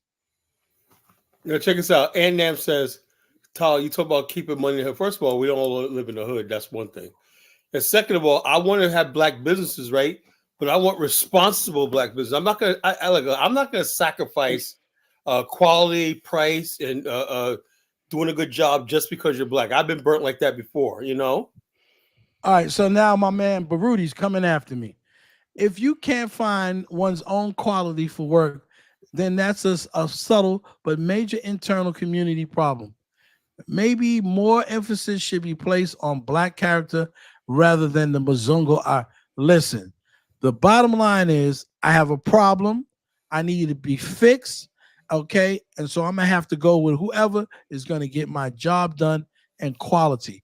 I would let me tell you the story, right? Mm-hmm. I learned something from this one white guy one time, right? And I tell that story all the time, right? I was sitting in a dive bar. I used to hang out in Norfolk, right? In Ocean View, right? Also, anyway, this guy, I was sitting at the bar one day, right? This was back in 2007, right? I was sitting there angry. This is before I started doing insurance, angry, bitter, working. And he always said, and he comes to me, he starts talking to me one night. And I looked at this guy like, man, leave me the fuck alone. Man. I don't want to talk to you. He said, look, man, he goes, you know what you need to do? You need to stop feeling sorry for yourself and just do it. I go, what are you talking about? He said, dude, I see you here all the time. You like you're a smart guy. Why haven't you done what you were supposed to do? I said, what do you know about me? He says, look, I could tell about you. Your body language, everything, tell you that you got ambition, but you just don't. You got full excuses. And then he says to me, he says, I'm a contractor, right? He says, he goes, I flip houses. He goes, and this was at the height of the housing thing when everybody was making money in real estate, like 2006, 2007, remember those days? Mm-hmm. And anyway, he goes, I'm a guy, I grew up as an orphan. He's obviously an Irish guy, right? You can tell, look at his features, he's Irish, Mm-hmm. And he goes, I grew up in an orphanage and I went off to the military, right? I came home, he said, I could not even get a freaking credit card, right? And he said, like, I wanted to get in real estate. I had all these skills, right? And so anyway, he said, look, he worked for 3 years, right? And saved $10,000, right? Mm. He said his partner is a black Muslim guy, Nation of Islam. He said, whatever it was, we have differences and everything. He's black, a Muslim. I'm a white guy and whatnot, but we just hit it off, And he became a partner. He said, we flipped 30 houses together, He said he had skills, I had skills. We just went in there, did the job and everything. But get this, while I was sitting there, I was like, wow, it's amazing. He goes, the bank, when I went to the bank one night, now they was trying to give me money after I started flipping houses. Now all they're trying to get money. He said, I don't need you now. I don't need you now. He said, but they would not give me the loan. I'm not bitter. He said, they were not going to give me the money. The initial you always need that initial startup money, no matter what anybody tells you about a business opportunity, you have to have that initial, especially when you're doing real estate, You got to have that initial. Let me tell Ed Nam something. Hey, check us out. Anyway, get this. He goes, yeah, I'm meeting some guys up here, right? They're going to do some work for me. And so anyway, this was always stuck in my mind, right? These guys walk in. It's like a crew of like roofers and painters, right? Mm-hmm. They come walking in. He was like, how you doing, right? And the guy was like, yeah, I heard a lot about you. But he goes like this. He goes, I don't want to have a drink with you and celebrate because we haven't done any work together. He goes, I'd rather have a drink with you after you do the job. And all of a sudden the guy goes, okay, yeah, I understand. I said, and all of a sudden he goes like this. He goes, but still, let me just buy you a brown drink. He goes, this doesn't mean anything. I don't want you thinking anything. In other words, you could tell he'd been burned before, Mm. And he kept saying that. He goes, look, this doesn't, even when they were smoking a cigar and they was having drinks or shots, he goes, this doesn't mean anything. You got to prove. He goes, oh, I'm going to do it. I'm going to do it. I said, yeah, I heard about you, but I'm sorry. I got to go by when you complete the job. I heard a lot of good stuff about you, but this means nothing to me. He just kept telling him. And so the guy knows that when he starts that job, he got to be on his top because the guy's gonna be watching him. Can I say something about this brother? Okay, I remember once I had this guy, just dread dude. He did great job on the roof. In fact, he gave me a rubber roof, and like rubber roofs is like some of the best roofs you can get if it's done correct. And so the brother was a one-man wrecking crew. He did beautiful job on my place. So I hooked him up with my kid's mother, godmother, and he went over to her place. But what happened was when he went to her place, she turned him on to 3 or 4 different job referrals. And this is when things got messed up. He had gotten so much work between us and her, he couldn't complete all his jobs. He was taking money and he couldn't complete his jobs. So the thing is, a lot of times you want to give somebody an opportunity in your community, but if they get another job, they run to another job and run to another job, and before you know it, they don't get one job completed, right? Because they don't have the infrastructure in their company to hire other people. You ever see that? And also, you ever see where people, you try to like, there's one guy, one of my clients, right? He was a smart guy. He was an architect. He was like a artist, right? Like advertising art and whatever like that. He said in his retirement, he was working at this advanced auto thing, right? His job was to get new contracts for a business. So he went around to all the black mechanics there and tried to give them a credit, card so they could purchase their stuff instead of every time they do a car in there, they got to go buy the stuff with get half the money down to go buy the part, And so he tried his best. I said, look, man, that's unprofessional. You can have an account. He's going to set up accounts for them, right? He said, man, you know how hard it is to get them to understand that it's just tacky when you got to pull money out of the customer. You got to get the money for him to get the part and then go do the job, And so he was like, man, he goes, like, people like, I don't know all about that. I just like doing what I'm doing. He said, you could do it more efficiently. You could handle more jobs at one time rather than trying to get cash for the people. You could just basically just order the parts and pay at the end of the month or whatever like that. Or just, again, Well, see, that's the issue with us in terms of business. See, you realize because you're in the insurance business that you have to build a team. Yeah. Too many of us want to be most small businesses contain less than 2 people. Yeah. Right? 1 to 2. 1 to 2 people in these businesses is because they can't build a team. What I know about one second. What I know about immigrants who work in business, I mean, when I'm talking about specifically Latinos, they will employ, like I told you, 4 or 5 people to do the job. Because if they can do one job here and knock that job out, they can go to another job and knock out 3 jobs instead of 1 job, a day. That we don't do that. Check this out, Dollar Bill. When I was first on Blog Talk Radio, right, back in Mufasa days, he first was one of my listeners, right, back in the days, right. He's mad at me now, but he was one of my first listeners. Anyway, check us out. I asked a question on one show. One show topic was, have you ever worked for a black business and got paid a payroll check? And I kept getting well, I said, no, I ain't talking about your Uncle Charlie's business where he pays you when he could pay you out of his pocket, Have you ever earned a paycheck from a black-owned business, like every Friday or every Monday or Tuesday, every other week or every week, that you drew a paycheck or direct deposit for doing a job? Man, I had dozens of people calling in. They got me everything, but not one person ever said they did, Yeah, it's hard for people to understand that, to run a business. And I understand what Baruti said. I know you're not spot like me. I was trying to be, I know you're trying to tell us. But this is what I'm saying. We have to develop a business culture, right?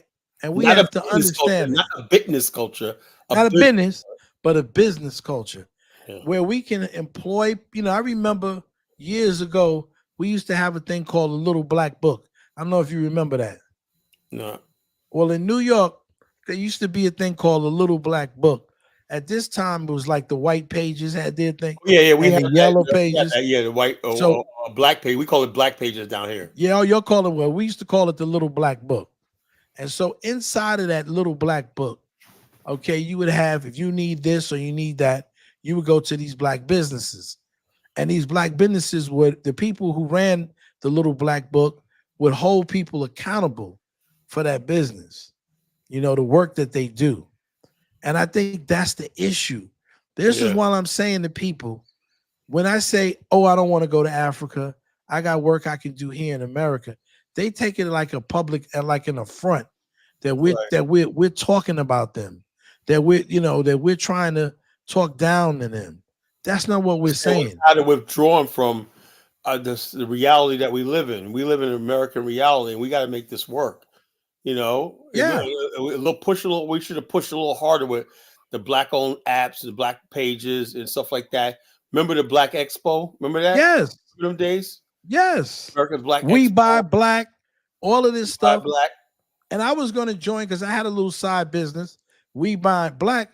But they were like, you got to give us $100. You got to give us $20 or for everything you sell. And you got to give us $100 a month. I'm like, that's your business is just me. Yeah, that is your Carla, where your business is the unemployment. You register a business, right? In California, every quarter we file a statement of information, and then let me say every year we're paying taxes. Then we got to pay the unemployment taxes and all that bullshit. I had employees. Well, in my insurance business, back 5 years ago, we had an ambulatory business, right? Be honest with you, to be perfectly honest with you, right? So I do insurance now. So I have a team of agents. I make more money what I'm doing now with my agency because I'm not employing nobody. I contract people underneath me to sell insurance plans for me, and I make money off of what they sell. But the bottom line is this: when I had my ambulatory business, I said anyway, I would not wish opening a business on my worst enemy. You know, we had the ambulance for 3 years. We didn't see a dime. Every last single bit of it went to workman's comp, insurance, whatever on the vehicle, that high insurance we had to have on there, and the payroll. You know, so we ran a business, showed that we proved that we could run a business, but the margin the vendors were paying us wasn't enough. You know, so we got rid of the business and just focus on insurance. I still got we still got some of our vans and everything. And I had one of my vans wrapped for a healthcare company. We're about to have it wrapped again with another logo, with some more logos on it, company logos on it now. But the bottom line is running a business is not easy, you know? And like I said, but we did it the right way. We had people on payroll. And I said to myself, these people every week were getting a paycheck, you know, we're rain, sleet, shine, you know, they were making money. So we were like, we're just doing this just to employ people. That's what you got to do sometimes, you know. Well, you know, it's difficult to do. It's difficult to make a payroll. See, and somebody said, you know, this guy Bill doesn't understand. All AA businesses aren't on the same level. I'm not saying that we're all on the same level. I'm talking about business in general. Like I stated before, I had a little business, okay, as a subcontractor, okay, for a particular service, and I was getting paid pretty well. But the whole thing was, it had its ebbs and flows. You know, like this was like 20 years ago. So like some months I'd make $8,000, $10,000, and in some months I made $1,500, okay, or $1,200. And the main reason was, unlike you, Kala, I was the only man. I was the one-man show. So if I was subcontracting with various agencies, all of the agencies made payroll differently.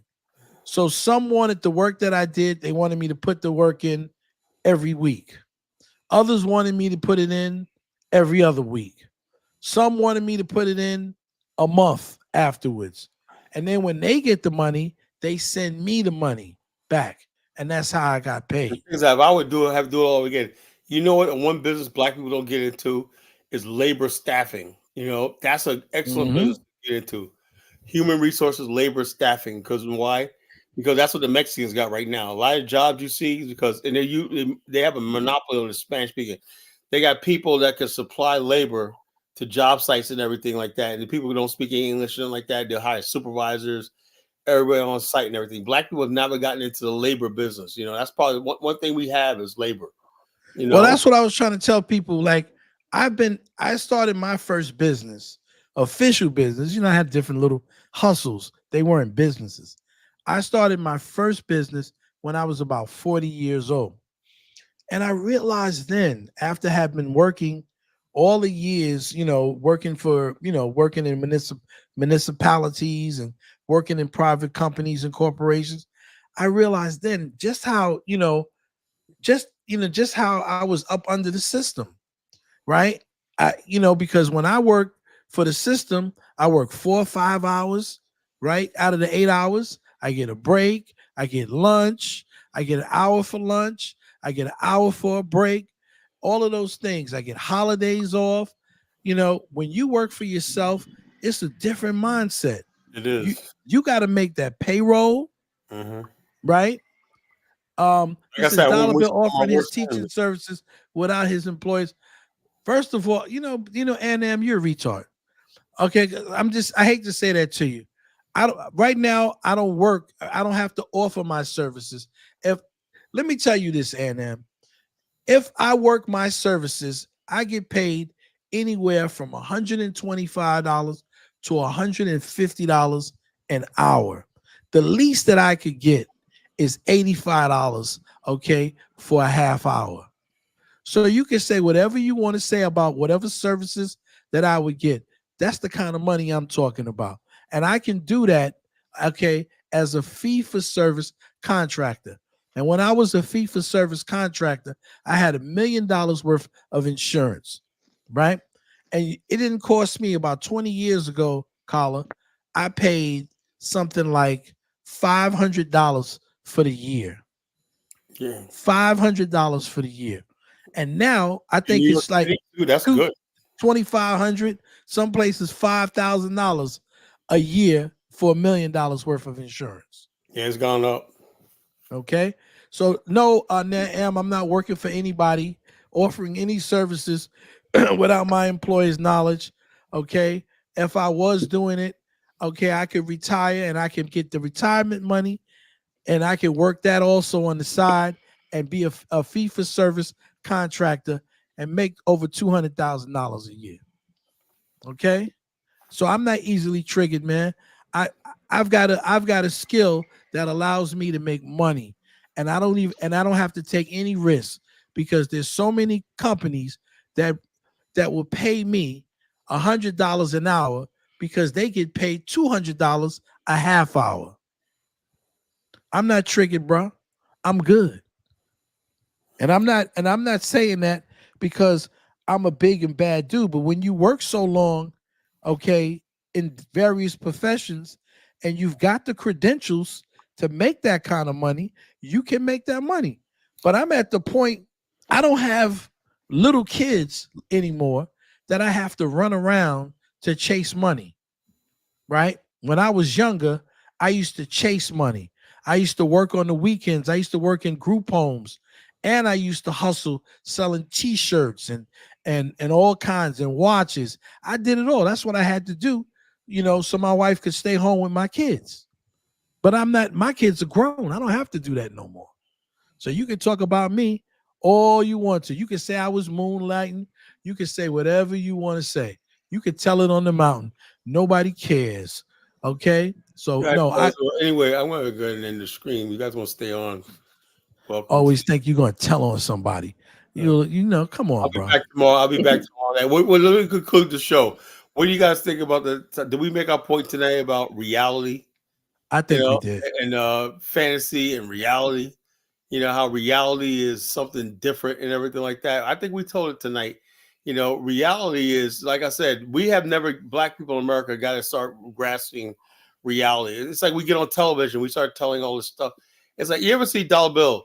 And Jonathan, you ever see the thing where you got Black people, they'll be driving around a Benz, and they be driving like that, and they be going to a rally talking about how oppressed they are, blah, blah, blah.